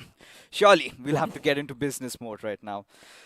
4 positions to be specific, I still feel 13, 14, 15, 16. All of these 4 positions are still to be contested. And let's not forget that teams in the below, I mean, all of a sudden we have GOG coming in, we have RTR coming, they all have 2 games to play, right? Yes. And this is where they have to give their 100%. And I know the teams which have just 1 more game to play, they're going to be keenly watching this. They'll be like, what we have to do next is actually written over here. But the worst part for all of them is that there is no points table coming up. They need to have their pen and paper ready, and they need to keep writing every single point which they receive. No, I mean, they have got managers, analysts to do that. But yes, it was a strict instruction from us. We do not want it to be shown up. We want the hype to be created. We want you guys to be making your to be doing your maths, right? But this is where we still have to say what's out loud, what's out clear. Yep. Group B have just 1 game remaining. That's the final game of Erangel. Now, for Group C, it's just that game of Miramar that matters. And this is where, the entire discussion comes in. If Kinetic can have at least even 10 points, they've seen it through. Yeah. Unless and until someone in the final game just comes up with maybe a 40-pointer or something, they might have but still it's going to be a little hard, I believe, because Kinetic, the kind of points they've raked up in today's game, oh my goodness. I just hope that, these teams perform like this from before. If you see this week's performance, everybody have got almost 100 points for themselves, and all they had to do was 75% of this hard work in all the previous weeks to keep this tournament so healthy that even the teams on the top would have suffered so much to make it into the top 16. Oh, of course, no denying that. Of course, they should have done that, but it's again speculation. We're not going to blame them for that. They're going to come up with a lot of excuses, but what lies in front of our screen, ladies and gentlemen, is the fact that Blind and Walkouts, they're out of games, right? They just have 1 game to perform. Team Blind, somewhere down the line, they're getting there, but not the way they wanted. But yes, there's been one of those teams has been very consistent in terms of positioning. Yes, ladies and gentlemen, I am talking about our Esports, right? Now let's take a look at their overall performance and find out how they have been playing throughout the entire iQOO BMPS. Now, this is where, from day one, this is one thing which we have to look out for our esports. Suddenly, when the graph started going down, that is where they picked up. But Erangel has been their best map. That is pretty much evident over here. Day 1, day 2, day 3, day 4, all of it is where they started dominating. But day 2 and day 8, according to me, were the best of their performance in this tournament. Clearly, we could see Erangel has been their strong suit, right? There have been few games of Miramar where they've performed really well. I think week to day 8 is one of them. But every single time, I'm not disappointed. They always have something backing up with them. Now, I think week 2, day 8 has been so far their best affair. And even today, they've already racked up 27 points for themselves. Now, this is where the discussion really comes in. Are they prepared for finals? Do they have what it takes to maybe just bag it all? Now, this is where the question comes in as their most recent performance. How was it? And will they continue the same into the next part of the tournament itself? From 8th to the 11th day, we can see they're having a decent time. And they're having consistency as well. If you see, 47-24, that's a very decent one. And let's not forget, after that, there was a little bit of a graph which is going to be dipping. But eventually, again, raises up on the 11th day. And today also, they're performing well. So if this consistency is held on in the finals, I do believe that, our esports will also have a wonderful tournament for themselves. And let's not forget that nobody's going empty-handed. It's just that the title they all are looking out for. At least they've made it to the top 16, right? They're going to get some chunk of that prize pool we have. The biggest, ladies and gentlemen, in the history of Indian esports. But when we head into the finals, Arka, it's a whole different ball game, right? We've got a complete clean slate in front of us. Now, this is where I rather strongly believe that the teams that open up in the first day will have a very good advantage. Now, this is where I would like to redirect our attention towards a team that had been the best performing team in week number team, that is Team EXO and their Chokers tag. Now, they have that, they're wearing it like a necklace, a medal of honor throughout. BGIS, they were dominating day 1, day 2, then towards the final day, they flustered up. Do you think this is going to happen the same in the finals? No, I strongly feel there is a big no in front of us when Why? it comes to this. Because Team EXO, the way they're picked up, you know, it's like the graph either comes in like this and then there's a choke period. I strongly feel they've already had their choke period in this tournament in the beginning itself. So it's like a choke and now the graph is going up. And I strongly feel that, you know, the first few games they perform well. As you already pointed out, it's a very short grand finals according to me. And this is where everything will matter. The first 3 to 4 matches which you play, if that goes into perfection, if you have 2 to 3 chicken dinners in those, there is no way anybody is going to stop you from getting those titles. And I know that Sensei will be aiming exactly for that. You know, he's been doing that for a long, long time. Every single tournament, he dominates day 1, day 2, and suddenly something happens. The next few days do not go the way they want. And that is how last time they were deprived of that title where Skylights Gaming, they were in the mix. Now, for EXO to ensure that the first spot to be theirs, they will have to build up a humongous lead. And it's so difficult when you have such strong contenders, right? Exactly. Teams like Seoul coming in, teams like OR, that have been so consistent throughout. Now, look at Team Seoul. You know, they've made a mockery out of the entire system, right? They do not care. They know they're on the top and almost on the top. They got Mortal in, gets a chicken dinner.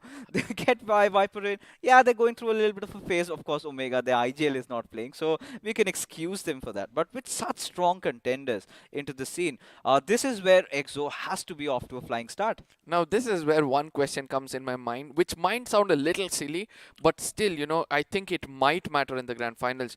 Experimenting just few matches before the finals where the, you know, synergy of 2 players might go off, is that the risk Team Seoul is ready to take, bringing in Mortal and Viper at this point of time? Or it is just that the other 2 players actually needed that rest because of the pressure they were holding? I mean, they brought this team to the top with the limelight. Let's not forget Goblin. Oh my goodness, 100+ finishes. There was a point where we all spoke about Johnny and his domination in a tournament where he's the person who will always have the top finishes, and suddenly out of nowhere comes Goblin. We were expecting him to grow like this, but this kind of a graph going in his career, what do you have to say? Now, addressing to your first question, answer is straight no, right? Their Team Seoul, they will never want to experiment that in the finals, and it's all about how does XP call it? Shosha. It's all about the Shosha out there. They just want to have a little bit of you know, emotional connection with the audience. They know there's no chance on earth their tickets for the grand finals can be taken away from them. Get Mortal in. Now, honestly, if you ask my opinion, I mean, having Mortal playing in instead of Hector actually made sense. I'm not going to lie about it. Well, when you have Hector into the picture, we have seen him a little off in terms of going aggro, right? In terms of taking those 1v1 fights, where I really feel the title of being the best supporter goes towards Aru from OR, because whenever Orange Rock, or rather OR, needs them, he's delivered, right? But this is where, I mean, this is a stark possibility. It can happen. If it does, I'm going to be happy, because the way Mortal was playing, he was not under pressure. He was just playing for fun. But, you know, in the finals, how things are going to be, it's all heated up. Teams are going to be looking at very minute details. Now, this big question also did come up in my mind, right? One of them is team hiding their strategies. Now, you ask the players, you know, I text these lads and they're like, you know what fix is? We have few strategies up our mind. That is like a double-edged sword for me. What about you? Agreed, completely agreed. Because your strategies, if you're hiding it and never implementing, and suddenly want to implement and something goes wrong, especially in a grand final which is so big, I don't think so anybody can risk such a big gameplay or risk such a big strategy. But at the same time, since you brought in OR into the picture, I have 2 things to say. One is to ask and one is to say. For the side of Aru, you know, he might be a supporter, but the way he turns into an assaulter when required and picks up those finishes, oh my goodness, I think that's the best example for you to have a supporter. The second question is, Are they prepared to take that big title at this point of time with a young IGL like that? You know, we're going to answer that. But there has been one of the team that has been the loose cannons so far. Global Esports, ladies and gentlemen. And we've been talking about them. I mean, you can take a clear look. They've kind of been the villains of the iQOO BMPS so far. The way they've been playing, the way they've been bullying teams, the way they've been thrashing Hydra, or maybe trying at that. And this is one of the love stories that I really would want to see, you know, erupting out even in the grand finals continue. We want that masala. But taking a look at the statistics, I think week 1, day 2 has been one of their best days so far. They did earn a lot of points, out of which they did manage to get that 19 finish chicken dinner, right? Yeah. But apart from that, I think week 3, day 11 has been pretty merry for them as well. Yeah, but one thing which catches my eye is that game changer day for them. 40, 20 and 8. Almost 70 points in just 4 matches shows that, you know, they suddenly shoot up in the overall points table, and then on they were a little bit consistent for the next few days, and that's the best part of it all. But finally, after the 8th day when they started to experiment and all those stuff, let's not forget the big Vikendi map they had as well. 18 points. I mean, that was also an amazing day for them. I think week 2 is where we could see a little bit of consistency coming out of Global Esports, right? Yeah. Week 2 is where they kind of resorted to the defense mechanics, where they started to take fights when it was absolutely necessary, because there was somewhere, you know, there was few ups and downs going on between them, right? Global Esports. But what I'm excited for this team is how they perform in finals. Now, we all know that the league stages was like a test match, if you talk about cricket. Now, once we come into the fact that it is the finals, it's more like a one-day international, and this is where, you know, you've got to hold on. Every game really counts, and the big question is, are teams like Global Esports, are teams like 7C prepared for those days? I mean, very rarely can you see a T20 on the final day of test, right? And this is Today what is is a happening. T20. Yeah, exactly. Today is a T20 game going on over here for most of these teams, and I really want to see who's going to be standing out up front to get themselves the best of the games they've played so far. But at the same time, you know, as you said, a lot of teams need to keep their head held high, because the way they perform, the way they've proven themselves, the way they've eliminated the so-called pros in this community. Oh my goodness. So-called. Yeah, Because called it. so-called, because obviously, you know, all of a sudden there will be a moment in your life where you're in a peak and you just get those bragging rights for a really long time, and someone knocks at your door, slaps your face and says, yo, I'm standing right in front of you. And that is what happened to most of these teams in this tournament, I believe. I think the reality check did come in the iQOO BMOC round 4, right? Yeah. Because the teams that have made it to BMPS, well, they've proved their mettle. But for now, ladies and gentlemen, enough talking banter, as we do have the pre-match segment powered by Loco, ladies and gentlemen, as it is going to be the final game for teams from Group C. This is where teams like Kinetic really need to come in swinging. Now, let's not forget the side of UP50. Last chance for them to, you know, come out and show what the best they do, because where is all of this happening? It's going to be happening in the map of Miramar. And when it comes to Miramar, one love story which never comes to an end. Will UP50 yet again go to those houses of Team Soul and try to challenge them out? Because right now, we have 2 other players of Team Soul coming in. One is Mortal and Viper. Yes. And they know that, you know, there's some Emperors in the lobby. So they're like, let's try and go pinch the Emperor and see what best we can do. Well, they certainly will try and do that. I think yesterday they kind of held themselves back a little bit, but today I think they're just going to go all out. That being, ladies and gentlemen, this phone is definitely an all-out phone you can surely have your eyes upon, as our sponsors from iQOO have a very special message for you guys just about now.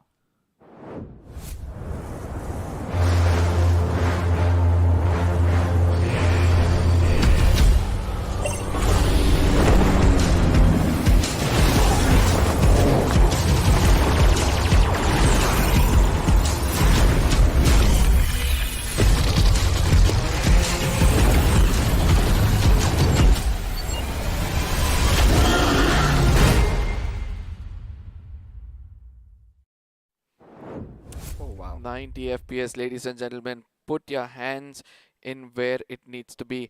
And Neo 6 is where you would want to land your hands with. And also get in for the grind. Head on to Amazon right away and get the best deals on this device. But at the same time, one question for you.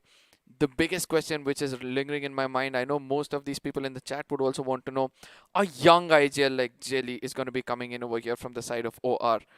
Can he take his team to that big trophy? Oh, he certainly can. I believe in him. But before I answer your question, of course we've got to talk about the giveaways that we do have. Something that we're giving away. You know, you've been loving us. It's time to give it back.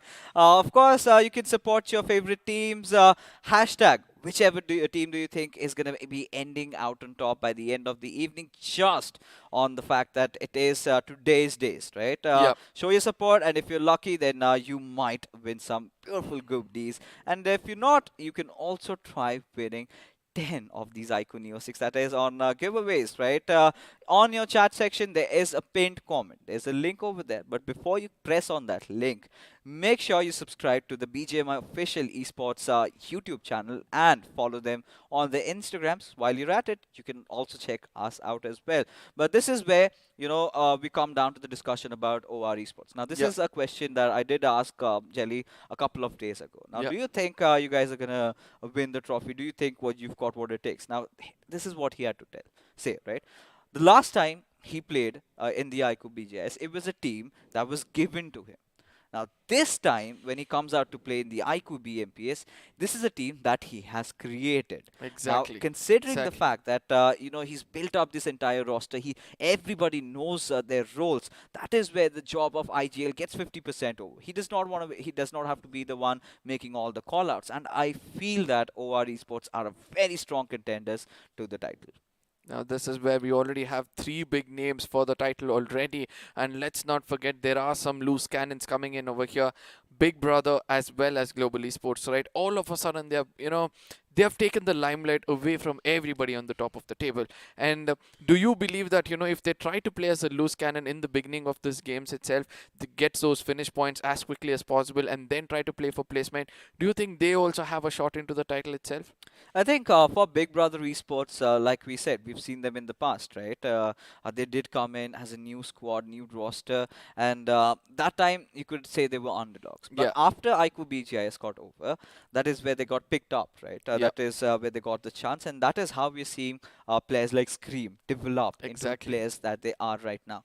Now, it hasn't always been about Scream. I feel in weeks 1, it was Zen OP who was doing the job, but while we transitioned till the week 3, I think Hellgod has also picked up pace in terms of being on the top 20 fragger board. Now, I really have good vibes coming in from the boys from Big Brothers. I really feel they have a bright future. But are they contenders for the title? When you ask me that question, I'll have to say one thing. It all comes down to the first day.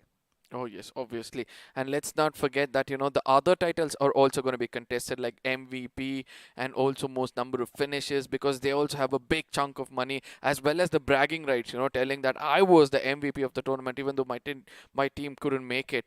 There are a lot of contenders for this. Joker coming in from the side of GE. Then we have Zen OP, as you already said, Scream coming in, Goblin coming in, and we also have Spray God coming in all of a sudden, you know. Sarang coming in.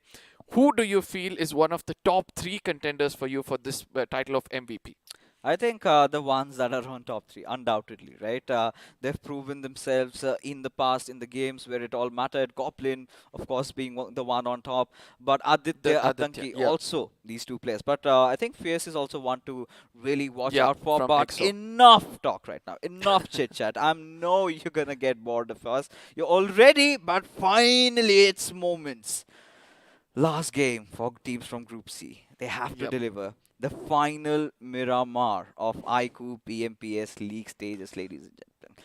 For one final moment, let that moment sink in, and we venture into the territories. But, you know, even carrying forward with the discussion, right, I really feel that teams to watch out for will be Team 7C and Global Esports. How are they going to perform in finals, right? Because mostly it's all been about engaging in fights. Now, when they get a little serious, when they play for position points a little bit, you never know, they could come out as the victors. But this is where there have been 2 teams that we have never really looked at them, never really paid much attention, but slowly, surely, they have done the job. This is where I have to ask your thoughts about Team Enigma Gaming and Hydra officials. Now, suddenly you come into the game when required, and all of a sudden again your graph goes down. That is where people will start to doubt your potential, right? That is where I lie. I love to see them as an audience point of view first, and then as a career which stands in front of them, especially for the title.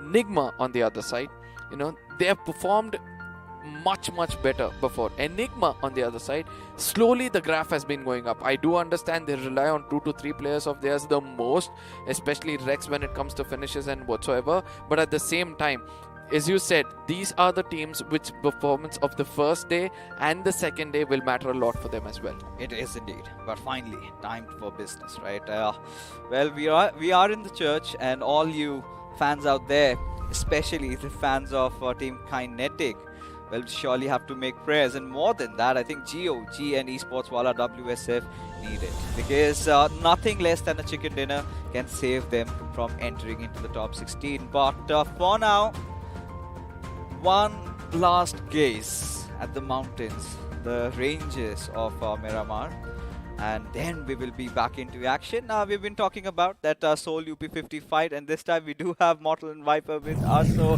UP50 could maybe fancy their chances, but here we go. The big bird has taken it up to the skies, and the flight path trajectory, ladies and gentlemen, is from El Pozo towards Los Leones' southern side. And this is where the teams going on to the most northern side or the northern eastern side of the map. We have to be very careful and hoping that the circle goes close to them, because eventually holding the circle, having the high ground and the hardest cover in this map is going to matter a lot. And let's not forget, defending it will also be one of the other priorities to make it until the end. And I just I'm gonna let it breathe a little bit. I just have my eyes at Picardo. Yep. UP50, are they taking a drop? Do we get to see multiple teams fighting it out? Because everyone wants to take down Mortal, maybe for their Instagram reels. I took down Mortal. We know how the hashtags work. We know how the clickbaits work. But yes, UP50 is headed over there. So are Team Soul. But I also do see 7C. But I think they might go a little towards maybe Graveyard or Hacienda del Patron. Yeah. And also, let's not forget that, the fight on the other place between Hydra and GE, where I really wanted to bring in the second love story, and Jackson is going to be running for his life, waiting it out for Dynamite on the other side to pick up a gun and then come in closer as DBS, AK, M7. Oh my goodness, look at the cavalry which is going to be rushing in towards side of one man from the side of Team Hydra. I could literally hear him yelling for help at this point, but Hydra, I mean, you've got to give it up to these boys, right? They don't want to back up, right? Yep. G is going after you. Jackson takes a jump again. Manya does hear the footsteps, but has to get inside cover yet again. But look at Dynamite making those moves from the backlines. Can get the better of Manya. What on earth is he doing? Now, at this point of time, he's looking like a small cockroach for me. That's going to be Jackson running around in the kitchen. But at the same time, the backup which is required might be coming in. Two different Uzis are going to be coming in. One far away is going to be Rage God trying to take it into the face of Akshat, as Mortal and Viper are going to be in the back end waiting for the others to strike and then come in and dominate. But let's not forget, UP50 are there to enter into the building of Team Soul. This is the first time I've seen UMP becoming so offensive and trying to challenge Team Soul to the dead center of where they stand. Oh yeah, UP50. They're trying their best. This time they've dropped over at the red buildings. Look at KSR's position. Oh, Akshat has a slight idea of where his teammate is. KSR cooking up the grenade. Akshat instantly realizes and backs off. Now he's going to be safe and sound for now. But the only interesting fact is both of these teams do not have any loot. And while all of that is happening, ladies and gentlemen, the circle has again taken a southern shift, centered in at Chumacera. I mean, something else which is catching my eye right now is our Esports and GOG going on a face-off at Porto. Are you serious? This is what you want to do? Pull out each other's leg. They become a frog in a bucket at this point of time. Nobody is allowed to go up. But let's not forget, among all these things, one team which is going to be very happy is going to be blind, right? Because they know that they've somehow made it to the top where the other frogs fight. They're going to be hanging on the thread above the bucket. But coming back into the game over here, ladies and gentlemen, look at how Team Soul is cornered to one place at this point of time, as UP50 successfully struck fear in the hearts of Team Soul. I mean, thou shall not pass is what UP50 have, but Goblin making some big moves. He wants a little bit of loot because does not have that Kevlar on him. But KSR is not going to move a muscle. Akshat has all the idea that is necessary at this point. As UP50, they're going to try and loot out a few more compounds, but I hope they have enough information relayed of Goblin's position.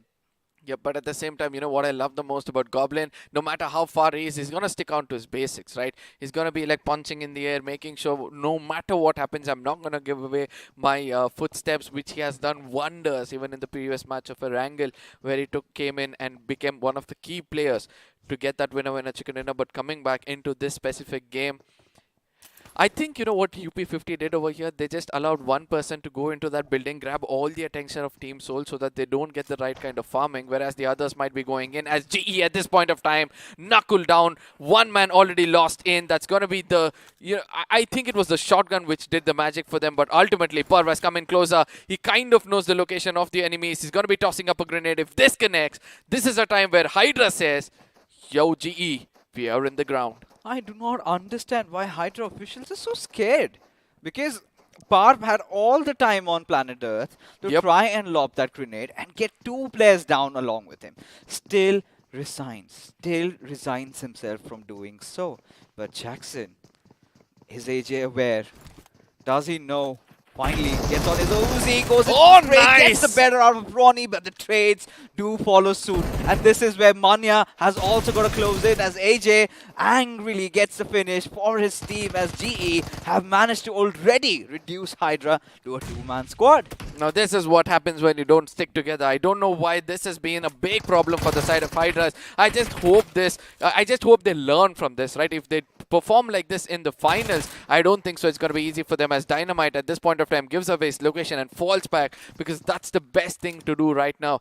Resort for his teammate, probably regroup and then strategize, or else he'll also be hitting the ground way too hard. And GE at this point of time is clearly made a statement that we stick together and we take all of you down one at a time. Hydra, I mean, I'm sorry to say, fans, I'm going to disappoint you. They have really wet their pants. No second thoughts about it. I mean, their body language, they're scared, but they still want to take the fight. I do not understand why. But for now, KSR, he's made some movements, right? Along with Sarkar and Rage God. Now, the next contestation can be between Mortal and Rage God. Mortal, I believe, is just outside the red buildings. Akshat, he's making sure he provides cover fire. But look at Goblin. At such a prime position, he could make a whole world of difference. Now, let's not forget that your Soul, being very clever, you know, lured UP50 right into the building as they have come out and turned the tables. Can this be the move of the tournament itself, where Viper has a pretty much close combat with in front of him?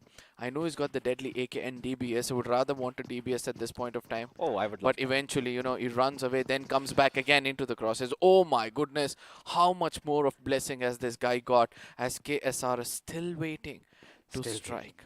Still waiting. They might meet heads right now. Viper and KSR7.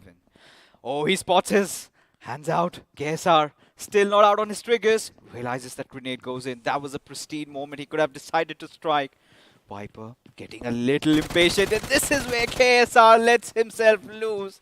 And again, UP50, why you do this? Dominate when required. UP50 as Team Soul at this point of time will again go back to re-strategize. Look at them converging. Look at how Akshat is holding that ground, right? He's just going to be on the corner, waiting it out.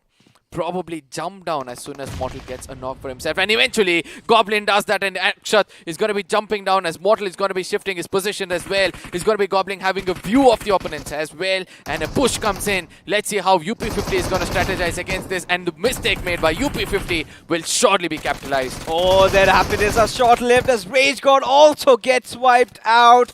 Goblin giving them that perfect opening, and Team Soul had their work cut out, and Akshat, the MVP, 3 finishes, you know, taking advantage of all that chaos that ensued in this particular fight. And I mean, KSR had all the time in planet Earth, could have picked up Viper. There was nothing to be worried about. Should have gone right then and there the moment he was trying to cook up a grenade.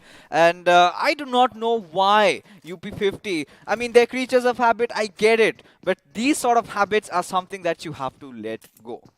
these sort of habits are something which pays you a very, very hefty price, obviously, because capitalizing on what you have in front of you and then, regretting is obviously not the answer in a tournament like this. But at the same time, one other thing which I loved was Akshat's position. After he had done the damage, he was holding such a position. He was like, I won't go in, guys. It's for you guys to give me that initial. And once you do it, I'm going to make sure to come in and capitalize. And that is what exactly he does. Whilst all of it was happening, UP50, they're out of the tournament. This was your final goodbyes. We loved you. We hope you come back in stronger. But now, Arka, business time. Circle shifting towards Chumasera. We've got the boys from ACBC around the center. 7C getting there. Enigma somewhere around the power grid, trying to rotate in. But my eyes are searching out for GOG. Oh, yeah. Who are still, ladies and gentlemen, who are still yet to make their move inside the circle. They had really cried their backs off because it was a fight, I think, against our Esports. And hopefully so, as I stand corrected, they have not lost anybody.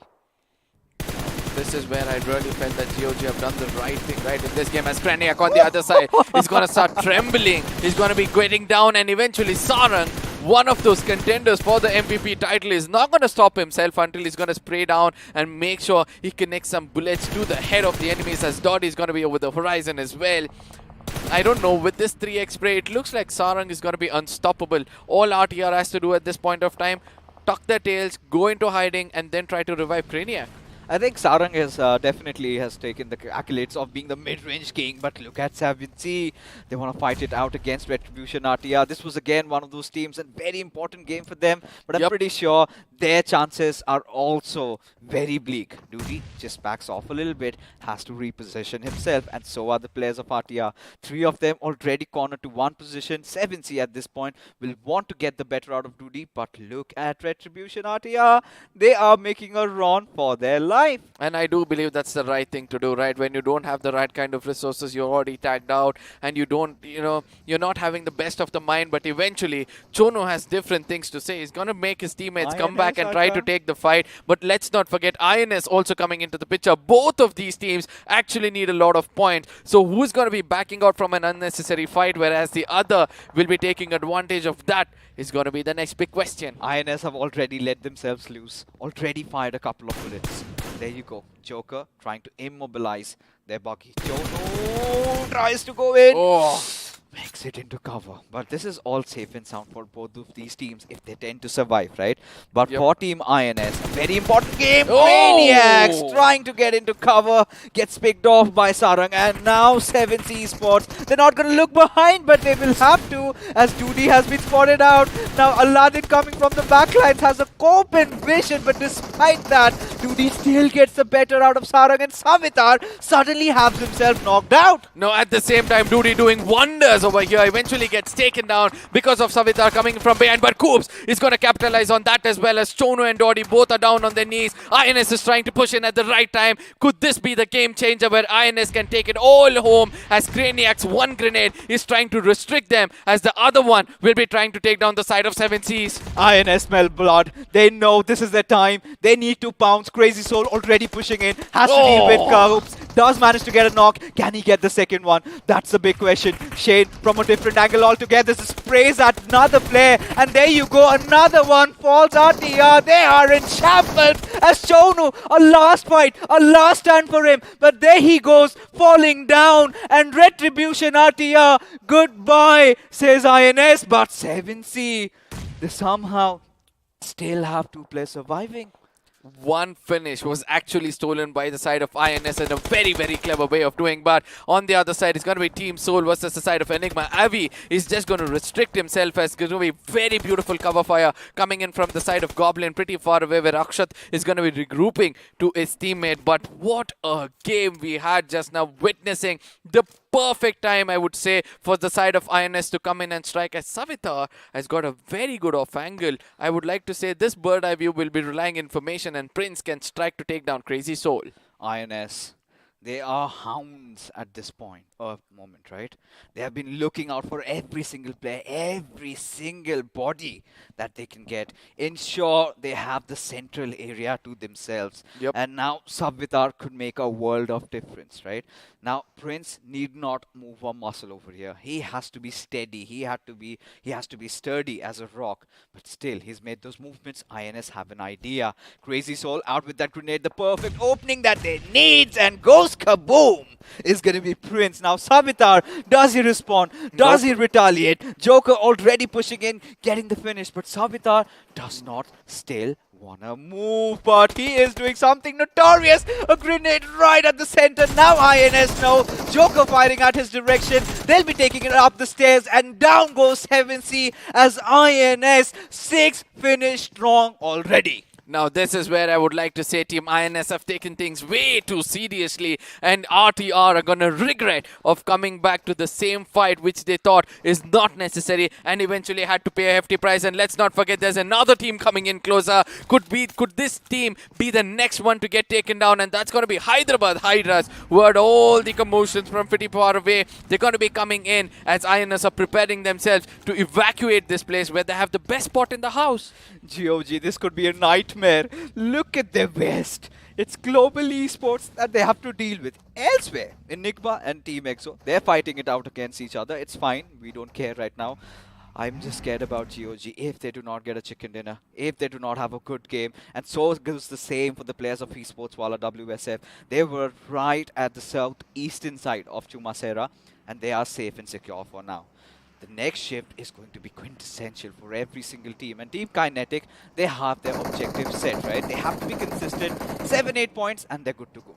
Obviously, I mean, Team INS have thought this through perfectly. Came in and struck when exactly when the iron was hot, and eventually the circle shifting away from all these teams, favoring off the side of FS, who has already made it through peacefully, and Hyderabad and the Hydras, I'm so sorry, Hydra officials at this point of time with 2 men standing is kind of gatekept by the side of Team FS. But which team will be slowly making it inside the circle? We can already see Team INS, EXO, and GOG all are making it inside the circle. As you correctly pointed out, I think GE versus GOG will be the fight to look out for, because ultimately the winners of those two will be making it very, very clean into the next round. I know GE is not in the contestment, but still, let's not forget what kind of impact they can leave for the side of GOG. But look at FS, Hitman, making all those fearless moves, already going in very close. Dynamite goes down, and so will Barb. Takes a fight, but kaboom!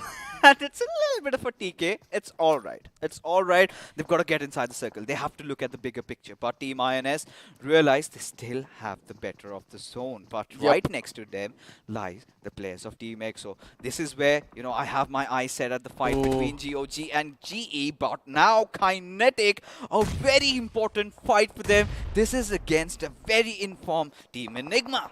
Now, at the same time, Team Enigma knows their throwables, how to restrict the teammates from coming inside, as throwables are going to be chucked in towards the side of Evo, who's having a very, very safe spot. Kinetic, without information, going in for the resources would have been the biggest mistake they have done. Not only they're burning resources, but also giving out their location with so much of moments, as Avi on the other side wants to come in from a different angle and try to take down the side of Team Kinetic. They don't have any pressure right now, Enigma. They can even go out for all they could care, but the same cannot be said for Team Kinetic. Now KU has already taken up the stairs, has the first floor. Can he lob a few more grenades? That's what's going to be important. But Avi's position has been compromised. But there you go. KU goes after Eggy, lands a few shots, and eventually backs himself up. Needs to patch him at the right time, because Enigma, they've taken it up to the stairs, up to the rooftop. Now this is going to be a little bit of a reset, as Avi has to do wonders. Now this is what I said, right? Burning of resources unnecessarily. Now in case they had resources with 3 different directions, if they tossed it upstairs, the story could have been so different, as Evo comes in from a different angle. His footsteps have been given away. I think God has a vague idea from where he's coming in from. And let's not forget, they're just merry-go-round around this building, right? One side it's going to be Kinetic, who tries to come in. Eggy on the other side kind of knows the location, as God tries to come down and taunt out the side of Eggy. Eggy is going to, you know, hold his nerve and just be as composed as possible, as Kinetic at this point of time. The more they extend this fight, Autobotz are going to come in to dominate. Oh yes, you can already see on the mini-map, right? They have their eyes set. They just want this fight to break out and they will contest. They want those finishes, these position points. They have had a very good last day, right? But now, Team Kinetic just scouring around and everyone just eyeing out for that first knock. Look at the plethora of smokes that have been deployed over here in this particular case, right? Everyone wants a piece of the pie. And again, the first knock is going to be crucial as Eggy realizes, well, the safe haven isn't safe anymore. He backs out. Now, heals himself up.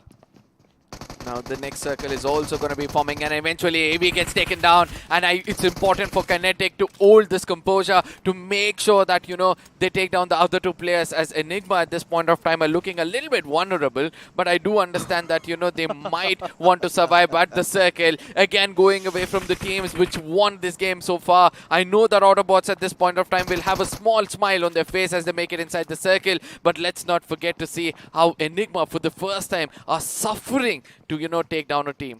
Now Enigma, Evo, Eggy, two players surviving over here.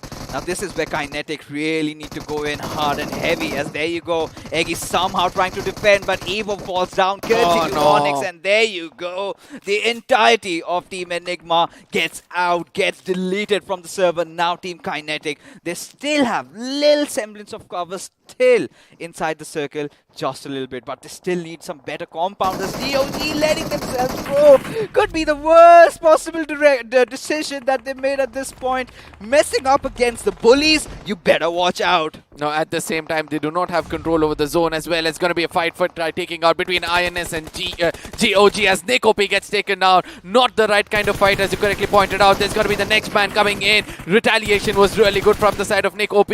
Bullet OP, but on the other side, he has to watch out for those pixels right below the vehicle where the finish might come in, as Crazy Soul gets tagged off with the grenade coming in from the side of GOG. I love his micromanagement, the way he is shifting himself around. But Joker, he's got to make those moves already down. Bullet goes down, and down, same goes Nick with him as well. As leader, somewhere inside the vehicle, he's got to tuck his tails and run. But where does he go? He's got so many squads shooting at his direction. Not just one, but many. But INS, 10 finish strong already, as FS, they're burning, but still alive. Now this is where I would like to read out the GOG.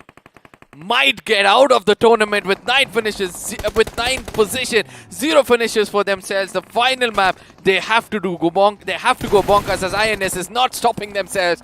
Puts down another player that's going to be immortal, and EXO is going to be challenged this time. Oh yeah, Crazy Soul wants to get some first hits for himself. Needs to patch himself up, but will make do with the bandages that he has. As Akshat just goes ham after the players of INS. Nothing seems to connect at this point, but look at Leader fighting with life and death, but still, Akshat gets the better out of Joker. I'm pretty sure the revival will be there, but look at Viper. Does not want to let go of Crazy Soul, even out of his sight. But for a single second, but K47 making a move and could fall down. Akshat still holding that red dot towards the enemy. He really wants to make sure that nobody's going to come into this compound. It's kind of pretty much in the open, right? And the zone is going to be favoring the 2 solo players of 2 different teams, Sensei and Leader OP. And let's not forget that WSF also has an important game in front of them. They've survived better because of the man advantage, but let's not forget that Kinetic, they're also giving the 100% over here. 4 finishes strong, they're looking, and they've taken down the side of Enigma. But how will they make it inside the circle, as a lot of crosses are going to be towards them? Sensei almost had its silhouette visible over there, but Team Kinetic, how do they get inside the circle? You've got Esports Wala WSF looking out for you on the low grounds. The moment they step out, they do see all these smokes popping out. This is where they finally are alerted. They know there's someone who's trying to get inside the circle, and it is the perfect opportunity for WSF to rack up a few finishes. At the same time, Autobotz are coming in from the corner where they feel they're the strongest, as Leader OP is still fighting it out with the side of FS. Could this be the 3rd finish for him, as he's doing the best of what he can, being the last ray of hope? But eventually Goblin is going to come out, tag off the side of ABC. Look at that force spray going into perfection, as the next one might be falling down thanks to his reload. That Autobotz is going to be surviving a little longer. Autobotz, they're getting crushed at this point. Team Soul are making a good workout out of them, but Team Kinetic is also going to charge in from the other side, but they have to be ready as Viper strikes and BO goes down. KU and God have to provide that cover fire, need to ensure the players of Team Soul do not charge in at their direction. Now GOG still surviving. Single man FS, single man Sensei, single man from the side of Team EXO, as Soul has got bonkers against the side of Kinetic. Puts an end for them completely as Kinetic gets taken off. And look at where they've gone down with 8 finishes for themselves. Team Kinetic at the 6th position. Oh my god, I thought they were all out. It's going to be God, the last man standing. The zone is doing a lot of damage where it's going to be walking into a lot of crosses. And eventually WSF is going to put an end for them finally. And Sensei finally falls as well. But look at INS, 13 finishes strong.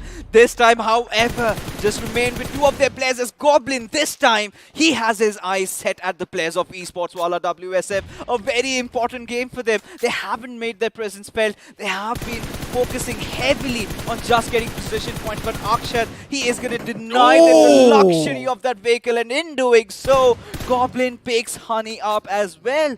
Now this is where INS from the top is just going to watch the others fight out with one another, as Team Soul at this point of time are going to concentrate on the other corner because they want the real estate which is in front of them. They want to cover up every look and corner, as leader at this point of time will be tagging off Goblin. I think he kind of has a vague idea, that's why he's going to be cooking up the grenade. Will this be the story of GOG ending with the 4th finish, the 4th position? Yes it is, 4th position with just 2 finish for themselves, not the one which they were looking out for. But look at FS, off to shenanigans, stating off Soul's finishes there. And Soul pretty much pissed at this point.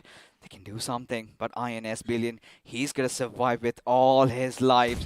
Goblin goes after Clutch. I knew this was coming, but how does Clutch hold himself up? Can he pull a clutch as a grenade goes falling in a little shy, but this one won't be, as somehow he still lives. But there you go, Goblin putting an end to him as Team Soul.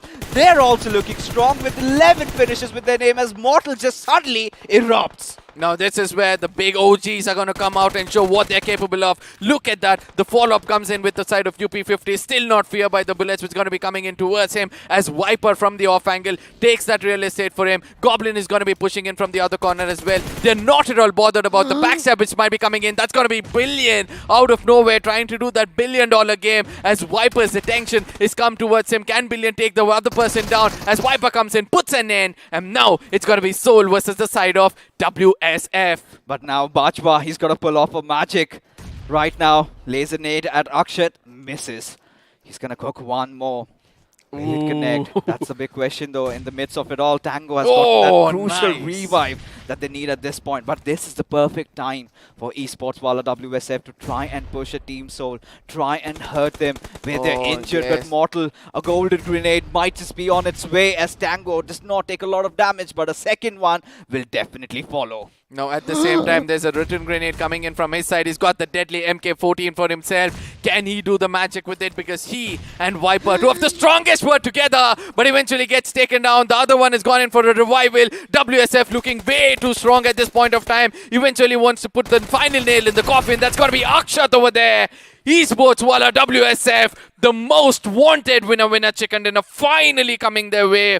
But this is going to change the whole picture when it comes to the overall points table. Yes, ladies and gentlemen, we head into the post-match segment powered by Loco. And come with the R and Esports Wala WSF strike.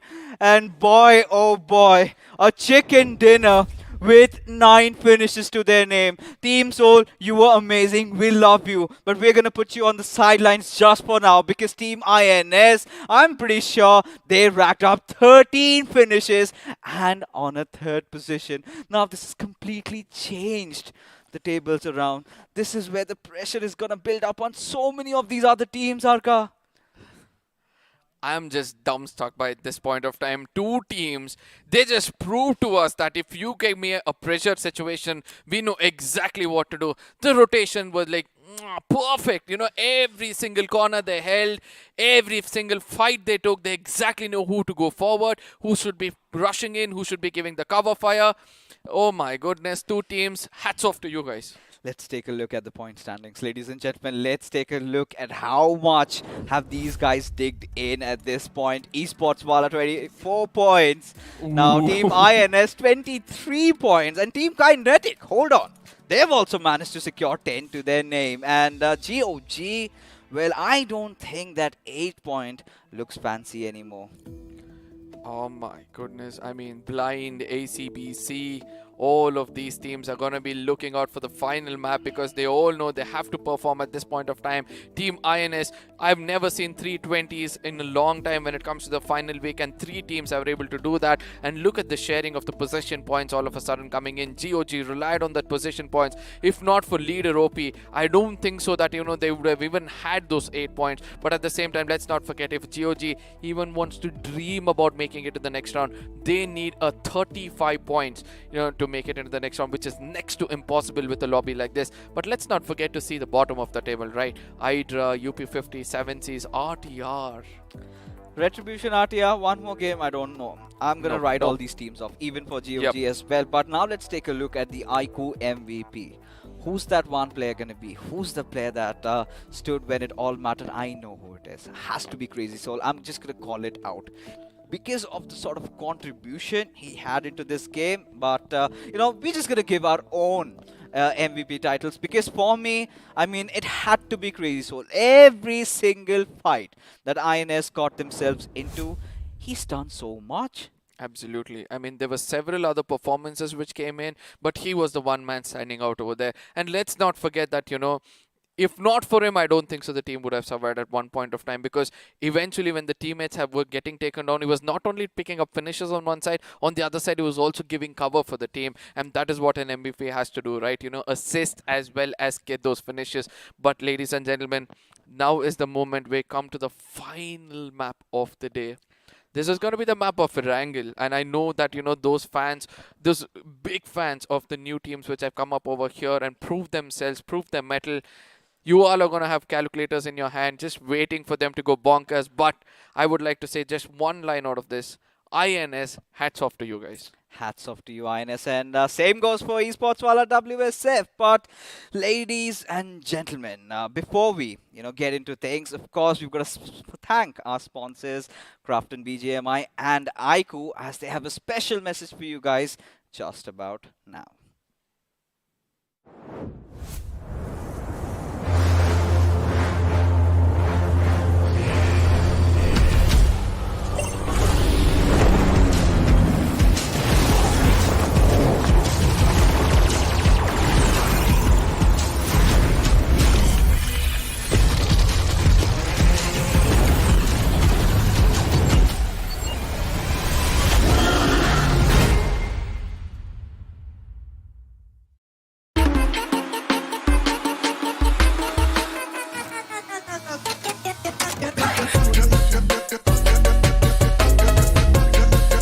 Watch it, earn it.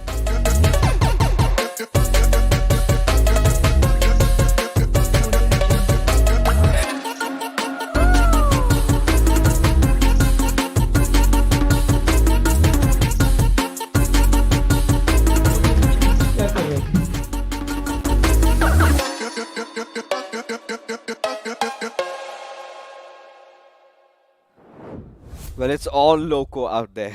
It's getting all crazy. We are just fanatics, just waiting for all the action to happen. Of course, one last game remains, but boy, oh boy, Esports Wala WSF completely changed the dynamics of how they approach their game, right? Yeah. They are one of those teams that love to take those fights. This time, they were way passive. Yeah. They were the kind of, how do you call it? They were intending to be the pacifists in the lobby. They waited for the right opportunistic moment, and once it happened, they did strike.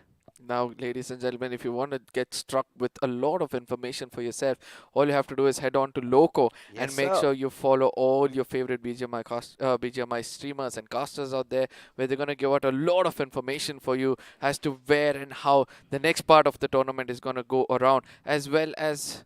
Let's look at this one last time, right? Because eventually we need to know what exactly happened, who were performing the best, and who actually has the title for themselves as the MVP of the day. UP50 again jumping into the lion's den. Do not go out walking. That was all it came down. But they had their fair share of chances, right? They could have secured that knock on Viper when the moment was right. But this is another thing. I do not know what's this love and hate relationship going on between Global Esports and Hydra officials. I would love to see more of that. But this is the moment, right? The moment Goblin knocks one of those players out of UP50. I think it was KSR that got taken down. Akshay just goes in like a madman and finishes 3 off. Now, at the same time, let's not forget that rotation was perfect from the side of Goblin. Now, coming back to the most important game, which is there in front of us, I really don't know how INS pulled that off, right? They came in, stuck exactly when required, and from here on, it was just domination, domination, domination from their side. The sheer balls they have, to execute such plays, right? Especially when you know your survival is on the line, and despite that, they go out with 13 finishes. I mean, I do not know how to respond. For Team Exo, I mean, it's sort of a alright situation. It's a-okay because honestly they've qualified. I'm not bothered. Team Autobotz again tried to survive till the end, just resorting to their natural instinct, try to get as many position points that they could, and it was all that they could get away with. At the same time, this is where I have to give credits to INS, right? They were all getting taken down, but still, they survive at WSF on the other side, all inside one shack. They try to do the best of what they can, but eventually, the way they bounce back from that situation was really commendable because the whole area was controlled by the side of Team Soul. They took a little bit of an attention away from the side of WSF, and then eventually they started to do the damage. And let's not forget that, even though they had lost 2 players, they come in, did the best of what they can as billion strikes against the side of Goblin, and that is the opening which WSF were looking out for. Oh yeah, and after that they just followed it up. I feel Bajwa was the MVP in that fight. Viper goes out for that revive. Rakshit and Mortal just cornered to one direction, clearly out of doing anything out there, had to be picked off. Of course, when you've got 3 players charging at your direction, everybody needs to tremble, and indeed it is what happened. But yes, Esports Wala WSF, one last game. Same goes for the boys from INS. But considering the kind of a performance that they have pulled off, I really feel that INS might have done it. Now, this is where I want to get back to the teams which are playing it out, right? Because I really want to know whether Blind has also come back into this game. They're still, one last time they have to prove themselves. I'm looking out for the rotations and the positions of these 3 teams right now. They shouldn't come out in the open. They can't do the same kind of thing which they did over here because eventually everybody will be watching out one another. So it's important for them to take the right kind of drops. Probably, where would you want to be? Center of the map, try to avoid anybody coming in closer to you, or go to the corners, pick up all those resources, go in for a heal battle if required. More than Blind, actually I'm concerned about Team Walkouts, if you remember in the previous game. This time we do not have UP50, so it's going to be a little bit of a breather for them. But the question still remains, it's going to haunt them, right? They went off to where they usually drop, and 2 of their players were picked off. And Hyderabad Hydras got the better out of them towards the end. So Walkouts, a make or break came for them, and they can settle with nothing than a chicken dinner at this point. Now, Walkouts, Blind, WSF, Team INS. I know GOG is not in the picture. Let's just consider them because they are there. RTR Retribution. I mean, I've already named 6. We need not name more. But still, if you guys want some entertainment for yourself and some drama, I'm going to read some more for you guys. Hydra Official and Global, we'll really want to see whether they're going to be clashing yet again. And Esports Wala WSF, they are also in over here. Initiative Academy is over here. I know, kind of, they're pretty much already, making themselves into the next round, or they might get kicked off. Because Initiative Academy, it's done. Yeah, it's done. But again, as I'm saying if they go bonkers, no matter what they do, even if they entirely wipe out the lobby, it's over. He's strong about this, but at the same time, ACBC are also playing this game as well. A lot of teams playing here, ladies and gentlemen. What you have to do at this point of time is share it among your friends, bring them all over here as we're going to be stepping into the matchup. That is going to be pre-segment of powered by Loco, pre-match segment powered by Loco, and on the desk, we're going to have the big man himself coming back. There are a few questions to be shot against him because there's a lot for those teams who are going out of this tournament right now. They need to learn, they need to understand. And this is where all those people who have represented the country, who have lived over here, in this game, what are they going to do? So your wisdoms, Thug over here on the desk, your wisdom for the teams which are actually going out of this tournament, because they'll all be left out. They're going to be disappointed. What do you have to say for them? I think for them it's more about expansion of their learning curve. What I believe that when I look at the teams that are at the bottom 8, there's a huge points difference, except for barring the top 3, of course, the 17th to 20th. Yeah. But for the teams that are at the bottom 4, bottom 5, I think they really need to work a lot on their tactics. They really need to go back, have they will have a long break before the next tournament kicks in. So I think they just need to work on the mistakes, try to understand the various reasons why they could not stand a chance against these top-rated teams. Because this is the reality, I mean, like, although we do speak of such long formats, but losing out on such long formats gives you a very good reality check on things and areas that you need to work on. So I believe there's nothing to get disheartened, because ultimately they are the best 24 teams right now in India. All the among thousands of registrations that we got, all of the teams are setting out. Among all the invited teams we got, a lot of them are setting out. Exactly. So being the best 24 at this point is a pretty great achievement. But I think if you want to be the top 16, which is where the actual deal begins, you need to maybe go home, sit, and use this break that you might have over the next couple of months to figure out what you need to do to bounce back and take these teams head on. Now, guys, this is what you have to do. Work on your mistakes. Make sure you stick together. Try to, burn yourselves out. Grind much, much better. Wait for the next event. For now, we're going to be thanking our sponsors. That's going to be iQOO coming up. iQOO smartphones with this amazing Neo 6. There's going to be a small video coming up on our screens for you to show what this beauty is made of.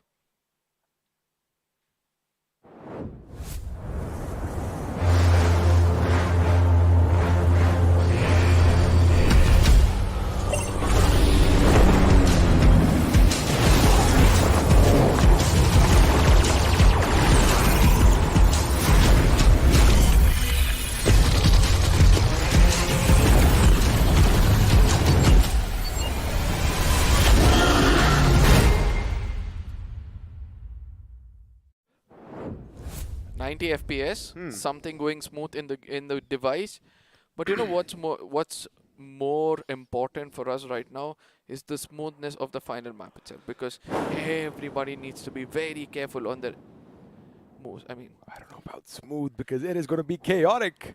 Someone is going to let slip the dogs of war, because we just saw Team INS coming in big right now. And speaking of teams, we are going to have a few substitutes, a few last-minute changes before the action is coming in.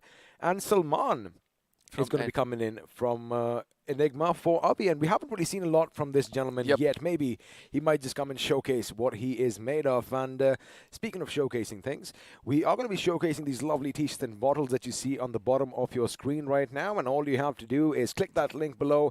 Predict. Now, I wonder if you've been doing your maths. Yeah. Predict which team is going to come out on top on the last day of League Stage Week 3.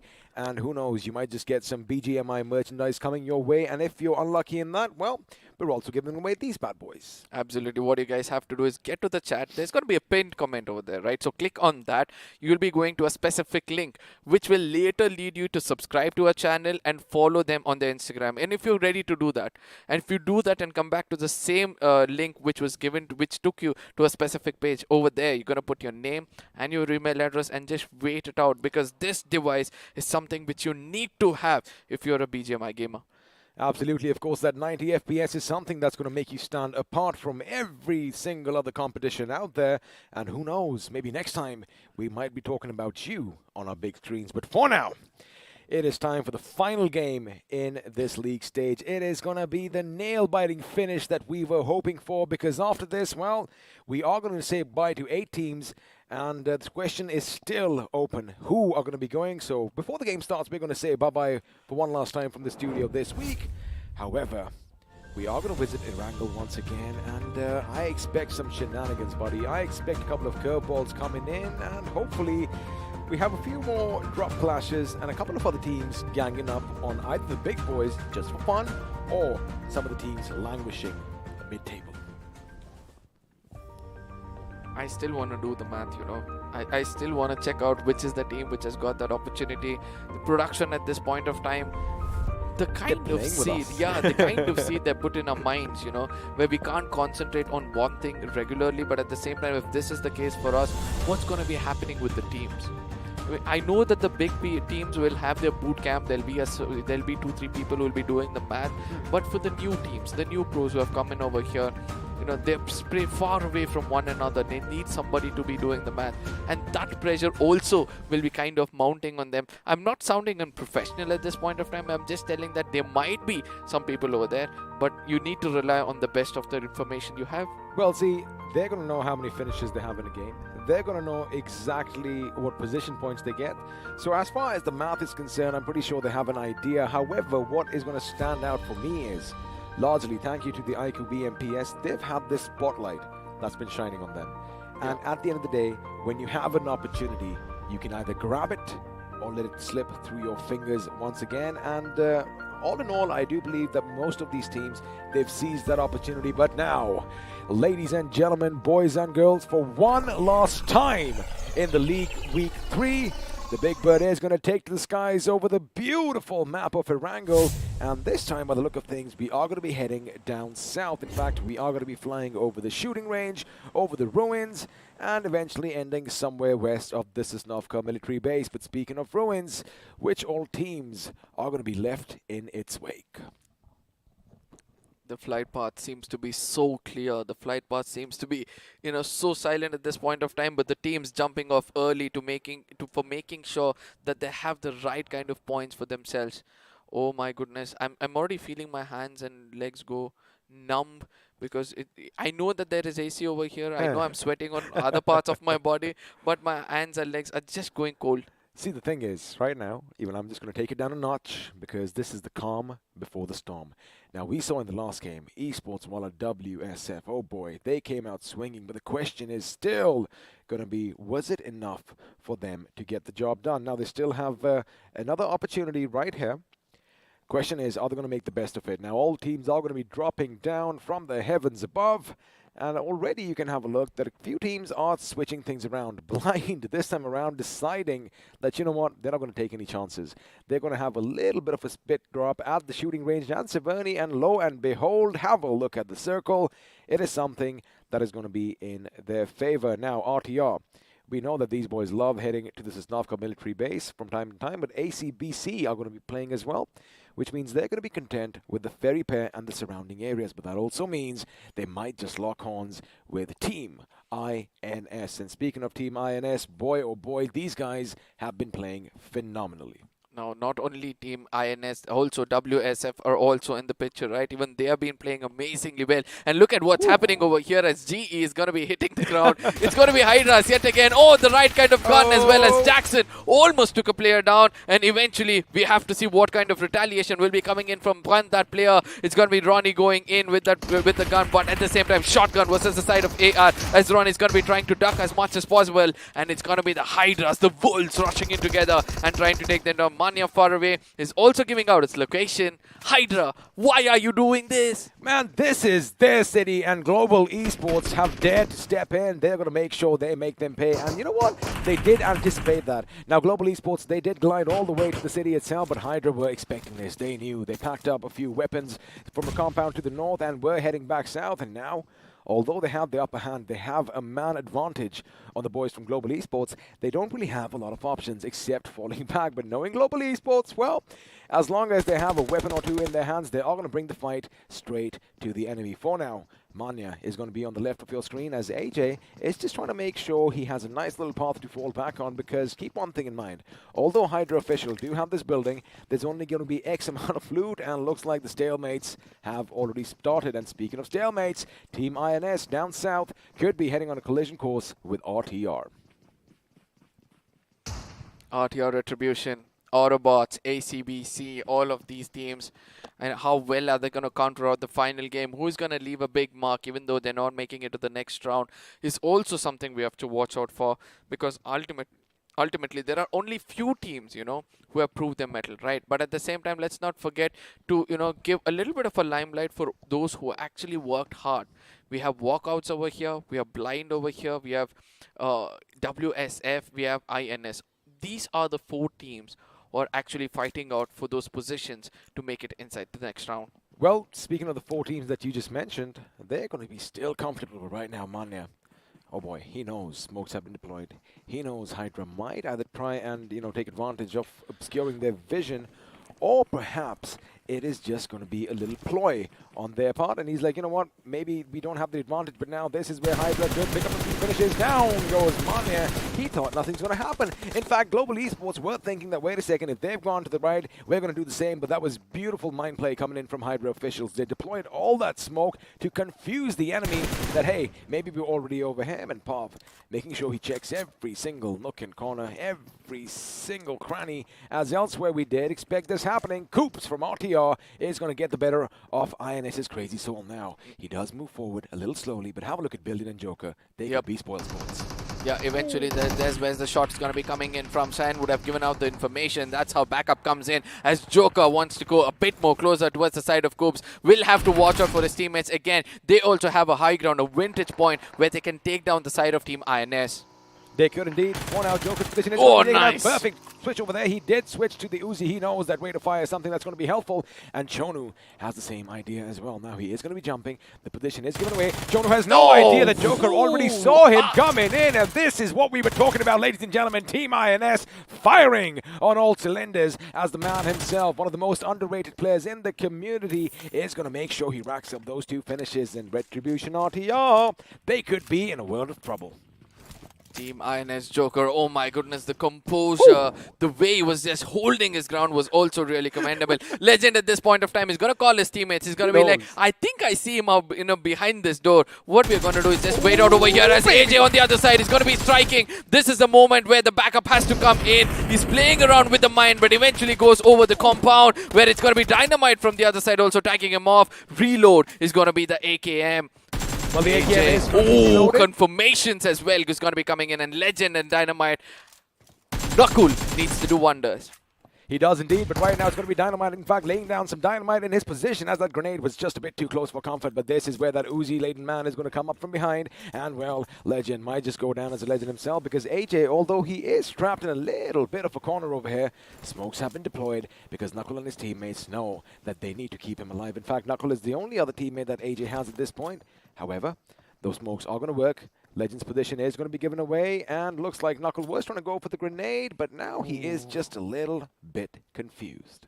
At the same time, Hydra, they somehow made sure that the teammate comes into cover where they can go in for a revival. I do understand that, AJ could have struck immediately as soon as he got those knocks, but, he's heading in the right direction at this point of time. I just hope Footsteps doesn't give too much information for the side of them to come in, as Loki on the other side falls off from a vehicle. Well, looks like he must have been sprayed with lead by Mr. Spray from Walkouts, as a result of which, before the vehicle went boom, he decided to get out, and, well, it left to his demise. Now, Walkouts do capitalize on that finish, but once again, we're still going to focus on this little skirmish between Hydra official and the boys from Global Esports. Now, AJ did set up a nice little flank over there. He actually caught them by surprise. I do believe Legend was just trying to see if he can hear something around him. But again, he couldn't capitalize on both those finishes. For now, Knuckles going to back up just a wee bit, as AJ is going to be on the other side. And speaking of the other side, have a look at what's going to happen down below.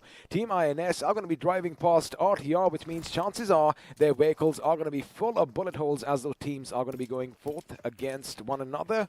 ABs, on the other hand, they're going to take their time coming into the blue. The circle yet again, it's going to be playing a spoil sport, right? Because just in case it goes to the northern island, that is where, it's going to be a very different story for the teams in the bottom. And let's not forget to see where the positions of Team INS is, right? They need a lot of points for themselves. I know that they're going to be relying on a little bit of a finish points as well, but let's not forget that there are also other teams. That's going to be the side of ACBC who will be making it inside the circle, where GOG will be guarding them down. Well, normally ACBC never take the Eastern Bridge because that is where you have the majority of teams lying in wait around Milton. Now, GOG apparently did kind of let them go through because they also need some points, right? If they have a big game right now, maybe, who knows, just maybe they might make it to the top 16 again. It is all going to be left to the last second here in Erangel. But for now, once again, we are anticipating something breaking out with Hydra and GE, but elsewhere, I see a lot of vehicles getting a bit too close for comfort for one another.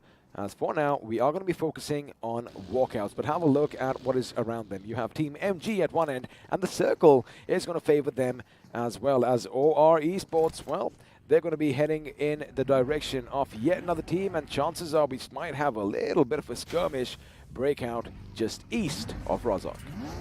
Yes, Naya, the love story continues between the side of G and Hydra. To the southern side of the map is where BB and GOG have caught up to one another. They're just passing by at this point of time. Nobody wants to take any kind of, unwanted fights. But ultimately, we all know these two teams, one among them have already gone out, and the other one is still trying to patch him up and make sure they try to survive. That's going to be leader OP at this point of time, as Nick OP from the other side tries to take an off angle, or probably is literally walking into the jaws of death. It could be, because I do see a couple of members from BB. They are in a vehicle. One of them, in fact, is riding shotgun, but Nick is going to be on their backsides and decides once again not to let loose a few shots from his M4. Of course, it was a bit too quick for him. And they still want to keep that element of surprise. And speaking of surprises, BB are going to be moving into the circle without any opposition hitting them at Pochinki, because keep in mind, if you remember, Blind Esports this time around, they did not drop down in their favorite city. In fact, they dropped down at the shooting range and Severny. And you know what? Looking at the circle, buddy, it's kind of panned out right for them. Hopefully, because right now, by the way the circle is panned out, half region of the higher ground, half region of the high island and the lower island are both in the pitch, right? So you need to be exactly where walkouts are at this point of time to make sure that you have the right kind of rotation. Next, as ACBC is gone and way too closer towards the side of OR, and that is where the fight has turned out as Jelly gets taken down. Aditya is going to be coming in a bit more closer as Hydra on the other side as GE Knuckle takes down Legend.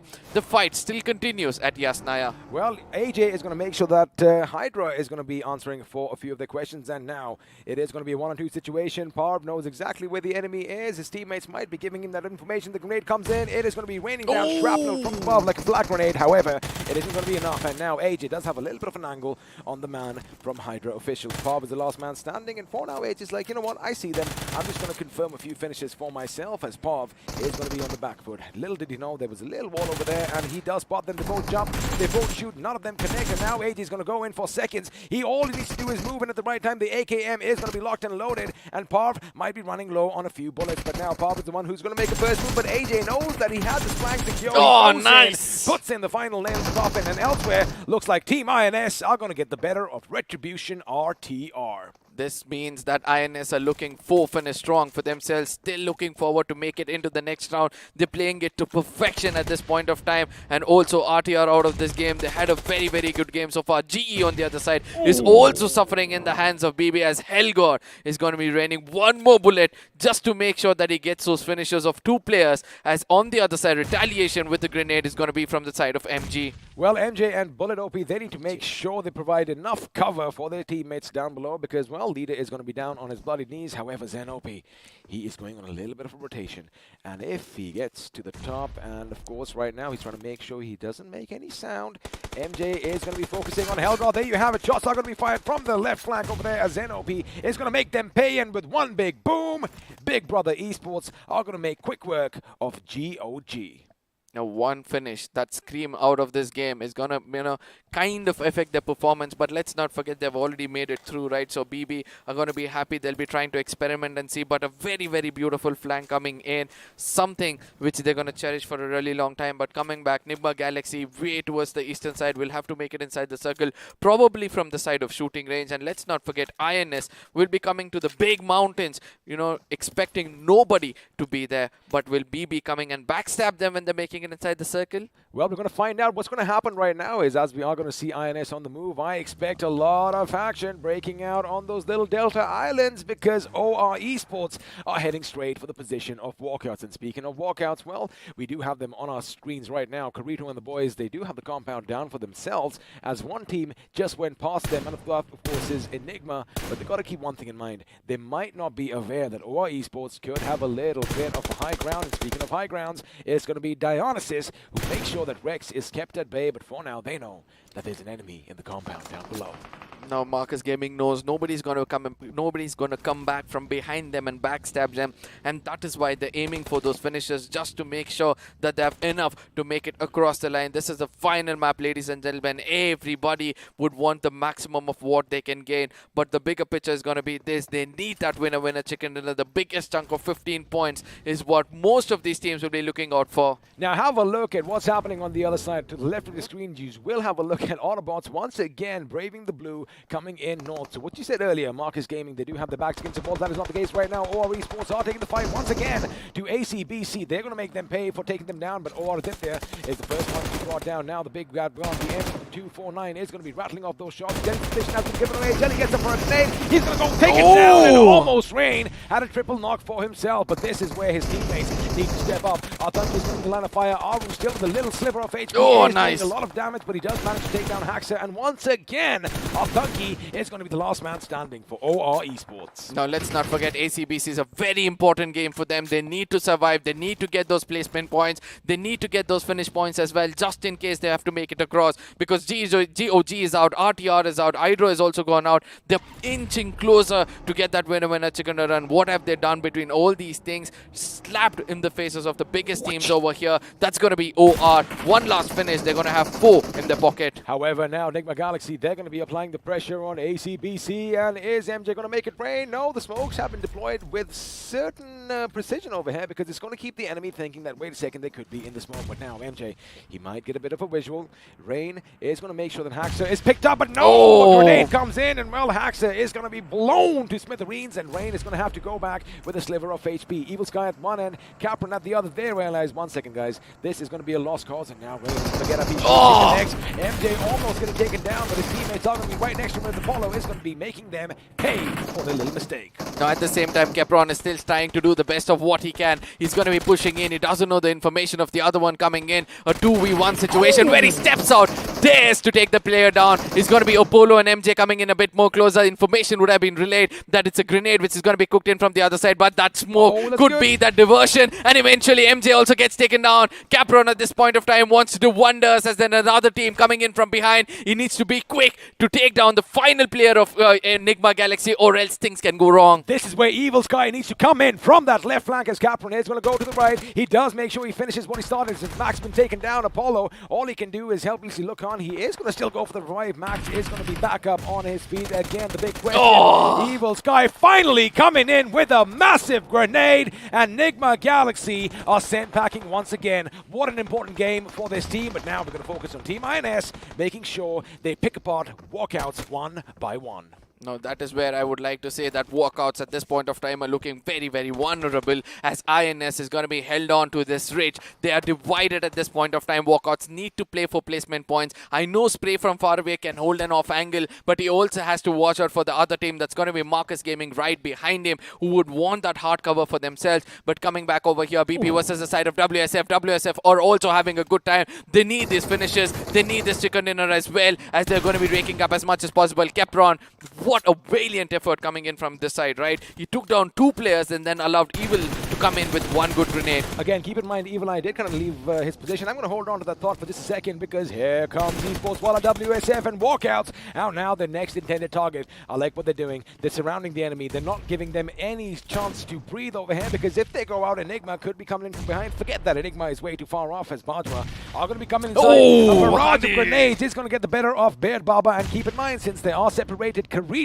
is the only one who can do something over here, because Mr. Spray is not going to be in contention just for yet. And there you have it. Honey, with yet another grenade, is going to make sure they walk over Team Walkouts. Now, and I don't know how WSF are woken up. I mean, I know this is the right side of the bed for sure, but eventually, look at the spray coming in from the side of Tango. Puts another man down. He knows the information of the other person as well. Another finish being picked up by them. 4 finishes already, looking way, way too strong for the side of WSF. I believe Team INS, in fact, just stole that from their grip right now, because it was Enigma who was taken down by that team, and they make sure to capitalize on all the finishes, but now they see something left in the distance. Williams is going to be the intended target, and the last man, I do believe, for Global Esports, no, not the last man, the second last man is going to be taken down, because Knuckle is having a little bit of an issue. He doesn't have kills, which means he can't breathe underwater, as now INS Salman, of course, the first time that we are seeing him, is going to be in a precarious situation.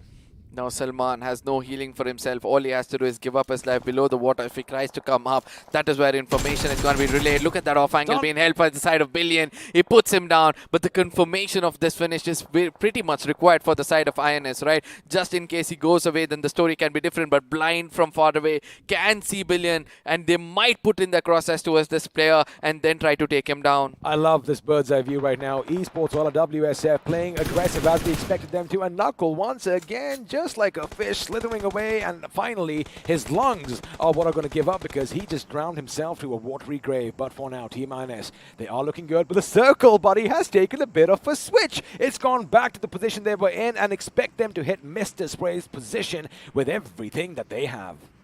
Now, how will Blind gonna rotate from this, right? Look at their position. 2 players on one island, 2 players on the other island. How are they gonna make it inside the circle? But at the same time, let's not forget Marcus Gaming having the best spot in the house. Hard cover for themselves. High ground as well as the push comes in from the side of WSF. They've already done the damage against the side of Joker. But Crazy Soul, Billion and Cheyenne, what are they gonna do next as they have to make it to the other island and make sure they play for placement points? For now, looks like Crazy Soul is going to be brought down courtesy of Bajwa's M4 and Shane and Billion. Keep in mind, buddy, they are still in the circle, but just only so, and Bajwa and the boys are going to make sure they apply all the pressure and rake up all those finishes for themselves. ACBC are going to fall down to nothing over here because, well, although we did see the Autobotz were in contention, they were the ones who were actually doing the damage. Looks like it was, well, their own devices that finally brought them down. Now, the thing is, Enigma are still 2-man strong, and they are way out in the open, so if the Autobotz think that they have their backs against the wall, well, they are wrong. But for now, Honey, he knows the enemy could be nearby.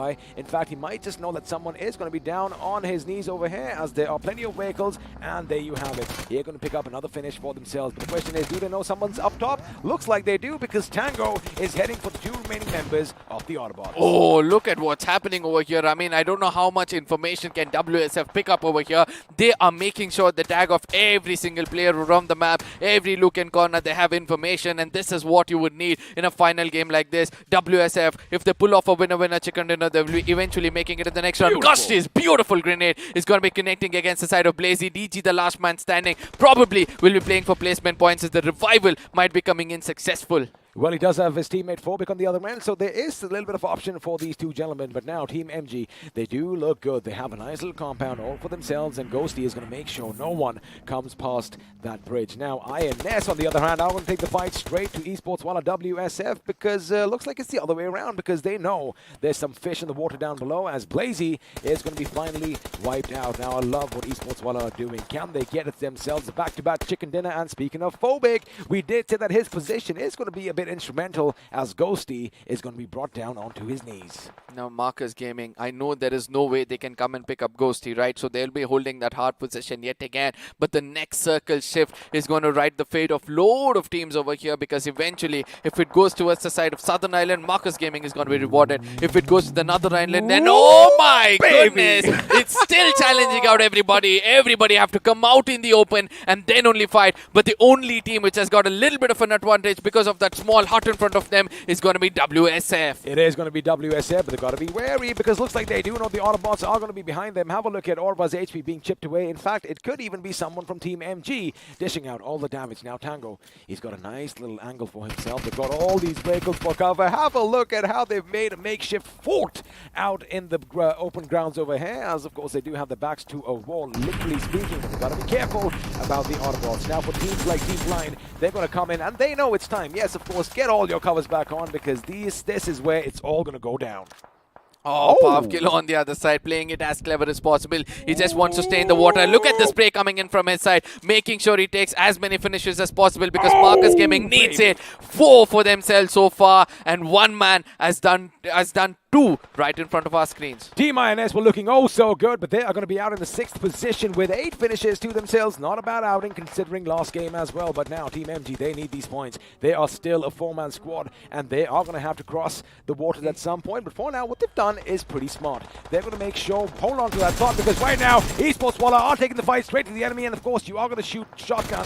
You are going to fire from your vehicle, but now Bajwa gets out. He's going to get the better of ABs over here, as Mr. Ideal has been taken down. However, I wonder if they know there's still 1 man standing, and that man, Orva, is going to make his quick escape in a vehicle, possibly heading for the water, but no, it's Honey who's going to put him 6 feet under.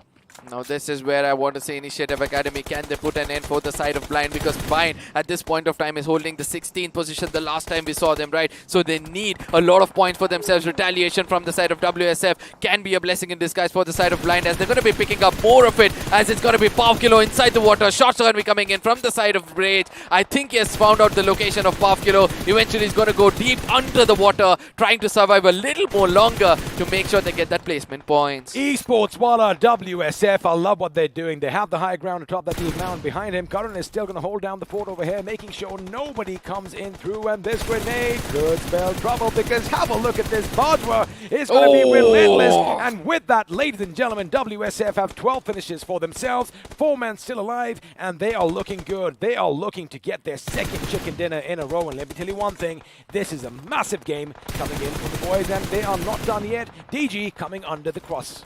I mean, I would like to say this WSF, if they get this winner chicken dinner, for sure they're going to be making it in the next round. 40 was an average. They've already gained 23 in the previous one and another 20 over here. They're going to cement themselves. But what are they trying to do? Ruin the story for the side of Blind at this point of time. Deadpool's grenade is going to be connecting perfectly, as it's going to be a small opening for the side of Deadpool as Rage gets taken down. Smokes should be deployed at this point of time to make sure he gets inside the circle, as Initiative Academy could be the blessing in disguise to take down the side of WSF. I completely agree with you, but the thing is, Deadpool thought his teammate could be picked up, but it was DG from the other side who's going to make sure that now there was just one. And remember, ladies and gentlemen, he does not have any regeneration abilities, because if he goes down, that is going to be it for Blind Esports. And they want to make sure, even though they are up against a monumental task in the form of Esports, while at WSF, boy, have they come out swinging on the last day. Nothing is really concrete right now. Grenades are going to be coming. His position is going to be contested. In fact, Bajwa and Karan are going to be laying down some more. He goes in the order. You better not do that right now. Oh, no. There you have it.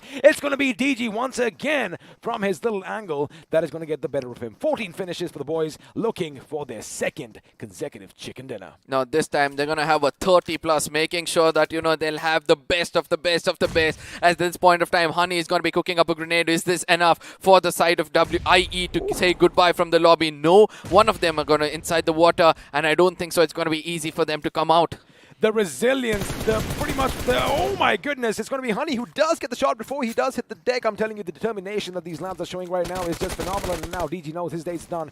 Phobic also knows it's a lost cause, but for now, they're just going to try and waste some time, not give them enough finish points, because remember, at this stage, buddy, every single point is going to matter, and the Honey and the boys, they're going to be shooting in every single direction. But look at that. They know he's somewhere over here. They know he's going to have the surface. And are they going to get that final finish for themselves? Yes, they are. Esports Walla WSF with a massive game coming in. And if my math is right, they had 16 finish points for themselves. 15 points from placement. You wanted an average of 40? Well, they got 31 from this game. Whew. Who's going to go down? Who's going to go down from the 16th position? Because now they've made sure they're going to step into the 16th position, right? We saw Blind was also over there at the 16th position. There was one more team. It's still not flashing in my head. 2 teams are in danger at this point of time. And we all know what happens when there is a tie. The team with the placement points is going to be making it in the next round. And we all know this one team on our screens over here have got 2 good placement points for themselves. 30 points in just 2 games to make sure that they're making it in the next round. You know, I know that I'm from Punjab, but I love the fact that they are representing the state out there in this tournament so far. Lovely seeing what you guys did, but again, the aggression that they have showed today, the resilience, the compassion, the determination was just phenomenal. And in a few seconds, I know everyone wants to know where your favorite teams are. But before we get to that, Arca, you said it's going to be a quiet game. What an amazing, amazing game. But I'm going to hold on to my question, because, ladies and gentlemen, now it is time to see who's going to go forth, because the overall standings are popping up on our screens. And, well, we all know we're going to start from the top and get all that juicy drama for you, because there you have it. At the top, nothing has changed so far. OR Esports, congratulations for you for making it in the next round. You know, it was all before, right? Now we'll start congratulating every single team is going to be making it through. It's going to be OR, Team Soul, Team EXO, Nigma, Galaxy, Global Esports, Hyderabad, Hydra, 7 Seas, and Hydra Official. A huge congratulations to you guys. And we're going to make sure we see you in the grand finals. And do not forget, all of this points table is going to be turning down to 0. And every single match is going to count. All right, listen. My heart is pounding. My breath might be a bit shaky. The adrenaline is coursing. I might have a few goosebumps, because I just want to give it a little moment of silence right now. Let's just take a step back, because everyone knows that, okay, these teams have made it. But now, as the page is going to switch, we're going to basically know which teams have made it and which teams have not. So, once again, a moment of silence for the fallen.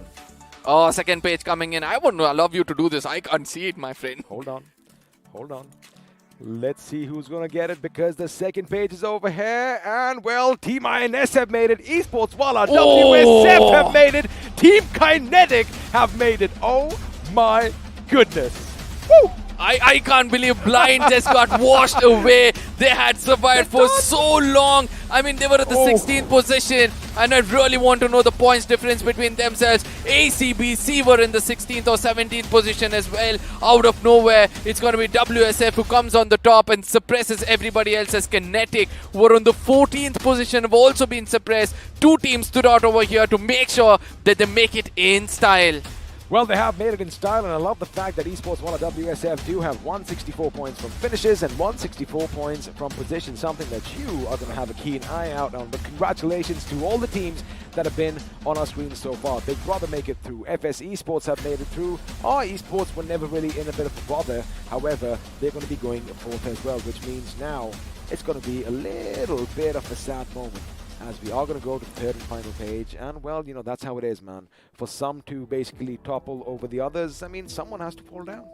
Eventually, we have to say congratulations to all these teams yet again, right? We'll be seeing them next week. That's going to be Enigma Gaming, our Esports, FS Esports, Big Brother Esports, Autobotz, Team INS, WSF, and Team Kinetic. A huge congratulations for you guys to making it through to the grand finals. But also, let's not forget the valiant effort of the bottom. We're going to be 8 teams who are going to be saying goodbye to us. It's important for us to tell them that you guys have done an amazing job so far. Do not put your heads down. Just, you know, live up to what you have earned so far. The next time you're going to be here, we're going to make sure that we cheer out for you guys as well. Well, we are going to be bidding adieu to Retribution out here. You know what, I'm just going to wait for the next page to come up because they're going to be going home. GOG Esports have been sent packing, and I guess we just have a look. Blind, I mean, Blind, you were saying, you know, again, from this day, from the start of this day, right? Yes, they were holding on to the position. However, they did a little bit something different today. They kind of gave up on their aggression just a little bit, trying to go for those placement points, and that is eventually where they were hit hardest. Now 328, right? Look at that tie coming in between the side of EWSF and Kinetic, and just in case it was just for the 16th position, but still, you know, WSF would have made through because of those position points. 30 points in just 2 games, and making sure they cross over to the side of Team Kinetic. Amazing work. But I really want to know the points difference between the 16th and the 17th position, because I do understand it's going to be just disappointment for the team, but ultimately what's more important is how much they could have tried or they could have done better. It's a learning curve, but these teams below, I've learned it the hard way. Well, that is, of course, what life is all about. But Team INS, man, oh boy, 329. Just imagine if they hadn't had like 2 finishes, maybe we would not have seen them in the top 16. That is what I'm talking about. If you want to make sure you have a good day, you've got to take the fight straight to the enemy's gate. But now 22nd position to the 15th position, coming in from the side of WSF. What do you have to say about that? What a massive jump, buddy. I mean, again, they were a different beast altogether today. 2 chicken dinners, back-to-back chicken dinners, and now this is where it is going to get just a little bit upsetting. 328 for Blind. Oh my goodness, that is going to be dramatic. It was 171 position points for the team above, and Blind, oh god, they were so close yet so far away. Oof.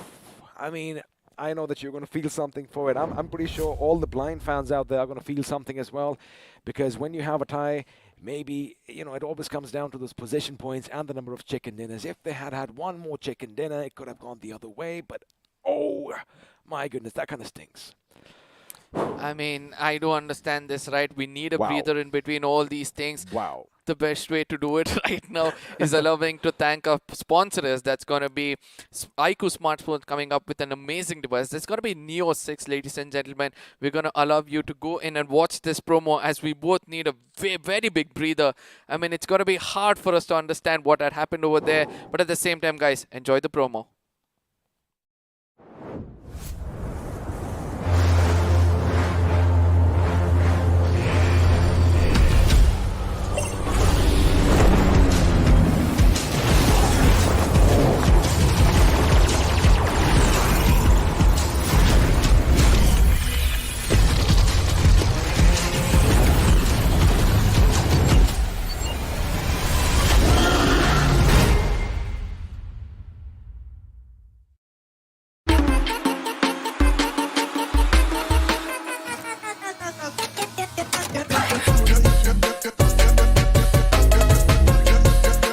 Watch it, earn it.